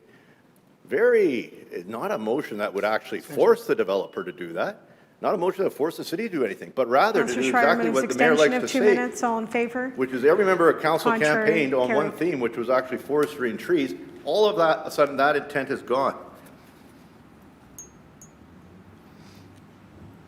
And finally, one of the major clauses that was deleted, and this has to do with phasing, Madam Speaker. So just to explain quickly, developers like to phase their developments, and this is a big development. The issue we have has to do with us providing the services, so us being able to go in and provide a transit service in a timely manner. And so what we have to do is we often have to loop into the development, go back out. It's not ideal for a transit department. So we're saying, look, stick to your phasing. We specified a phasing that they can't step out. If they step out of it, they got to go to community committee. By the way, we used to be able to, we did that all the time. Qualico tried to step out of their phasing in Canterbury Park and Transcona.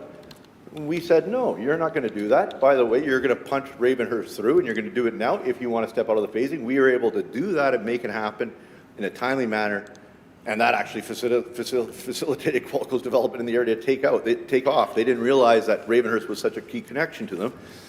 But nonetheless, that's an example of why the phasing and having it in there is important.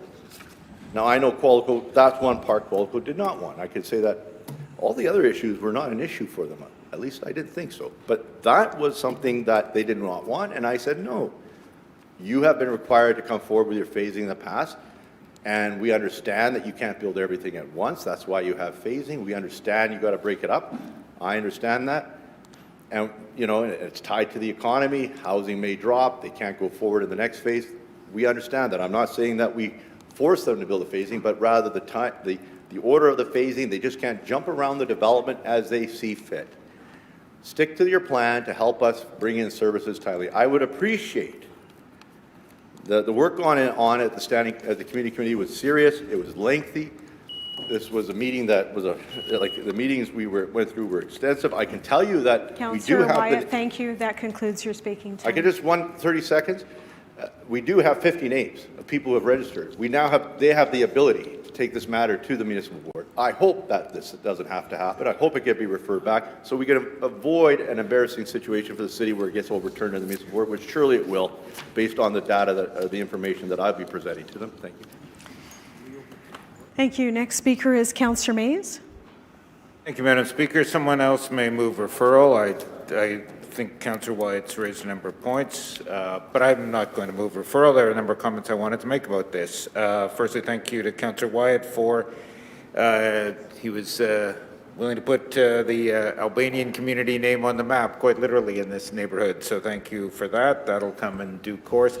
This is colloquially known as Sage Creek North. This is, unsurprisingly, north of the existing Sage Creek in the St. Vital end of Transcona Ward. It's an odd inclusion in Transcona Ward in that it comes all the way down to Lage and Abinogi Mickinaw, formerly Councillor Vandals, formerly Councillor Allards. I was actually at that session when we considered this in 2014 with then Councillor Vandal. There was a surcharge. I don't remember it going to Winnequa, but that's neither here nor there. But certainly there was a charge put on the ANS that survived through committee, survived through council. I certainly tried to scoop the money over time to get it into Sage Creek and was unsuccessful, so there you are. It'll have to stay in the neighborhood there. So I understand Councillor Wyatt's point on the precedent that was set with the ANS development that will contain Jennifer Jones Park if it's ever built across the way. The point I wanted to make, though, is, so to quote the very fine Richard Mahe from our planning department, we have to build up and we have to build out. It's how you do it. Can't just do one or the other. So here we are. We are building out. Here, that is indisputable. But look at the stats. It's about half single-family, half multifamily. I mean, that's certainly different than we were, say, in Royalwood 20 years ago, or different than in my neighborhood 60 years ago. So it's building out, but it's also with an eye to density. So good work by Councillor Wyatt, good work by Qualico pushing this forward. So number of concerns raised there by Councillor Wyatt. If it has to be referred, it has to be referred. I know it was at Community Committee for some time. But so 1,300 units, look at that transportation impact study, 108 pages.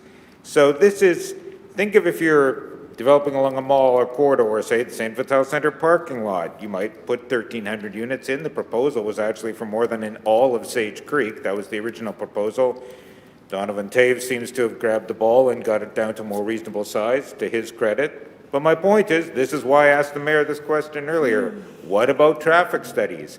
We're not going to have these sorts of public hearings in the future if we have as of right along the corridors, in the malls. We're not going to have these sorts of hearings. It'll be as of right.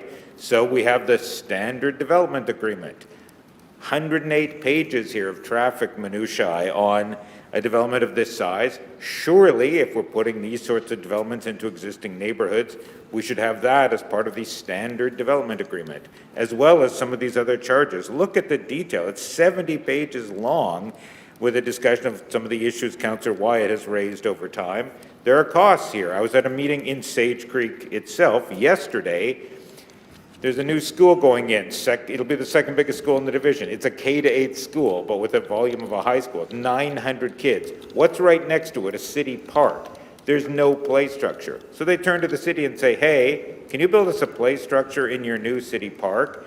And we don't have an impact fee. If we had the impact fee, I would be riding high. I'd build the nice $1 million play structure, but we don't have that. So there's no money in the bank. There's no money to raise money from the new developments. So what do? We don't have the LDR funds that we used to. And Councillor Orlikow has spoken quite eloquently about that and the loss of that revenue, which stays in the ward for some of these new developments. So while this isn't a mall and corridor case, it certainly speaks to the need of having some sort of intelligent development agreement when we look at the malls and corridors. I mean, just look at the amount of work that's gone into this for 1,300 units. The transit studies, the transportation studies, all of the condition, the parks, the play structures. So a lot of work done here by Qualico, who have been very good to deal with in Sage Creek proper, Sage Creek South.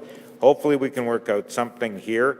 There's a cryptic reference to St. Vital Road in here, which apparently is an old alignment of the current St. Vital Road, which is actually in my ward, but the study uses interchangeably Bishop Grandin and Abinogi, which is understandable over the arc of time this was prepared. So my thanks to Qualico and Councillor Wyatt for pushing this forward. But my point here really is, given the size of this, look at the amount of work that's gone in, and that precinct plan was developed 10 years ago. It was 2014. It was near the end. It was May of 14, I believe, or June, near the end of Councillor Vandal's arc. We had Precinct K 1 month and then to J the next. So good to see this developing. Good to see it in a Richard Mahe-like. We're building out, but also with multifamily in a responsible way. So we'll get some housing units there, quite a few actually. So I don't know, if there's a referral, I'm fine with that. But let's just keep this sort of, look at the work done here, look at the ability of the area councillor to do something for the residents, just as, Madam Speaker, you did for your residents with the Northgate Mall, to your credit. So let's just bear that in mind as we look at the development agreements. I know the mayor wants to expedite in the malls and the corridors. I get that. That's fair. He ran on it. He's trying to implement it. But we need to have some detail on what's going to be in these development agreements before we have the public hearing November 19th. So my thanks to Councillor Wyatt for moving this along. Thank you. Councillor Schreier? Are we going to hold the speaking before we move to layover? Okay, on the advice of Councillors Orlikow and Wyatt, I move layover, not referral, but layover to the next council meeting. May I speak? Yes. Okay. And all right, I think it's the best idea now. We just got an earful from Councillor Wyatt showing high due diligence on this motion as it moves. This is layover, not referral. Thus, I ask if I may speak. This is not instruction, it's not a referral. I'm asking. go ahead. Okay, thank you. Council. I don't have too much to say, honestly. if we're not going to speak any further, I'm not going to say much. That's just 3 minutes, yeah, not 8. And then Councillor Duncan, you can rebut if you wish. Sure. I mean, look at the due diligence just shown by Councillor Wyatt on this in terms of how it's changed through standing committee. That's a lot of due diligence. Let's face it, coming from the guy, you can't drive around, walk around, ride your bike around Transcona, which we do, and say, this is what Councillor Wyatt stopped. Councillor Wyatt's not stopping anything. He's just trying to do his best, and in this case, he's got his concerns. Councillor Orlikow, look, when you got Councillor Mays sort of backing it up with his own, as only Councillor Mays can do, in terms of his explanation of chronology, I've never seen anybody explain like Councillor Mays did it again, his chronology on the events that lead up to these things and his concerns about it as well. Councillor Orlikow, as the former chair as well, recommends a layover. Okay. I do believe that's the best we can do. Thank you. And I'm not even going to speak a minute on this. Thank you. With that, A point of order, Madam Speaker, just for a point of information. Point of information there's is no the reason. information, Councillor. Well, point of order then, the reason we're doing layover is because apparently if we do referral, it has to go back to public hearing. And we don't want to go back to public hearing. A layover would allow a month, which would allow time for have the discussion with the staff. Okay, thank you. As well as the mayor's Got it. office. Councillor Dobson? That is The public correct. hearing thing? It's correct information. Councillor Duncan? Yeah, thank you very much, Madam Speaker. Just to let my council colleagues know here, it was the wish of the committee chair to move this motion forward today. And just from a perspective of our committee, as I am a member of the Standing Policy Committee on Property and Development, along with Councillors Dobson and Allard, there were some questions raised at P&D about the legality of some of the requests made. They were also made aware that this application had been delayed 70 days, and should it not move forward in this process, it would risk any progress being made in 2024 if there should be any further delay here today. The applicant was satisfied with the public services recommendations.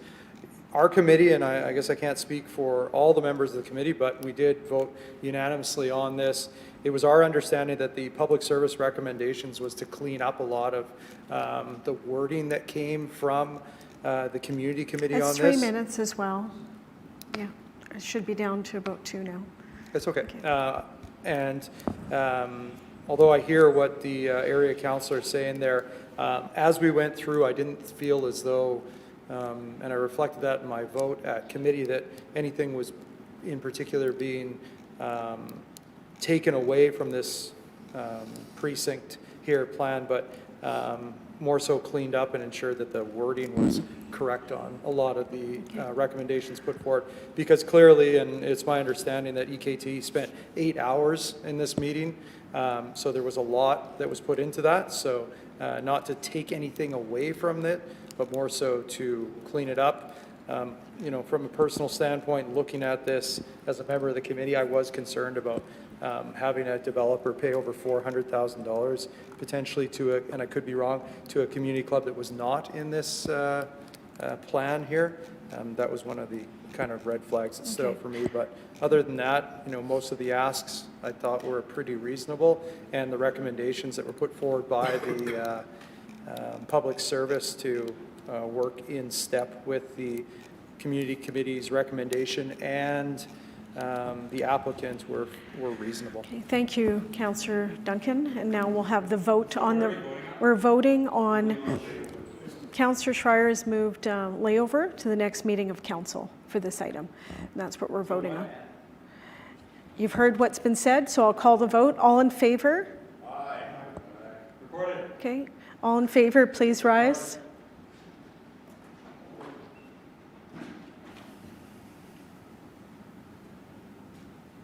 Councillors Mays, Orlikow, Schreier, Wyatt.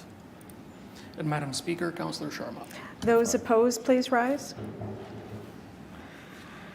His Worship, Mayor Gillingham, Councillors Allard, Brawadi, Chambers, Dobson, Duncan, Eadie, Gilroy, Lukes, and Santos.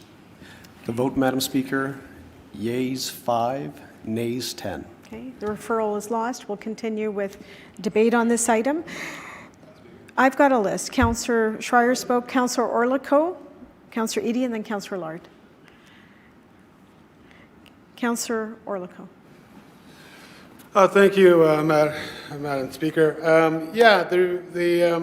Councillor Wyatt has really just sort of shaken the tree of the concerns I have in general, what's going on right now at City Hall, where we consider everybody's in a box and everything has to go fast because we have to get building up. We have to get those units online quicker, and the public input is important, but really later on it won't matter anyways because it'll be as of right. Councillor Mays points out some discrepancies about the issue going forward about traffic studies.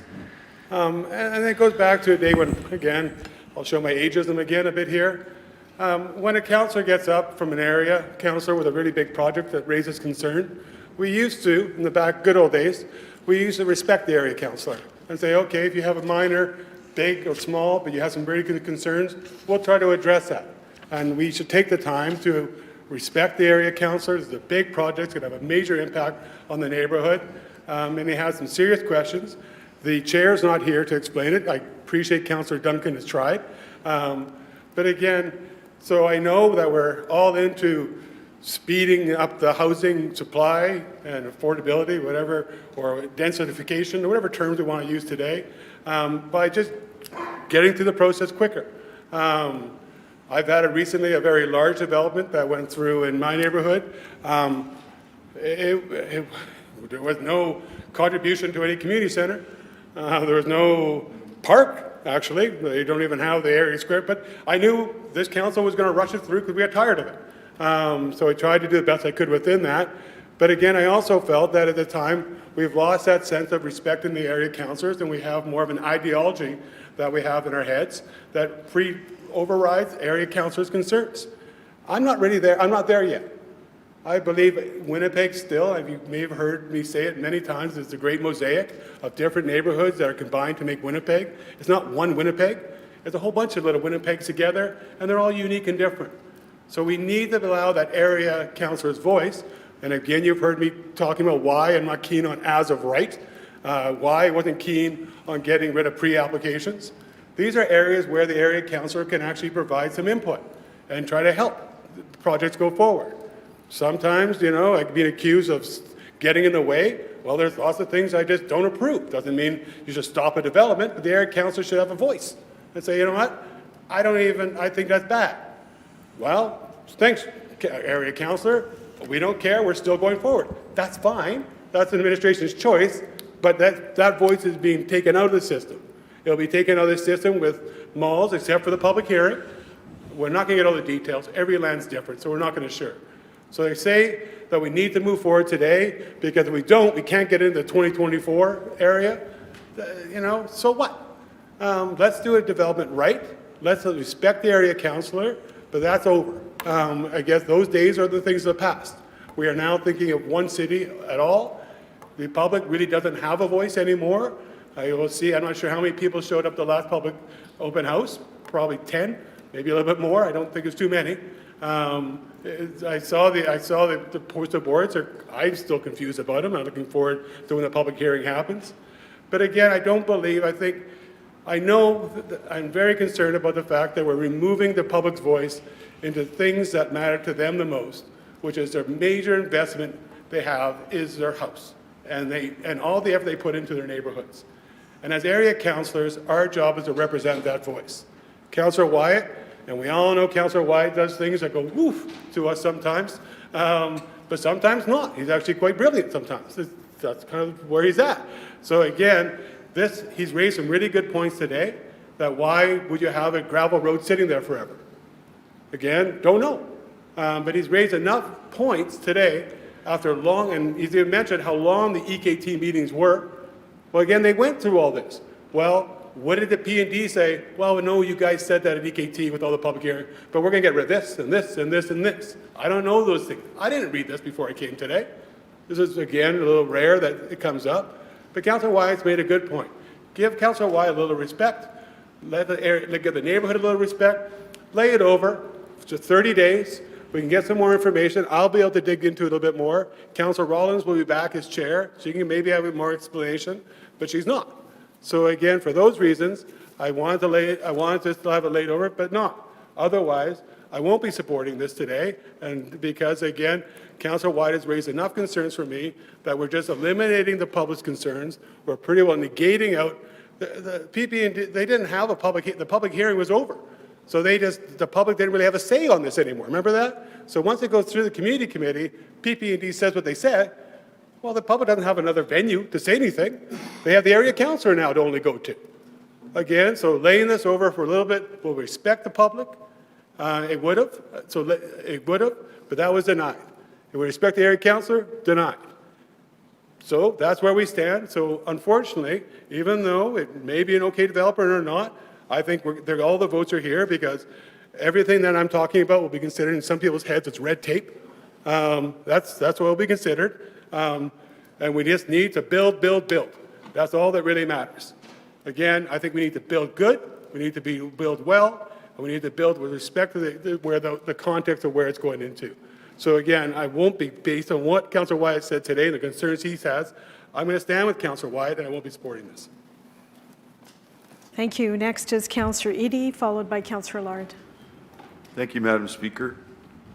Yes, we have a need. We got to build housing. I get that. I want to reflect. There was a moment, I believe the councillor from River Heights did convince council that a particular decision through P&D was not appropriate for his area or neighborhood, and he did put on the floor enough argument that we did defeat it. If you defeat this report, it's not moving forward. Council's going to vote it. It's not moving forward. I will point out that we can talk about a hope and a prayer that, see, it's easier for the developer to file a complaint at the municipal board. However, I heard the councillor from Transcona, who's done a great job, and you know, I remember hearing from a developer like Gem Equity about how upset they were, but Councillor Wyatt got a bunch of things in there that built a proper neighborhood. It wasn't about just developers making money. It was about when people buy into that neighborhood, eventually, they're getting a nice neighborhood. Park City, Transcona. Why? Because Councillor Wyatt has spent many years and others in Transcona to make sure there's parks and forced them actually to actually install play items in parks and things for activities in parks, which, you know, we can ask a developer on a bigger neighborhood like this, set aside some land for a park, but they're not paying any money into it. The argument we always hear is, oh, when they're built, there'll be so much property tax dollars that we'll be able to build all this stuff from the city. Did that happen in Waverly West? Where did we get the 23 million extra dollars to build what we said? Oh, no, don't worry. There'll be plenty of dollars to build the big regional rec center in Waverly West. Not. That's the reality. So what I'm saying is, oh, and just to make the point, the province came out and announced, we amended and asked to lower the number to 150 residents to file petition to the municipal board. It originally talked about 500. What did the province come back with? 300. So there's no empowerment of the people who were supportive of what Councillor Wyatt introduced into this subdivision and agreements. So now, if they want to go after it, now they need 300. 300! That is very difficult to do. This is a brand-new neighborhood. Now, if you got a problem about $400,000 to a community center, because there won't be money, enough property taxes for the community center, it just so happens this particular area, yeah, the community center we're talking about is not in this specific neighborhood. But remember, our community centers represent more than one neighborhood. There's a catchment area, Madam Speaker. Covers a whole certain area. So does it really matter? It's going to a community center that's probably going to have to serve it in their catchment area. Also mentioned about boundaries. Yeah, it was in St. Boniface, it's in St. Vital, is it in Transcona? The problem is, I wouldn't necessarily call that area down there St. Vital either. If we were willing to establish a 16th ward, maybe you would have a name that really represented the area. But that's not the case. So over the years, boundaries change. That's what happens. They don't really reflect what they are, or whatever. Because of, we're not moving away from 15 because apparently it's too expensive to add another one, whatever. So Madam Speaker, my point is, I'm voting in opposition to this report. If enough people vote in opposition, that's it. And I will point out, Qualico. So they're going to be upset with us. Well, let me, Jim Ecker, they weren't very happy in the past, but they did build a good community. It happened, right? Dragon there, they were really upset about it, but they did it. And that's good. I will point out that Qualico is getting the fast track. We're bringing servicing out to St. James, the former city councillor, Scott Gillingham, and then Mayor Scott Gillingham, is ensuring that a new neighborhood is being built in St. James, just north of Crestview, I would say, in Assiniboia. Wouldn't necessarily call it St. James, but anyway, the point is that secondary plan and everything went through. Everything's decided in there, and the density is it's not all that great compared to some of the other neighborhoods we're building now. This one proposed a good density. I like it. Councillor Wyatt does understand. He is the king of Sim City. He probably used to beat that game all the time. I don't know. Anyway, building a better city. So I'm just going to vote against this report because I think P&D should have moved forward with what Councillor Wyatt was trying to put through. If you want to call it illegal or whatever, I mean, Qualico could have went to the municipal board and said, well, this is unfair, and then it would be struck. Thank you. Thank you. Next speaker is Councillor Allard. Thank you, Madam Speaker. So, as pointed out by my esteemed colleague, Councillor Mays, this is a 70-plus page report. I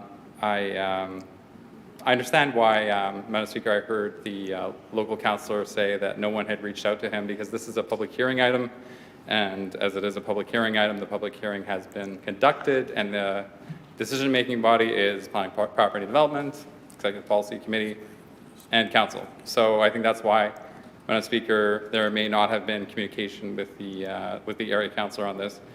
I wanted to, for clarity, just read what the Standing Policy Committee recommendation is. Maybe that is material and different than what Community Committee had recommended. Okay, so we had the Beta Committee, and the Public Service had a series of amendments because the decision was relatively lengthy, as I think some of my colleagues have mentioned, that the Councillor for Transcona is at times quite loquacious in his decisions. So some of the things that the Standing Policy Committee has said is, for example, having adding the following new condition, 3. So, Section 1, general comments.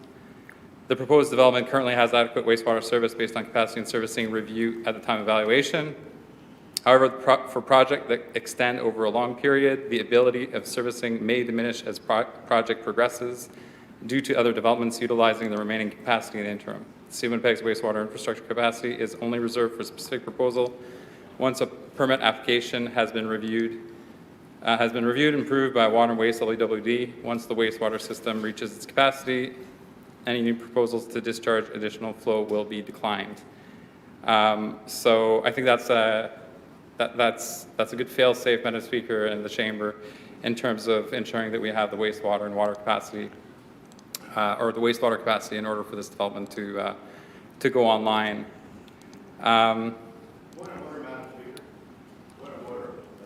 I believe I heard the councillor correct that he said that this was a condition of mine. This is not a condition of mine. This was actually wording from the public service.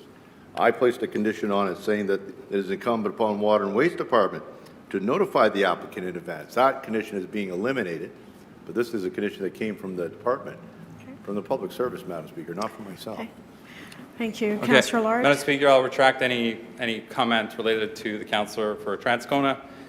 Please accept my apologies if I misrepresented the councillor in any way. I'll stick to the report that's in front of me today. Another one of the conditions that was a standing policy committee recommendation, so P&D, the developer shall at no expense, so adding the new condition 12, the developer shall at no expense to the city legally open property required for a local street between Block 5, Lot 2, and Public Reserve A to the satisfaction of the Director of Public Works. In Section 4, that we add that the Standing Policy Committee recommended that the following new condition 9C be added. The developer agrees to undertake the required pathway and sidewalk through Manitoba Hydro lands during the initial phase of construction. Another amendment B, at the city's discretion,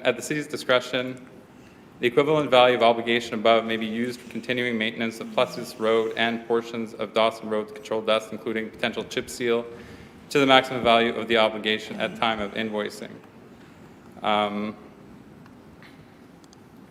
So as I understand from the public service, developer obligations are in the event where there's a shared resource. The intent of the public service is to bill back the prorated amount of what the lands are getting in terms of benefit from various public investments. And so that was explained to my satisfaction via the Standing Policy Committee. Another amendment that the developer agrees to undertake the required traffic signal installation no later than the completed build-out defined as all permits applied for of Phase 1A allotted under this application. Delete condition 26C3 and replace with the following. Construct primary asphalt pathways, the location of which will be subject to the approval of East Kildonan Transcona Community Committee. And finally, to address, well, maybe not finally, like after going through this for some time, when we hit this item and heard from the public service their recommendation, which was delete 26C6 in its entirety and replace with the following. A fenced-in court for basketball, pickleball that would accommodate 4 courts similar to what was approved, et cetera, green space, dog parks, pickleball. The public service explained to us that this was, from their conversations with the proponent, what the proponent would be willing to support in line with this application, and not the other proposed investment, which would have been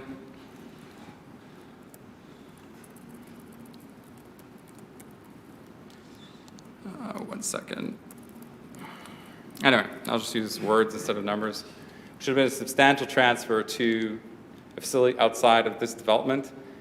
We know from the impact fee decision, the judge ruled that the way in which the City of Winnipeg imposed its impact fee was not legal. However, there were some ways that the City of Winnipeg may consider in terms of bringing in a new revenue stream, and that's, from my understanding, one that would have the investment from the proponent or the landowner be invested in or around the area where the property would be to benefit. The proposed amendment from the Public Service is clearly to the favor of the development. The Community Committee recommendation to take a substantial amount of money and fund an outside amenity is, from my reading of the Hemson decision, impact fee decision, if the proponent is amenable, which I understand that they are amenable based on the Public Service recommendation, and that's all we get at these decision-making levels. The public hearings are closed. All we have is ourselves and the Public Service, the Standing Policy Committee. So this is the information that we have. So at this point, Point of order. I want to put it on the record as a point of order that the legal opinion that's now been expressed at the P&D Committee was never offered by the Public Service at the Community Committee. Not at any point was legal opinion provided at the Community Committee where the decisions are being made. This is my own This was opinion. point of order. I'm putting it on the record. I'm putting it on the record so that this will be considered. That was not information given at the Community Committee. Indeed, it was earmarked towards a community based on a precedent set of a previous development application whereby Madam Speaker, why are we not respecting are the actually order? for the community club that is actually. We've heard you, thank you. Okay. Councillor Allard, back to your speaking time. We've heard you. Process, or this could be challenged at any level, whether it's the municipal board or the Councillor Allard, if or you the want to courts, or wrap the Court up, of Queen's Bench. you've got a minute. Well, do I have a minute? Yes. Okay. So I was ready to go right back to the Public Service recommendation because it was getting pretty gnarly, this amendment to the proposed development. And from my understanding, my own understanding, not legal opinion expressed by the Public Service to myself, but from my reading of and conversations that are normally available to the public on the impact fee, this is not coming from the Public Service, this is coming from me. And so based on all of that, I was ready to go with the Public Service recommendation. Councillor Duncan, to his credit, said, whoa, let's meet in the middle. The councillor and community committee have done, won't mention the councillor, the committee have done their work, and so let's go with this middle ground, and I think we should do what the Public Service said we need to. Thank you. Any further speakers on the item? Seeing none, Councillor Duncan to close. Thank you. I'm rapidly trying to scroll through the report here, Madam Speaker, to recall some of the more discussion. And again, the intention here was not to strip any of the amenities away from this plan. I just took note. The recommendations include play structures, sitting areas, dog park or pickleball court, covered picnics areas, paved pathways, traffic calming outside of the planned area. So these requirements of these play structure areas are a part of the requirements, but as you can tell, this went over and above. Again, there was no intention to not provide the area with amenities or do the bare minimum. I think this displays that it's over the bare minimum. In fact, I had a discussion with the area councillor in regards to covered picnic areas and in fact how much those cost now and how he encouraged me to get those in my area because they are such a great amenity. But again, no intention to strip this down in any way, Madam Speaker. It was to clean it up, and that's what the committee's intention was and hopefully accomplished. Thank you. With that, we'll have... On the record that it's been construed that we've asked for things beyond and above, and I want to put it on the record, Madam Speaker, that is not the case. Councillor Wyatt, you made the point. You've made the point. Thank you, and the microphones are off. Once again, we're having the vote now. Okay. Madam Speaker, I call the question. I hear you. All in favor, please rise. His Worship, Mayor Gillingham, Councillors Allard, Brawadi, Chambers, Dobson, Duncan, Lukes, Mays, Santos. Those opposed, please rise. Councillors Edie, Gilroy, Orlico, Schreier, Wyatt, and Madam Speaker, Councillor Sharma. The vote, Madam Speaker, yeas 9, nays 6. Item 6 passes. On to bylaws under this committee now. Councillor Duncan, as chair. Thank you very much, Madam Speaker. On behalf of Councillor Rollins, I'd like to move the following bylaws be read a first time: bylaw number 121 of 2024, bylaw number 122 of 2024, bylaw number 123 of 2024, bylaw number 124 of 2024, and bylaw number 125 of 2024. All in favor? Contrary, carried. Bylaw number 121 of 2024, bylaw number 122 of 2024, bylaw number 123 of 2024, bylaw number 124 of 2024, and bylaw number 125 of 2024. Thank you. Councillor Duncan? I'd like to move that bylaws number 54 of 2024 be read a second time. All in favor? Contrary, carried. Bylaw number 54 of 2024. Councillor Duncan? Yes, I'd like to move that bylaw number 54 of 2024 be read a third time and that the same be passed and ordered to be signed and sealed. All in favor? Contrary, that's carried. We'll have question period under this committee. Any questions for Councillor Duncan? Councillor Mace?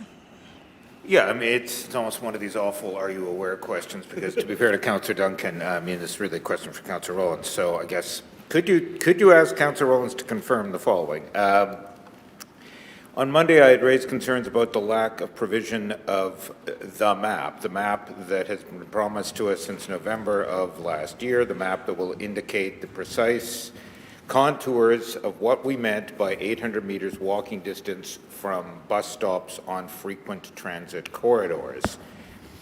That mapping exercise has been underway for over a year. We know that from the half application itself, which Councillor Orlico has indicated talks about the mapping having been done. To the credit of the staff, talked to Hazel Boris at after 8 o'clock Monday night, talked to Donovan Taves, who's at 10 to 10, and talked to Veach early on Tuesday morning. The gist of it was, we're almost done. I said by December, and it was sort of, yeah, well, obviously, for sure. So I would hope that when we next meet here in November, we have the map. It's important to the people of Winnipeg to know if their street, if their property is going to be in. The major issue on the fourplexes is the size of the lot. This is kind of the tertiary, the secondary, the window dressing is the height limitation, but it's important still. If you lived on Goldthorpe in Councillor Chambers' ward, you saw the draft map from last year, you'd say, there's no impact on me.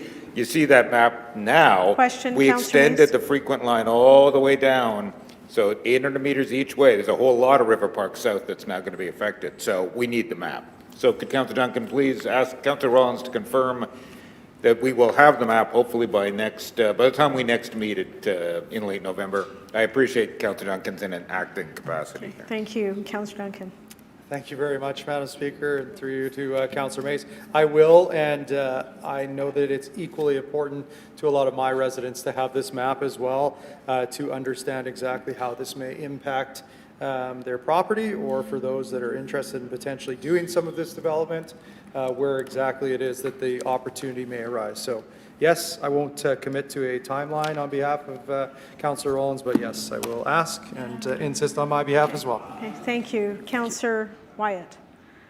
Again, you might want to take it under advisement for Councillor Rowland, but Councillor Edie and myself undertook a legal opinion by Antoine Hacot, Thompson Dorfman Sweatman, which was supplied to the Mayor's office, indicating that the public hearings held to date with regards to the HAF are illegal based on the decision by City Council to have this body as a whole make the decisions in a hearing fashion, which was never done before, but it was a decision of November of last year by this council to do that.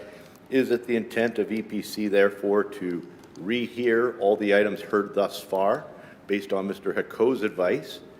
It is incumbent on the city to do this. Otherwise, the decisions made thus far on the HAF will be challenged, and we know that the courts in the past have overturned us not on content, but on process. We now have a 14-page legal opinion indicating that everything done thus far at the public hearing at the Property Development Committee is contrary to our own city policy that we have set, and that the hearings have to be completely reheld again. Could that be passed on to the chair? And I fully expect you not to be able to respond to it, but if it could be passed on. Okay, thank you. Councillor Duncan? Oh, I have a detailed response for the account. No, I'm just kidding. Yes, absolutely, I will pass that on as I'm tied onto my ear here.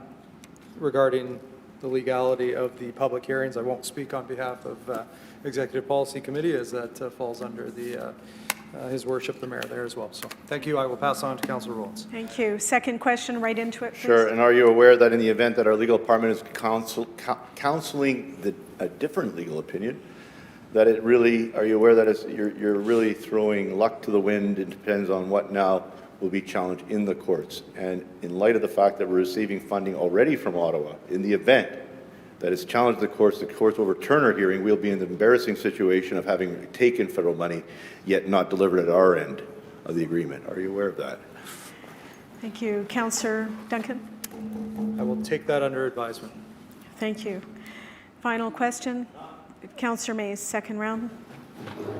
Again, it's unfortunate, Councillor Duncan's in acting capacity. We will be having a public hearing, quite unusual, actually, November 19th, I think, in this room. It's difficult in that you want to have a real public hearing, and yet we have hanging over us this, well, we can't do what CMHC or the federal minister prohibit. So we're going to have a handful of delegates perhaps on this one and hundreds on the next one. We'll see. Perhaps Councillor Duncan could ask Councillor Rollins to clarify. I would like to know, going into that public hearing, from the clerks, from Doug Brown, from somebody in this place, how we handle that. Normally, if it's a public hearing, we're the deciding body. Here we have this overarching presence of CMHC and the federal minister. So how are we to proceed if what we decide might get vetoed the next day by CMHC or the federal minister? It's quite an exceptional circumstance. I appreciate, again, Councillor Duncan's in an acting capacity here, but I think before we proceed, we could perhaps get an email from the clerks or legal saying, yeah, this is how we're proceeding, because do we have to reconvene if we decide on X and CMHC says, no, you can't have X? Okay. Thank you. Councillor Duncan? Yeah, so just for clarity, we're seeing how we proceed if we do not concur with the guidelines set out by CMHC and the Housing Accelerator Fund. Madam Speaker, through you. A fair question. Yeah. My question is more, decisions will be made on the 19th, but we've been told on some of these items, well, we'd love to accommodate you, but, you know, the federal minister or CMHC might not favor that. So how do we will make a decision on the 19th. What if the next day CMHC says, no, we don't want any of these traffic studies for developments in malls? Nope, none of that. Do we reconvene then? What is one to do? Thank you. Councillor Duncan? Thank you, Madam Speaker. Probably shouldn't offer my opinion on this, but I will anyway. I would be in favor of seeing several different parameters set out in the overall plan that ensures the public is being heard. Councillor Mays and I do agree on some of the parameters that should be in place, disagree on some too, but I think we'll have a healthy debate around this council table with everyone at the public hearing. Okay. Thank you. Any further questions? Councillor Mays, second Really, to question. follow up on that, it would be helpful if we could get the clerks or legal to clarify it's an unusual circumstance. So I think it's unusual, A, that council's hearing it, B, that we have this overlord, thank you, overhanging authority that could veto what we do, in which case do we reconvene? Okay. Thank you. Councillor Duncan? Absolutely. We'll follow up with the clerks, ask Councillor Rollins to do that. Thank you. And that concludes our question period under that committee. Next is Standing Policy Committee on Water and Waste and the Environment. Also Councillor Duncan, our chair. There's one item. Thank you very much, Madam Speaker. I'll put on my other hat now and move adoption of consent agenda with the loan item, item number 1. All in favor? Contrary? That's carried. Okay. We have a notice of motion under this committee. It is moved by Councillor Mays, seconded by Councillor Wyatt. It's regarding the utility dividend policy. It'll be on next month's council agenda.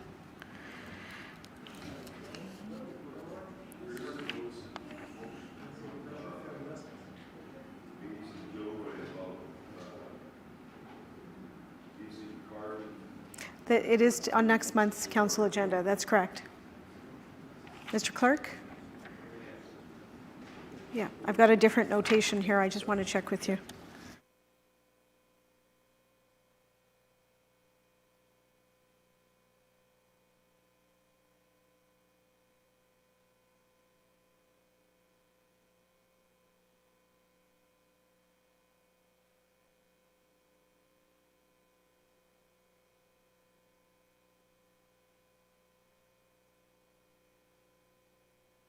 Thank you. First, we'll deal with the notice of motion we received last month.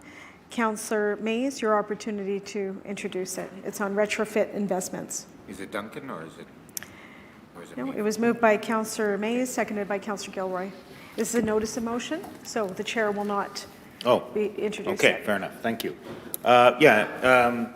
Some of the delegates really spoke to this item, and in fact, some of the submissions you see on the item above were really talking about this.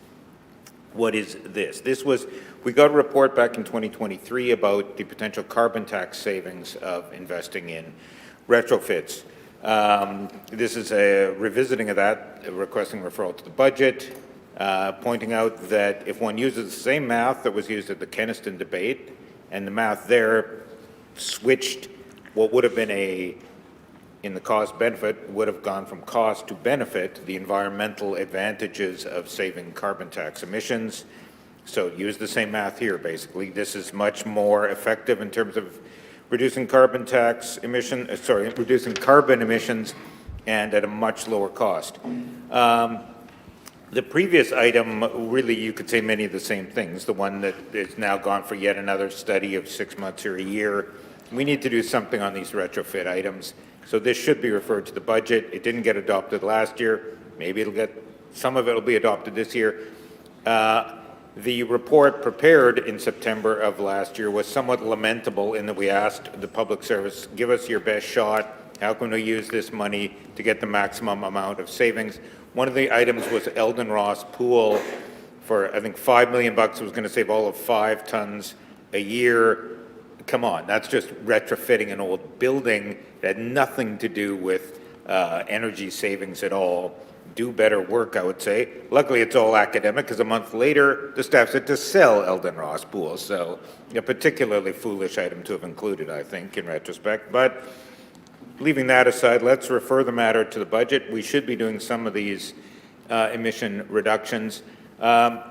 This reflects a couple of things made in the mayoral platform to start trying to do some sort of cooperation with external agencies, to do geothermal, to do solar, and then you'll remember that's item 4.6 in our strategic plan. Item 4.7 is in our strategic plan is the green utility that was in the mayoral platform.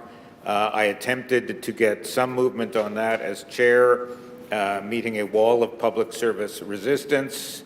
Largely, the decision was to try and proceed with the retrofits. So I'd love to have briefed Councillor Duncan on what's been going on with the external agencies, but I don't have that briefing from the mayoral staff who were doing the consultations with external agencies. So I really have no idea what might be happening in terms of funding under item 4.6 on the strategic plan. So what you have in front of you points out the advantages, and a number of speakers referenced that. We did pass this CEIR. I don't know if anybody read it. I don't know if anybody takes it seriously. We have this problem here of passing rather grandiose policies under the former mayor largely and then not doing anything with them. So here's an attempt to actually put some money into retrofits that would save carbon tax and would save energy and would have the social benefit, the kind of social benefit that was identified in the whole Keniston debate, the social benefit of reducing carbon emissions. Just refer to the budget and we can see where it goes. The confusion also that some of the speakers or indications, there's another motion that's coming from our Climate Action Committee, and we did create this committee under Councillor Gilroy's push 2 years ago to provide thoughts, input. There's a motion coming about reducing reliance on natural gas heating. That's a separate matter from what you have here. I know Councillor Duncan in the media said, well, I want the utility to be laser focused on the North End project. And that's a defensible statement. I think what that, Madam Speaker, if we could, I'm having trouble focusing, some of our colleagues continuing to talk here. It's a defensible position for Councillor Duncan. I think what it leads to is what we should be debating is maybe we need to take the office of the sustainability office out of water and waste and put it back with the CEO where it started. It was seen as a cost savings to shove it into the utility, and now it's paid for out of water and utility rates, not property tax dollars. I think that was a mistake that should be rectified, because if we're going to be laser focused on the North End project, I don't know who's going to be doing all this other work, this work that we just approved that would take another 180 days to study retrofits, the kind of work that we're talking about right now, the kind of work that's talked about in our strategic plan to try and have some sort of retrofit investments with external agencies. So again, I don't know what's going on with any of these external agencies, and unfortunately, therefore, couldn't brief Councillor Duncan. But I think the push for today, all we can do, given the wall of resistance that came up from our civil servants to the idea of a green utility, about all we can do is try and do some real action here. You heard people say, let's not just have any more talk or more roadmaps, let's do something. So this is the chance to actually do something. And maybe we don't do all of these buildings, but we should certainly do some. And you can finger, you can cherry pick, oh, the fire station Windsor Park has the geothermal and the new bus stop has the solar, none of which it's all been done by the individual departments. We need some sort of coordination here, some sort of priority setting in order to do these sorts of investments. I think it's irresponsible to not do some of this if we're going to pass these giant roadmaps about energy savings. And frankly, if we're going to approve the Keniston strategy, we're not undoing the Keniston vote here, and there's no budget yet to do the Keniston thing, but if we're going to recognize the social value of carbon reductions with the Keniston vote, then surely we should give that some weight when we talk about investments. So I think this shouldn't be controversial today. I think what we need to think about maybe as we go forward is if we are going to laser focus on the North End plant, and I would like to laser focus on that and the combined sewer work, so we're getting done in the 2040s, not the 2090s. But if we're going to do that, then let's move that Office of Sustainability over to Municipal Accommodations or CEO. I know Councillor Rollins certainly felt she should be the one heading up the work on the green utility and on some of these retrofits, and maybe that's the case, because if no one in the water and waste utility is going to be looking in to do any of this work, then none of it's going to happen. So I think that's worth considering. So you saw a number of speakers earlier today, many of whom have been here for years. The math speaks for itself in the motion. Thanks to Councillor Gilroy for seconding. But I think we should refer this to the budget. I think it should be taken seriously. It is a chance to get some savings and to get some societal benefit, the same kind of societal benefit which we felt was very important when we made that debate about Keniston. So perhaps for another day, the issue of if we move the Office of Sustainability out of the utility, that would certainly allow us to use some more utility dollars to actually do water and sewer work rather than building retrofit work. But I look forward to having that debate, hopefully as part of the coming rate report fight in December. I'll have some comments when I close as well. Thank you. Thank you, Councillor Mays. Next is Mayor Gillingham, followed by Councillor Eadie.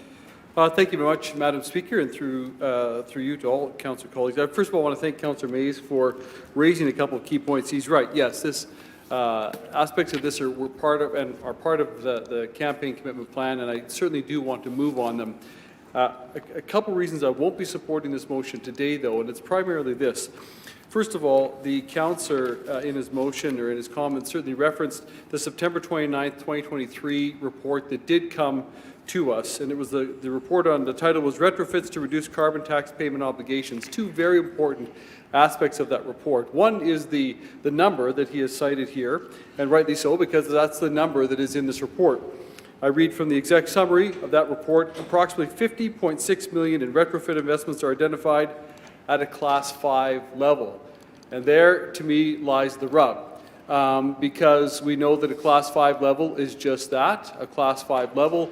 And all of us know that right now in water waste, with the costs of all things, they continue to climb. I think it's very important to get an update on that Class 5 number, to get a more likely number, a more accurate number before we refer anything to the budget. The good news is, in part, is we just voted to do that in many ways, because the report that we just voted on moments ago is the Building Emissions Reduction Strategy. The Buildings Emissions Reduction Strategy is cited in the September 2023 report. It says the financial implications of all of these retrofits, financial implications will be detailed as part of the Building Emissions Reduction Strategy. So the point of the matter is, just moments ago, we tasked our staff, we gave our staff another 180 days to come back with this report, this Building Emissions Reduction Strategy, which will detail, it says, the financial implications of the retrofitting. And in the September 2023 report, and Councillor, I appreciate that Councillor Mays has rightly pointed out there's a chart in that report, or a table in the report, listing 15 city buildings, including the Eldon Ross Pool, which just a moment ago he rightly stated that we have deemed that route now surplus. So in the updated report that we're going to get on Building Emissions Reduction Strategy, my hope is it would also update the properties that may be eligible for retrofits, carbon tax and utility cost savings, all potentially outlined with updated class estimate, with updated building list that could be those buildings that are qualified or would be likely candidates for the retrofits. And it also says in the report that we just voted on, the Building Emissions Reduction Strategy, it says that the Public Service will report back on the development of a Building Emissions Reduction Strategy to reduce energy and carbon in the city's buildings, including asset management, assessment, and prioritization approach. Again, to Councillor Mays, he just pointed out rightly so, we need to prioritize, we need to do priority setting, and this report, when it comes back in 180 days, says it will have that prioritization, which is important. It also says in B, funding and resource requirements, and then C, an implementation plan. So all that to say, that work needs to happen first so we can get the right number, or a much better number, before we ever take it to the budget process. And so I'm not saying no, I'm just saying not yet, because I think this other work has to be done first so that we can more accurately make determinations. Thank you. Thank you, Mr. Mayor. Next is Councillor Eadie. Thank you, Madam Speaker. So far, the debate is quite interesting, but while I had nothing to do with this notice of motion, Madam Speaker, I'm going to support it, but, and yes, so the report we just voted on, the main report, it's coming back in 180 days. It's going to be talking about, what they're talking about in there is, carbon tax savings as a result of retrofitting the actual buildings. That's how I believe the Public Service is going to look at it. This motion here, it's saying we're looking at, as the Kenaston project goes across, it's expected to raise or lower by $50 million the cost of carbon, which might change with the federal government. I don't know what's going to happen there. but all of our environmentalists, Madam Speaker, the people who want to reduce our impact on the climate, they're depending on the concept that there still is a carbon tax, right? It is important, don't get me wrong, though. I support reducing carbon emissions to improve our climate, but this is talking about monetary values. And I like the concept, but it's slightly off. I'm still voting for this, though. I think it should be referred to the budget because of the concept of how it's looking at how much we save from reducing carbon emissions related to, well, in this case, major infrastructure project. And, you know, I don't know, you could measure building the new transit garage, for example, is supposedly eventually it's going to be saving us a bunch of money. It's costing us a lot, but over the long run, it's going to save the city money, one would say, and improve the service. But what we should be doing, and whether it's municipal accommodation, so we're framing this. We talked about a road project in here, but in replacing the Arlington Bridge, for example, Madam Speaker, if you're looking at budgets, now we did get a report, and there will be a report on what effect the closing of the Arlington Bridge has had on McPhillips and Salter Isabel. 5,000, I hear 5,000 extra trips across the Salter Bridge, meaning traffic flow is making things not only difficult for people driving or whatever, but also making it difficult for pedestrian and cyclists, because the more cars you put on the road without protected bike lanes and stuff, it's dangerous, especially when you get the high flows. So, and then on McPhillips, I'm hearing from people, they're calling me, Madam Speaker, they call it the McPhillips Underpass parking lot. At peak hours, it's the parking lot. It's taken people 90 minutes just to turn right, they're heading south to turn right on Logan after going under the underpass. 90 minutes! Holy. This is what happens. We didn't replace the Arlington Bridge, and we waited and we waited and we waited, and we're going to have this. This is going to. That's a 5-year project to get a replacement in as it kind of exists today. But anyway, I digress. But once it's replaced, can you imagine how much carbon's going into the air with the McPhillips Underpass parking lot? Like really all. Anyway, sorry, I shouldn't laugh, but you know, that is the reality. And so there will be, you know, carbon tax savings, whatever, once you build a new bridge. Yeah, there'll be emissions to replace a bridge, but ultimately, and people say, well, it's for cars anyway, and it's still going to have that problem. But, you know, a bridge has more utility than just for single passenger vehicles.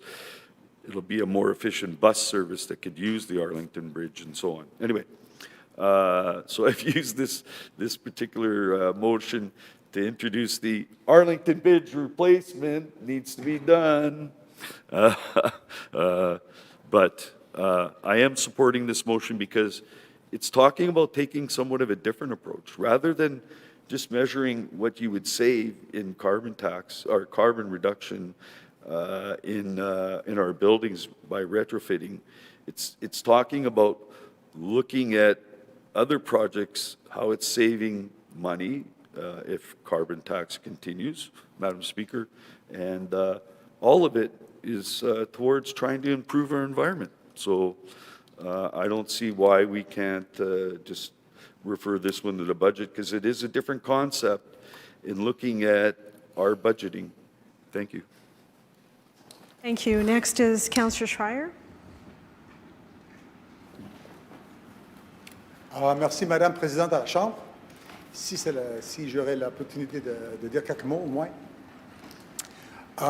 C'est avec plaisir que je peux appuyer cette motion de loi initiée par, dans ce cas-ci, par nos conseillers Brian Mays et aussi Cindy Gilroy.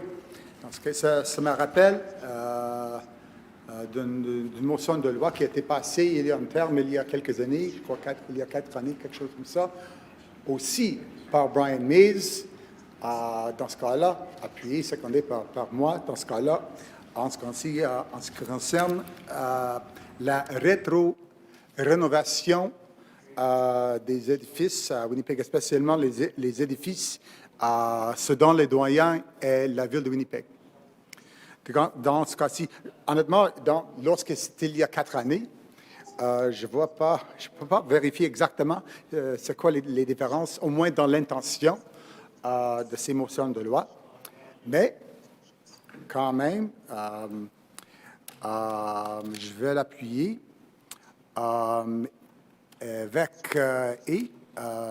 j'attends avec impatience sur les règlements, dans ce cas-ci, non seulement dans la rétro-rénovation pour l'utilisation de l'électricité, comme était mentionné ce matin en délégation, mais je crois, si je me rappelle, on a manqué le terme, la géothermie.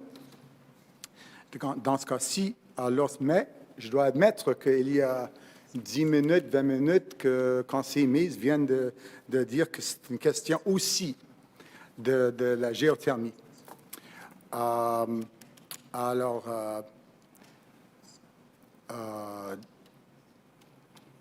Je ne comprends pas exactement pourquoi on ne peut pas l'appuyer, voter pour cette motion de loi aujourd'hui. Je sais que lorsque le budget pour 2025, ce ne sera pas pour quelques mois, mais dans le processus, on sait déjà que des choses vont changer.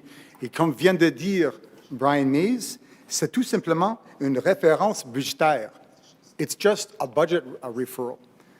Alors, on sait tout le temps, chaque jour, chaque semaine, chaque mois, qu'il y aura des changements, spécialement lorsqu'on sait déjà qu'on travaille à ce moment-ci avec les estimations de classe 5.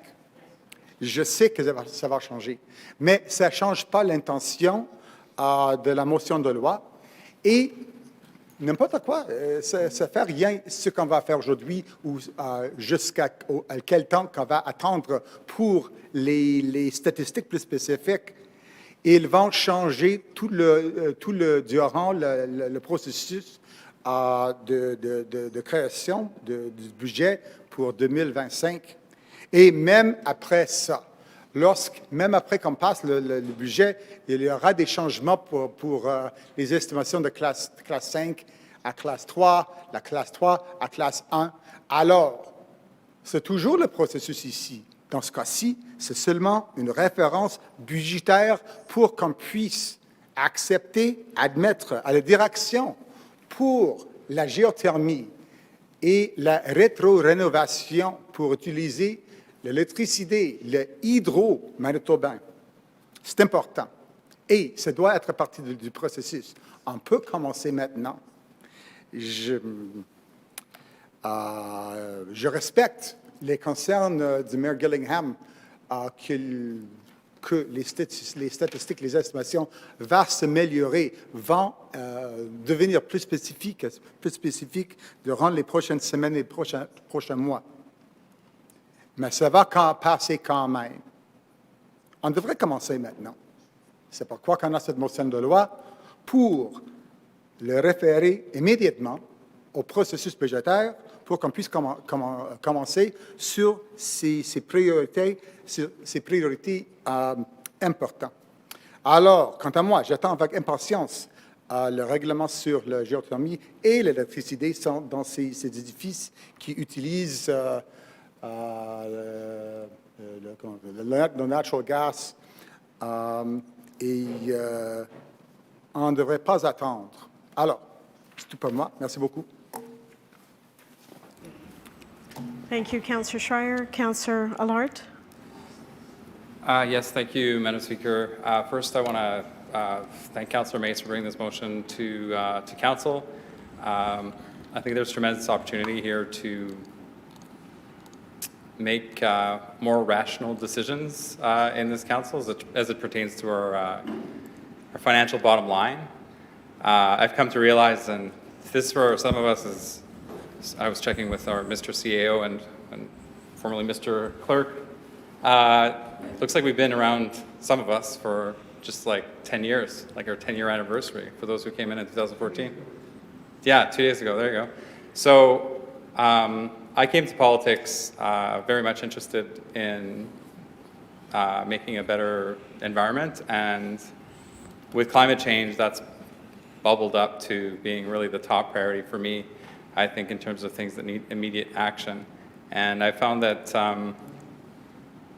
talking about climate change gets some people's attention, but talking about people's pocketbook tends to get their attention even more. And so I've been looking for the win-wins where the city corporate or residents or any organization happens to get a win financially, which is also a win for climate change or reducing greenhouse gas emissions from the atmosphere. And buildings are a big part of the envelope. Our information is relatively old on our inventory. Please someone correct me if I'm wrong, but it's been a few years since we've had our inventory. But buildings are, after private vehicles, 50% of greenhouse gases, buildings are next. And then it's greenhouse gas emissions from the landfill, because methane gas, as the physicist who was here at some point, talking about climate change, and I think it was pertaining to the building code, I was saying methane is, it's not 10 times worse than CO2, it's 25 times worse than CO2. So what I think there's work to be done on here. I'm pleased to see there's a report coming on where the low-hanging fruit might be. I'm going to take the mayor's lead on not making this a budget referral at this time. However, I'm very interested in this area of research, because not every investment is the same in terms of the city's bottom line. Our asset management framework includes corporate efficiency or corporate health as being one of the criterion that we consider when we're looking at investments. Personally, I think we should jack it right up in terms of all the other considerations that our asset management branch deals with, because we're looking for every dollar we can find, and this is one of those cases where there is a number. There are several numbers that you could use for analysis. Throw a few around. Net present value. I have yet to put that one into a spreadsheet and weigh it against other projects. Capitalizing one project over another is going to, I think one of the delegates said it earlier, reduce our expenses. And if it reduces our expenses, then surely not all investments are created equal. And so if we can save money, and how much money we are spending heating and cooling our buildings, I think is a particularly crucial data point in this. And I think this report, I'm not sure it will, I'm hopeful that the report will produce what I'm hoping to see, which is really, of all possible investments, segmented in terms of our buildings, which would yield the best return on investment or reduction in spending per dollar of capital invested, and then adjusted to financing fees. But that's a little technical. However, I think it really is one of those opportunities where we can speak to we can support people's need or want to have climate action, and at the same time demonstrate the savings that we are achieving for people using investments and policies to reduce those expenses. And we're at what's the budget, Jeff, for a two point some billion dollar corporation? Surely there are investments in there in terms of our buildings that will yield, will have a better reduction in expenses over time, as long as we have the capital available for it. So perhaps that's a little bit technocratic, but I do, Madam Speaker, want to commend Councilor Mays for bringing this forward. I'm looking forward to seeing the report come out in due time. And I do think that there is a difference between investing in a building retrofit that saves the city money and other projects where we build them and they're actually a liability going forward. So investing in buildings is not that. Investing in other things can create new liabilities. So thank you, Madam Speaker. I realize the hour is getting advanced, and thank you for your attention to my colleagues. Thank you, Councillor Lard. And next is Councillor Wyatt. True. Thank you, Madam Speaker. I rise. I want to thank Councillor Mays and Councillor Gilroy for the motion before us today. What I like about the motion is the fact that it's very specific with targets in place, outlining how there's $50.6 million cost retrofits for investments, and whereby savings could potentially be estimated apparently at $9.2 million by 2030. And it reminds me of matters that we've had discussed before in the Standing Committee of Public Works, for example, with regards to our fleet, where fleet reports as a utility to us at Public Works, and where we've had discussions about the fact that we can convert the fleet to electric or hybrid against the savings that we would incur via the annual cost of diesel or fuel that we have to spend on right now. And what's interesting about it all, Madam Speaker, is that what we are looking at here is a policy being driven not by, or an agenda, I guess, being driven not by the need to upgrade our city, to address the challenge we're facing in terms of the climate crisis, but rather, Madam Speaker, we are being hemmed in by our own internal policies, such as our debt and what we're prepared to do in terms of debt, and what we're prepared to borrow in terms of debt versus not. Now, it has been said, I've supported the mayor and the mayor's desire to widen Kennison. I know members who have spoken to this are opposed. I believe personally that people will drive. I don't think it's going to be I think it's harder to change the culture, the car culture, than we think. I think it's easier to change the car culture from one of being one driven using non-renewable fuels to doing renewable fuels. In other words, that it's far better for us to move, even though there's a lot of controversy, I realize, with regards to the batteries and lithium batteries and so on, and the mining and everything else that goes forward with that. However, I would prefer the offset of that with regards, or I would prefer that over the impact that that carbon is having on the environment. It's a trade-off, Madam Speaker, I believe. And I believe that also our city needs to move in the direction of rapid transit. I've spoken about that in the past and supported that in the past. But I'd also agree that we are a trading city. We need trading corridors. But far better for us to move our vehicles to non-carbon producing forms of transportation and accept the fact that that is going to be part of the North American narrative for a little while, at least, in light of our relative prosperity compared to other parts of the world. And I prefer that, Madam Speaker, than to live in denial and to say, no, we're not going to need to move vehicles, we're not going to be able to do anything. This is part, though, and parcel of, I think, a reasonable approach to addressing the climate challenges that we're facing, just as we could, if we wanted to set the example in this country and retrofit our vehicles and move away from using non-renewable fuels. We could do the same with our buildings. And the only thing stopping us is our own fiscal straitjacket, if you like, that we've put on ourselves with regards to debt. And a lot of that is being driven by some of the major capital projects we have to undertake, but we know we also have other major capital projects we have to undertake, as been pointed out today, Arlington Bridge and others, and we don't have a clue yet how we're going to address that because we don't have the ability to borrow any more money. And yet, the challenges we're facing are huge right across the board, and we know we have to deal with these.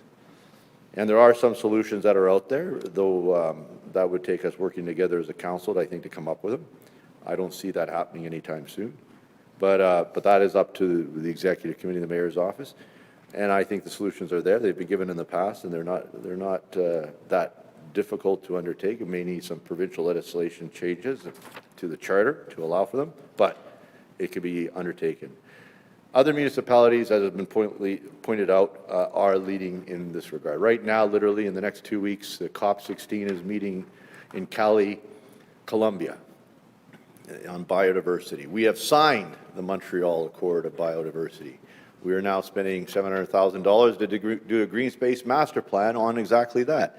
Consultant has just been hired and awarded for the purpose of coming back with recommendations on how to implement the green space master plan to preserve biodiversity even in the city. 30% is supposed to be targeted at Canada. Canada right now sets aside about 12 or 13% of its spaces for the purpose of biodiversity. This is all tied into climate change, and this is where I'm going with this, Madam Speaker. That is really the real elephant in the room on all of this debate. There are those in this chamber who believe climate change is real or the climate crisis is real.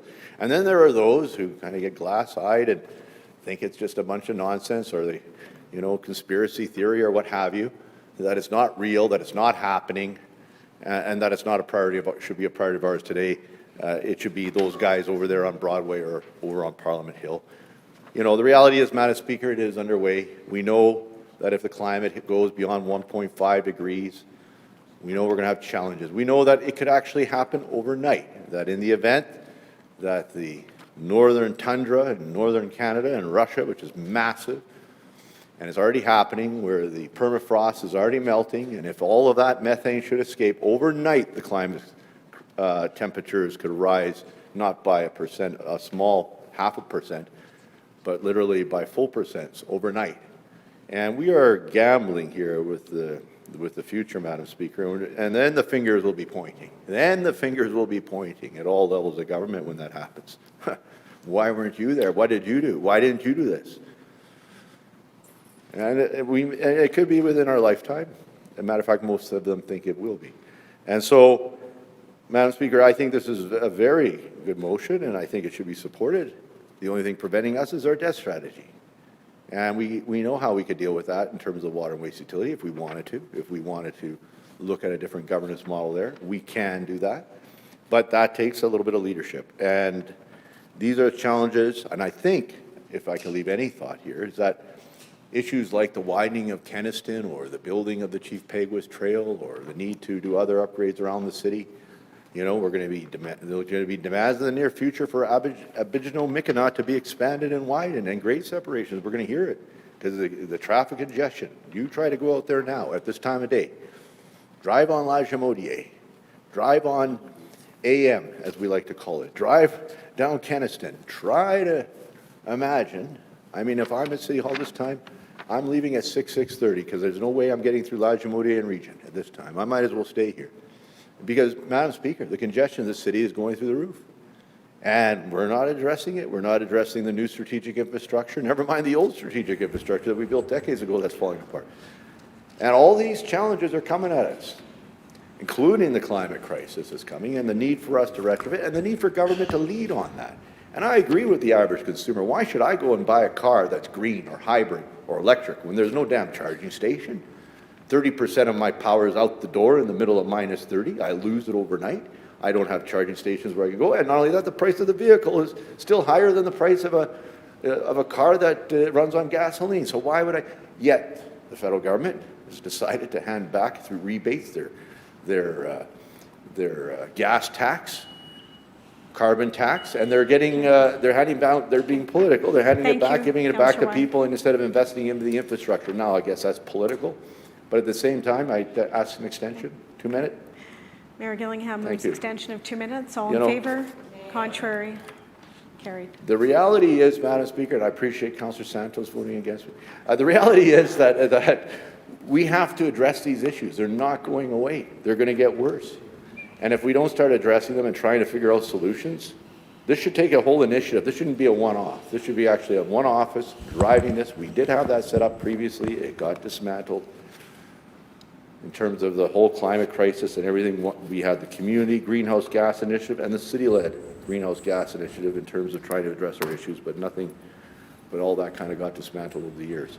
And so we're left with these motions coming forward, and to the credit of members of council, to try to drive the public policy on this.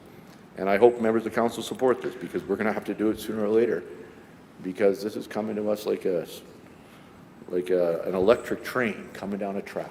Thank you. Thank you. Councillor Mays to close.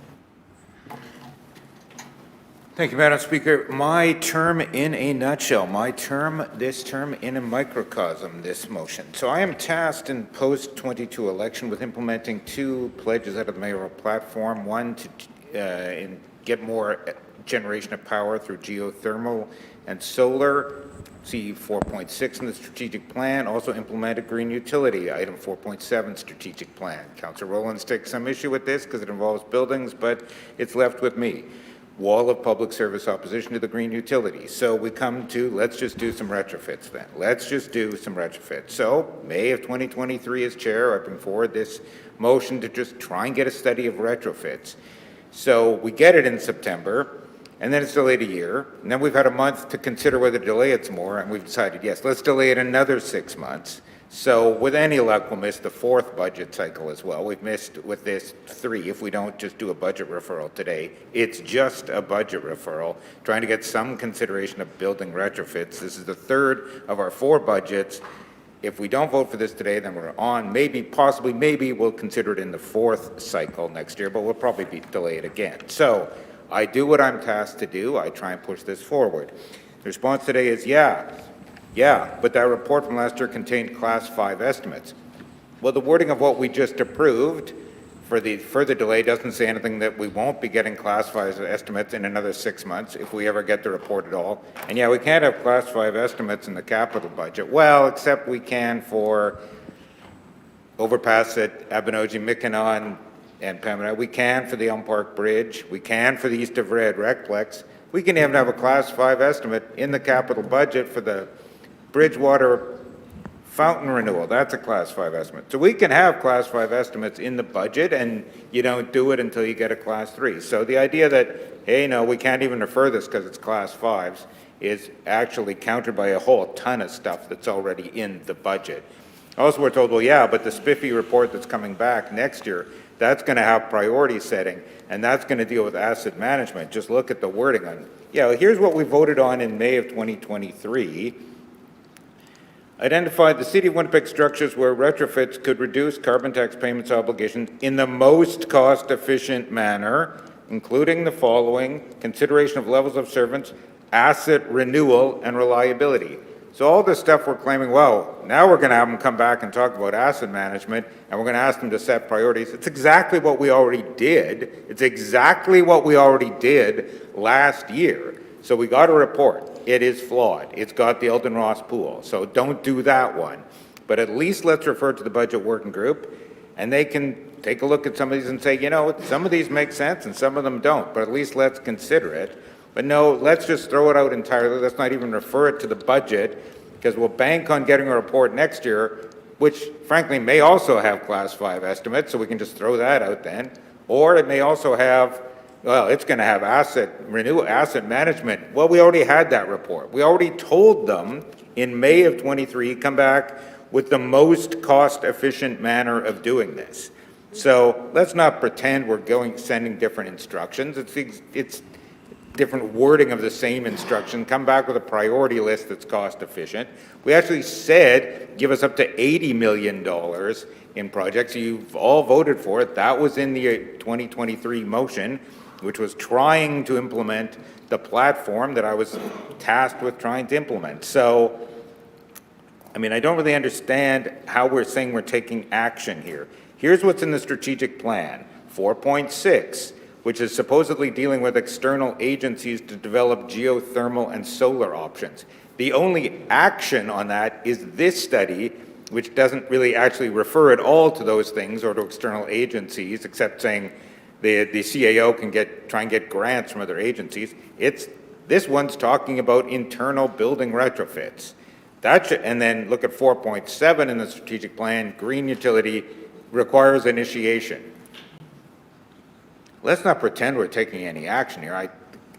Let's just admit that there's no hope of doing this. I mean, maybe we'll get a report back after a year and a half. Well, no, a year and 19 months to do this report when we already have the CEIR from 2022, which has all sorts of energy investment roadmap decisions and priorities, none of which we've given any weight to. So I would suggest let's send it to the budget working group and they can set priorities or not. Or we can pretend that we're actually doing something by waiting 19 months for a study that probably just reflects what we said in 2022 and didn't act on. That can be our action.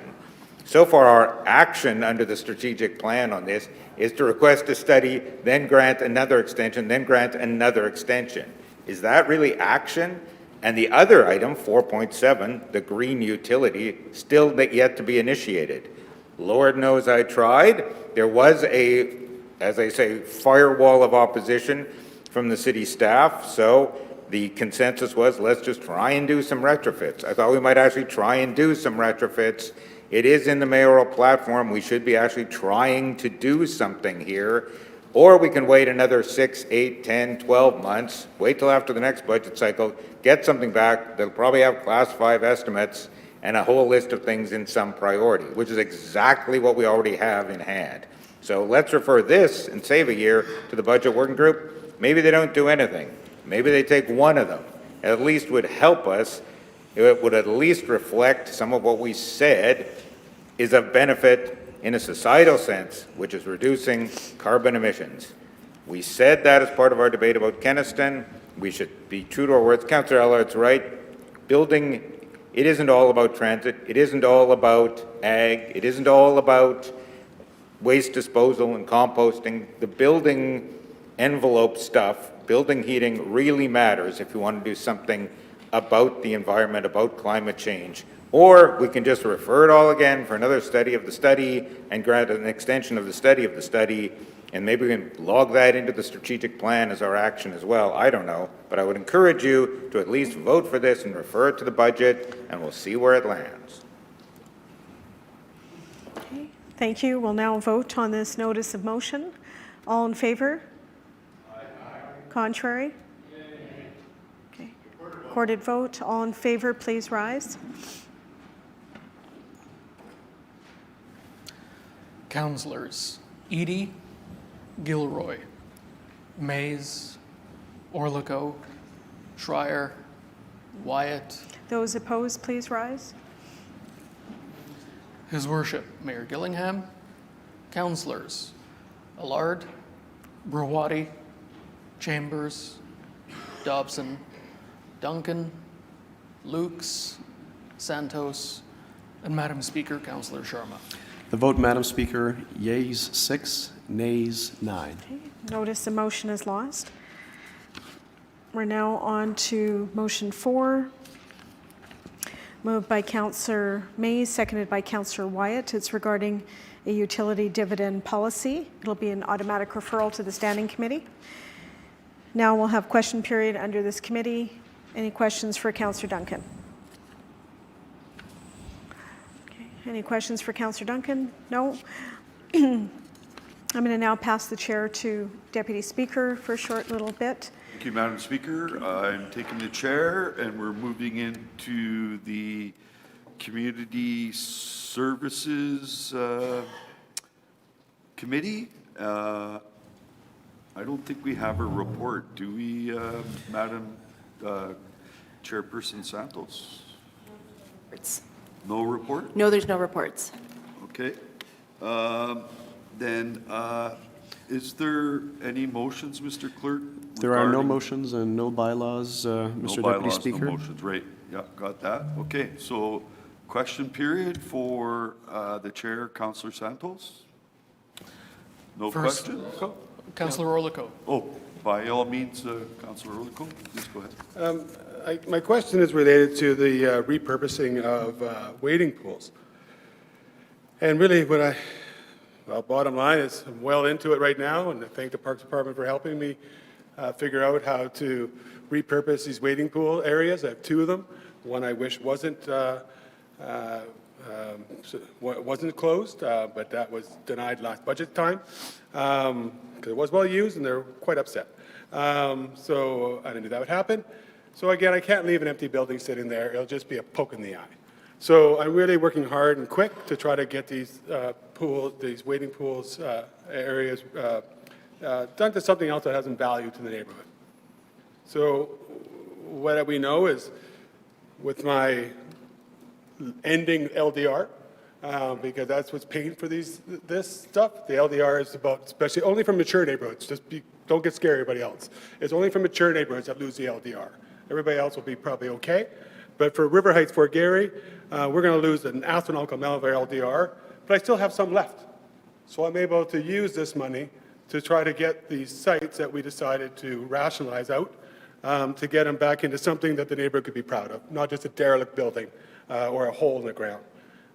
So what I have found out now that I'm at a Class 3 estimate now with the department is for a pergola, not even a pergola, for, I think we talked about either before, was a shade structure and a couple of benches. And that's not even removing a lot of the buildings. You're going to keep a lot of the buildings up for their own purposes, that site. The other site's a full removal with a nature playground, which is not the most expensive type of playground because I couldn't afford that. Just with the nature playground, logs, boulders for little kiddies to go play. And it's a nice nature setting. So what I found out, and I'll be getting to my question in a second, is that at minimum, this is going to cost somewhere around $220,000. I know we had the transportation fund, it was never refilled, and I know why. I was a part of that reason why. So now we're stuck here with losing my LDR, spending $500,000 on trying to, from LDR to try to get these existing, and it's not even the new stuff and the existing stuff I have to do. This is try to make sure that we don't have the derelict buildings in the middle of our ward. So Councillor Gilroy does have a motion coming forward for Community Committee, which I'm happy we'll be talking about getting some future investments from the Budget Working Group or the budget. But again, as I'm going through this, I keep hearing different numbers. So my question today is, I know in the budget there was some allocation to help repurpose, I'm not sure how you came up with a number, to repurpose these waiting pools. Question is, do you know, is it $30,000 or is it $45,000 or is it $40,000? This is what I still haven't been able to determine. The department's a little unclear as well, so I'm wondering if there could be an advisement so we can have a clarity for all the council about the few dollars that you'll get from the budget, and so we know how much of our LDR we're going to have to spend to do this. Through you, Deputy Speaker, to Councillor Orlikow, yes, thank you for the question. As he knows, he remembers that he was part of the committee that helped develop the splash pad and waiting pool rationalization.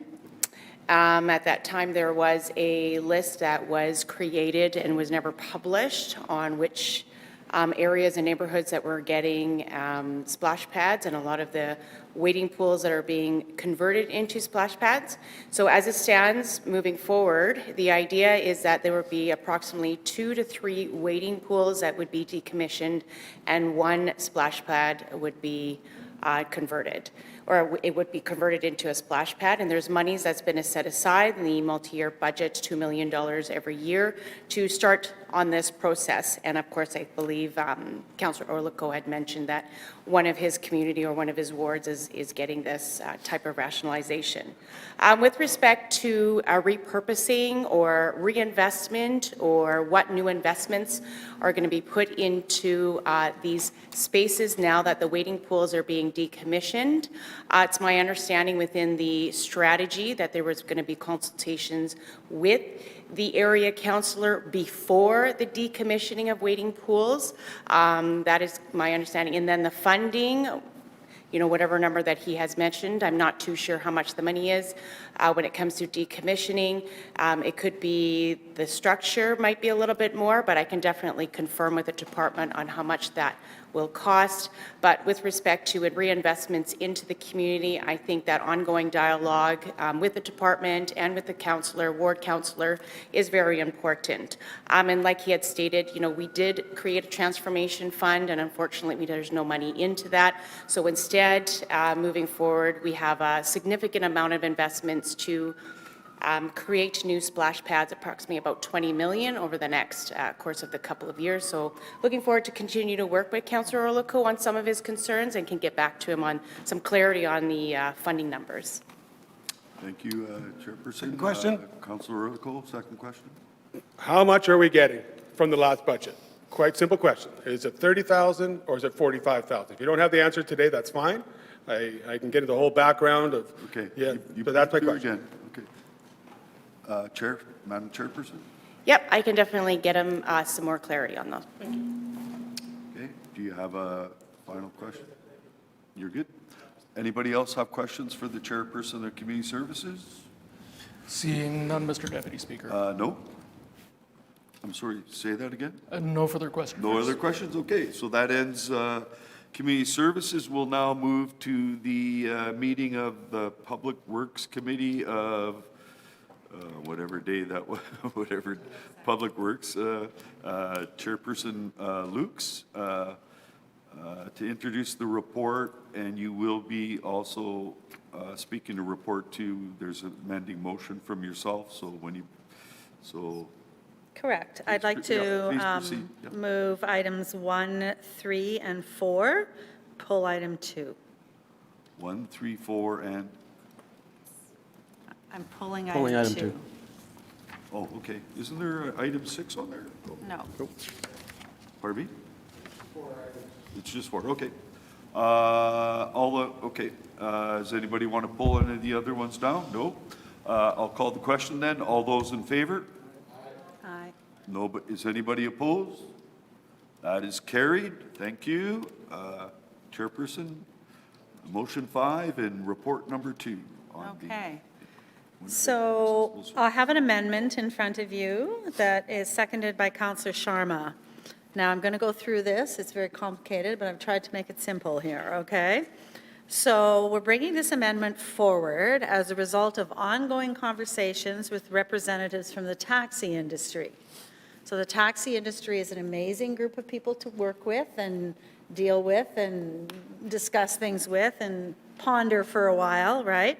And also because we've had feedback from Patrick Stewart from the Independent Living Resource Centre. Everyone's concern is to keep the WAVE program as successful as it has been these last couple of years. So I'll give you a little bit of history. In 2017, when the city took over regulating this sector, we brought in a fee of 7 cents per trip, along with an exemption from the fee if 10% of dispatch company vehicles were accessible. So if dispatchers have 10% of their vehicles accessible, they don't pay the fee of 7 cents a trip. As of today, 2 of the largest dispatchers have met the 10% rate of accessible vehicles. One of them just recently met it, and just barely. They just have their 10%. 6 months ago? Yeah, 6 months ago, right? So it took a while, but, they're there now. After discussions with the industry and Patrick Baum from the Resource Centre, we felt it important to keep this pilot program in place for a little while longer, just to ensure that these 2 largest dispatchers, and especially this recent one that came on board, build their fleet of accessible vehicles. So this led us to further into discussions that we want to keep the 10% criteria remaining in place. The report says take it out, but the amending motion after recent discussions said keep it in place. So we've heard the community, we've talked to them. We don't believe the 10% exemption is needed long-term till the new rates are negotiated with the taxi industry. So what we're doing is we're formalizing a sustainability review in 2 years. Okay, so we can look at it in 2 years' time and see if the, vehicles have built up and if the, the accessible vehicles, the volume are adequate. So during these 2 years, the Vehicle for Hire staff can continue to consult and assess the impacts. The taxi companies have also been tremendous partners on this, and the exemption also reflects their contribution to the success of the program. So the current rate of 7 cents per trip, and this report was reducing that to 3 cents and removing the 10% requirement and waiving the fee. But the reality of this service is it's almost exclusively provided by these two large taxi sectors, and the taxi rates, of course, are preset by council. This also reflects the reality that the PPTs, the Ubers, the Lyft companies, they're able to amend their rates at any time. So it's complicated, but we've worked with industry. We've worked with Independent Living Resource Center. We've worked with Grant Heather, who's been amazing at this, and we just felt, let's just keep it in place. The WAVE program is being looked at across Canada from many other cities. It's very positive. So we're going to keep this going for another 2 years, and then during that time, assess as it goes, because the goal is to have long-term sustainability. So that is the amendment. I put it out there for you. Thank you, Madam Chairperson. Do I have anybody who wants to speak to this? Councillor Schreier. Councillor Schreier, thank you. Thank you, Madam Speaker. Thank you. It's okay, don't Deputy Speaker. worry, Jason. So I was aware in the discussions about this, I was aware that there was an amendment coming. My understanding to the amendment, when I heard about it, was that the main part to my understanding was that there was going to be a 2-year exemption. What I did not know, and I still at this moment, I'm not sure about, is that the amendment includes a 2-year exemption, yet it includes an increase from 3 cents to 7 cents to the accessibility surcharge for taxi. So there's an increase, but it doesn't start for 2 years. I just need to understand that and I do know that our chair of our Senate committee will have a chance to speak again before the vote. And so I'm hoping for clarification on that. That was not my understanding when I heard about the amendment. So again, just for clarity, before we go forward on this, there's a 2-year exemption, but when the exemption is over, it's increasing from 3 to 7. If that is the case, that's what I'm reading here, and I'll read my understanding. Under the section titled Dispatch Company Taxi, amend accessibility surcharge taxi fee for 2025 by deleting 3 cents and replacing with 7 cents. That's what I'm reading. I didn't expect that. I wasn't told that in the conversation leading up to this moment. So at this moment, I am confused and I don't understand. If we could get clarity on that, and I won't have any ability to ask any further questions about that, and I just hope my question is good enough for a good enough answer that I may vote on this with confidence. So. Well, hang on. No, Oh, it's not sorry. question period. Hang on. Is there anybody else who would like to speak to the amendment and report? There's nobody there? Seeing none, Mr. Deputy Speaker. Pardon me? Seeing none. There is nobody? No. I'm going to, is the Dean of Council in the room, Mr. Wyatt? No. He can't serve as the Deputy Speaker, so I could speak to the report. Councillor Schreier, please take the chair until I finish my speech on. Brawadi's on EPC. He can't be. He can't preside over the meeting. Nobody from EPC can. You could, Monsieur Allard, but I'm giving Councillor Wyatt would be the legitimate, but I just gave the chair to, listen, the deputy speaker just made a decision that Councillor Schreier will take the chair while I debate. I am back if you wish. Well, Not there for is that no debate. reason. It's Madam Chair, you coincidental. don't, Madam Chair, let me finish on this report. I was the chair. Listen, Councillor Schreier is merely in the chair. He doesn't get to speak, okay? That's fine. Okay. I did. Okay, all right. So Councillor Schreier is in the chair. He's not on APC, and so on. So, anyway, I want to speak to the amendment, actually. Well, you want to speak to it now? Okay. Anyway, Councillor Eady, I'll take the chair while you Yeah. speak. If you don't mind, I am back here. All and right. then I'll pass it back to you so you can finish this report. okay. Thank you. All right. Anyway, okay. So, let me start off by saying, why was Ross Eady late to council today?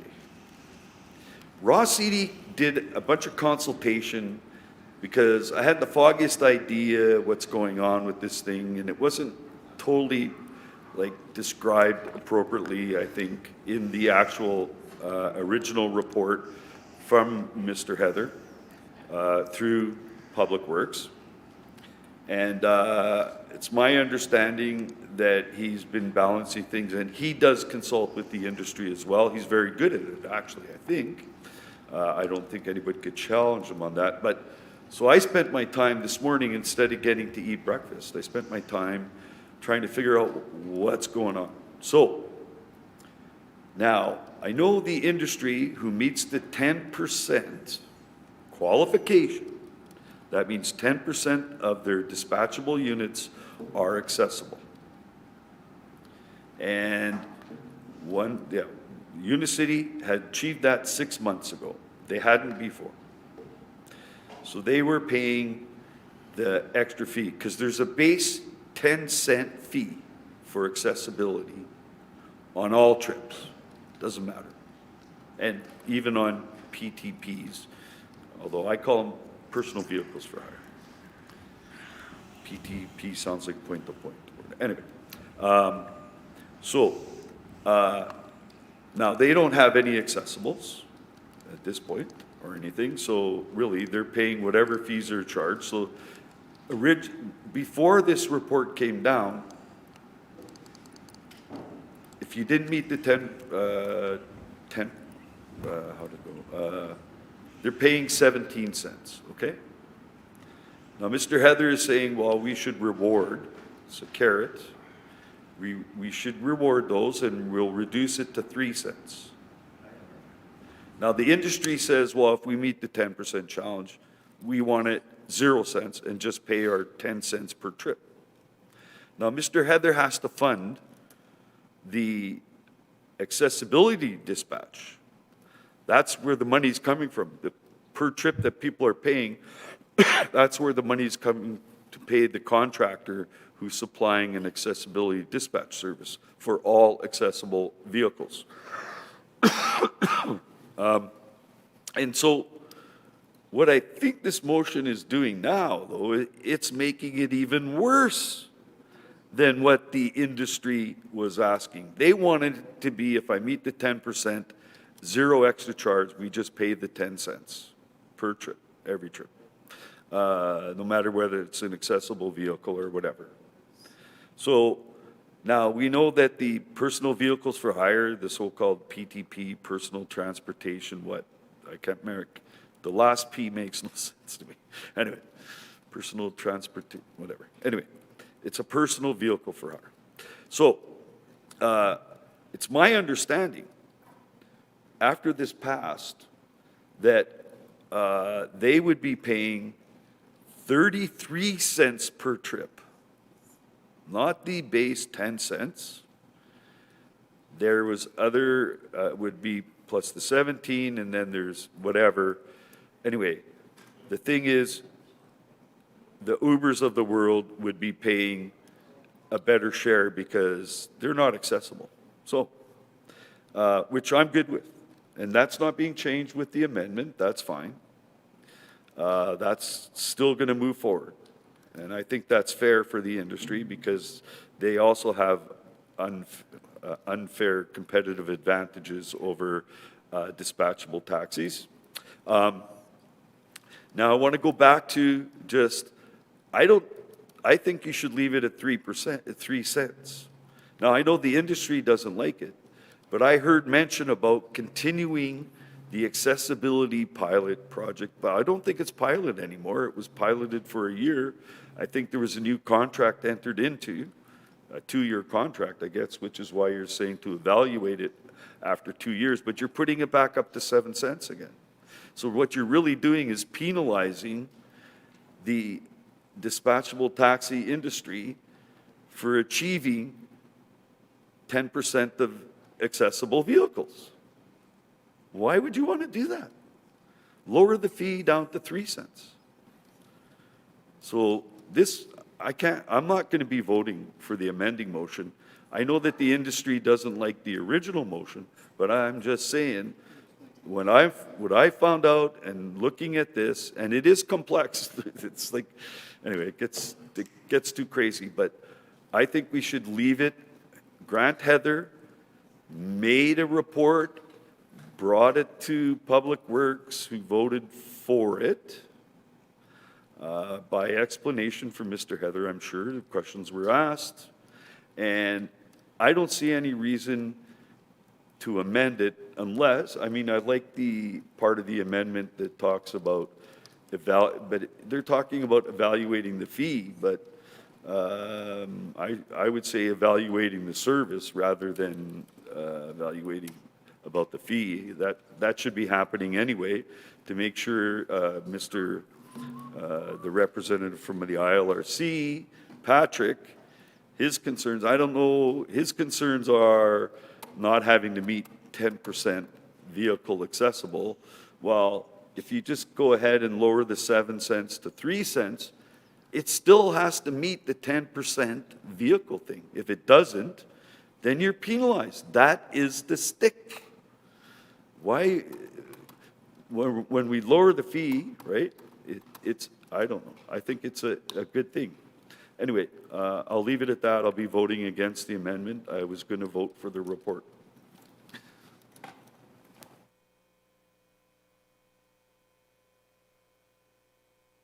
Mr. Deputy Speaker, back to you if you'd like to finish this report. You mentioned. Thank you. Are you going to speak to it, Seconder? I could. I would like to. All right. I'm back in the chair as Deputy Speaker. Who else would like to speak to it? I think I heard Councillor Lawrence. Yeah, myself, Councillor, Mr. Deputy Speaker. I'm at the podium if you don't mind. I was the seconder of this motion. Oh, right. You want to speak next? And I did. Councillor Lukes did introduce it. It is a little complex, as you said. Excuse me, Councillor Sharma. Councillor Sharma. I think I heard Monsieur Allard ask. Madam Speaker, to the Deputy Speaker, I was simply thanking the Deputy Speaker for informing me why he had chosen a non-executive policy committee member. Councillor Sharma. Okay. All right. Thank you. Councillor Sharma, go ahead. As I mentioned, the Chair of Public Works introduced the amending motion. As you mentioned, Councillor, it is a big complex, but what's in front of us, that amending motion, is what I understand the taxi industry supports. We're just reverting back to what has been happening prior to this report coming forward. So if you have that 10% accessible fleet, the rate will be reduced. We're reverting back to what they've had this last little while, and they are in support. That's my understanding. The chair can also share her comments on that when she closes. So it's something we could have done at the committee, but we just need to take a little bit more time. Patrick Stewart spoke a little bit to this. The industry wasn't present that particular day at committee, but there has been some conversation since then, I understand, with Grant Heather. So this amending motion has been worked on with the industry and with Grant Heather. So I am in support, and I hope councillors in the chamber here support the amending motion as well. Thank you. All right. Thank you, Councillor Sharma. Are there any other councillors who would like to speak? Nope. Seeing none. All right, seeing none, then closing, Councillor, or Chairperson Lukes. Okay, I'll try and address both the questions, okay? So to Councillor Eadie's question, feeling that the 7% is not good for the industry, what happens is if your fleet has 10% vehicles accessible, the 7 cents per trip is waived. You don't pay it, okay? So there are other providers out there, other than the 2 large ones, that may not have accessible, they would pay the 7 cents. But when you've got 10% of your vehicles accessible, it's waived, okay? And so to Companies have 100% accessible. So to Councillor Schreier's question, all right, so to Councillor Schreier's question, what the original report, what the report originally was going to do was to remove the, you have to have 10%, which, maybe some providers may not decide to do the 10%, but you'd still pay, you would pay 3 cents a mile. You'd pay 3 cents a trip. So it was reducing the cost per trip, but taking off the 10%. Patrick Stewart was concerned, one of the larger taxi services was concerned that there may not be enough accessible vehicles for the WAVE program. So they wanted to continue it on as was set out. Both large taxi firms wanted to continue it on. Patrick Stewart wanted to continue it on as originally set out for the first 2 years. So we're supporting what their needs, what their requests were. The 7 cents will be waived for them per trip because they meet the 10%. Anyone else that doesn't meet the 10% pays the 7 cents. That goes to sustainability. But over the next 2 years, everyone's going to be assessing this and looking at the sustainability from a long term, hoping that the second provider that just barely meets the 10% now builds their fleet even a bit more. It's complex. Well, it's not that. Okay? Anyway, okay, thank you. Okay. And that's your close? All right, so I'm going to call the question then on the amending motion. All those in favor? Aye. Is anybody opposed? No? I'm still not convinced. I'm voting nay. Okay. Okay, all right. On the main report now, all those in favor? As amended, yeah, that's what I said, yeah. Yeah, and only the speaker at the moment is opposed, clerk. All right, I think that was the last report. Oh, no, we stood down report number. He was waiting for you to call opposed. Pardon me? He wants you to call who's opposed. Oh, all those opposed to the report as amended? Okay, that's 3 nays? Okay. 3 nays are okay, right, Madam, Mr. Clerk? Yeah, okay, good. We don't need a, okay. All right, you're recorded in opposition, yeah. As is I. So I think, was there another report? No, they were all passed. So we're moving into, are there any motions for referral, Mr. Clerk? I didn't check that. We have motion 2. Motion 2, right. And that's a automatic referral to the Public Works Committee on the issue of, Transit Plus policy. pardon me? Transit Plus policy, it's a motion moved by Councillor Gilroy, seconded by yourself. Okay. And it's a motion to review the Transit Plus policy and report back within 180 days. Thank you. All right, so that's a referral, and that's it. Moving to, no, I don't think there's any bylaws. Think I seen any bylaws? No. So moving to question period for Public Works. Anybody have any questions for the Chair of Public Works? Seeing none. None? Okay, good. Now I will pass the chair back to our wonderful speaker, who's a lot more organized than the deputy speaker at this point of the day. Okay, you did good. Thank you very much. We'll move on to the last committee. Mr. Deputy Speaker, if you want to move the report on my behalf, It's the Governance Committee report, 3 items. Okay, I won't speak to it. All right. Yes, on your behalf, I'll move the report items 1 and 2. And 3. And 3. Oh, Okay, sorry, all 3. in favor? Aye. Okay, okay, okay. So anybody opposed? Oh, sorry, she called me. Okay. That's carried. Okay, yes. Item 2 and 3, I'll call the question. All in favor? Aye. Contrary, carried. Item 1's been pulled. I think wants to simply be recorded in opposition. Mr. Clerk? Item 1, amendment to the Members of Council Code of Conduct Bylaw number 19 of 2018. Okay. Who pulled it down? Yeah, okay. Oh. I'll call the question. I Yeah. wanted to speak to this, so I guess Okay. I get to close on the report, right? He just wanted, I moved it, so, well, no, I'm going to close on the report. Okay, so you move the report. So Councillor Eady, you speak to the report. Go ahead. I'm just going to close on the report. I think the amendments that have been proposed and are being moved forward by council, which they will, are fairly presented.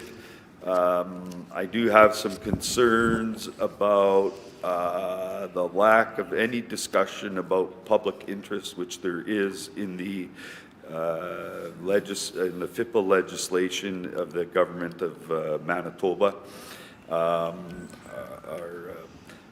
who are also in charge of the City of Winnipeg's charter. Anyway, but what's being proposed is fair, I think, and I will continue, even though it gets passed, I will continue to follow my instinct and proper moral, ethical judgment, as I always have. Thank you. Thank you. I'll call the question then. All in favor? Contrary? 1 recorded in opposition, and that's carried. That concludes our agenda. Councillor Chambers moves adjournment. All in favor? Contrary, carried. Stay for roll call, and if you could stay back for a few minutes, and we'd like to explain the questions that arose earlier today on a certain item. Thank you. Roll call, Mr. Clerk. Madam Speaker, Councillor Sharma, His Worship Mayor Gillingham, Councillors Allard, Brawadi, Chambers, Dobson, Duncan, Eady, Gilroy, Lukes, Orlico, Santos, Schreier, and Wyatt.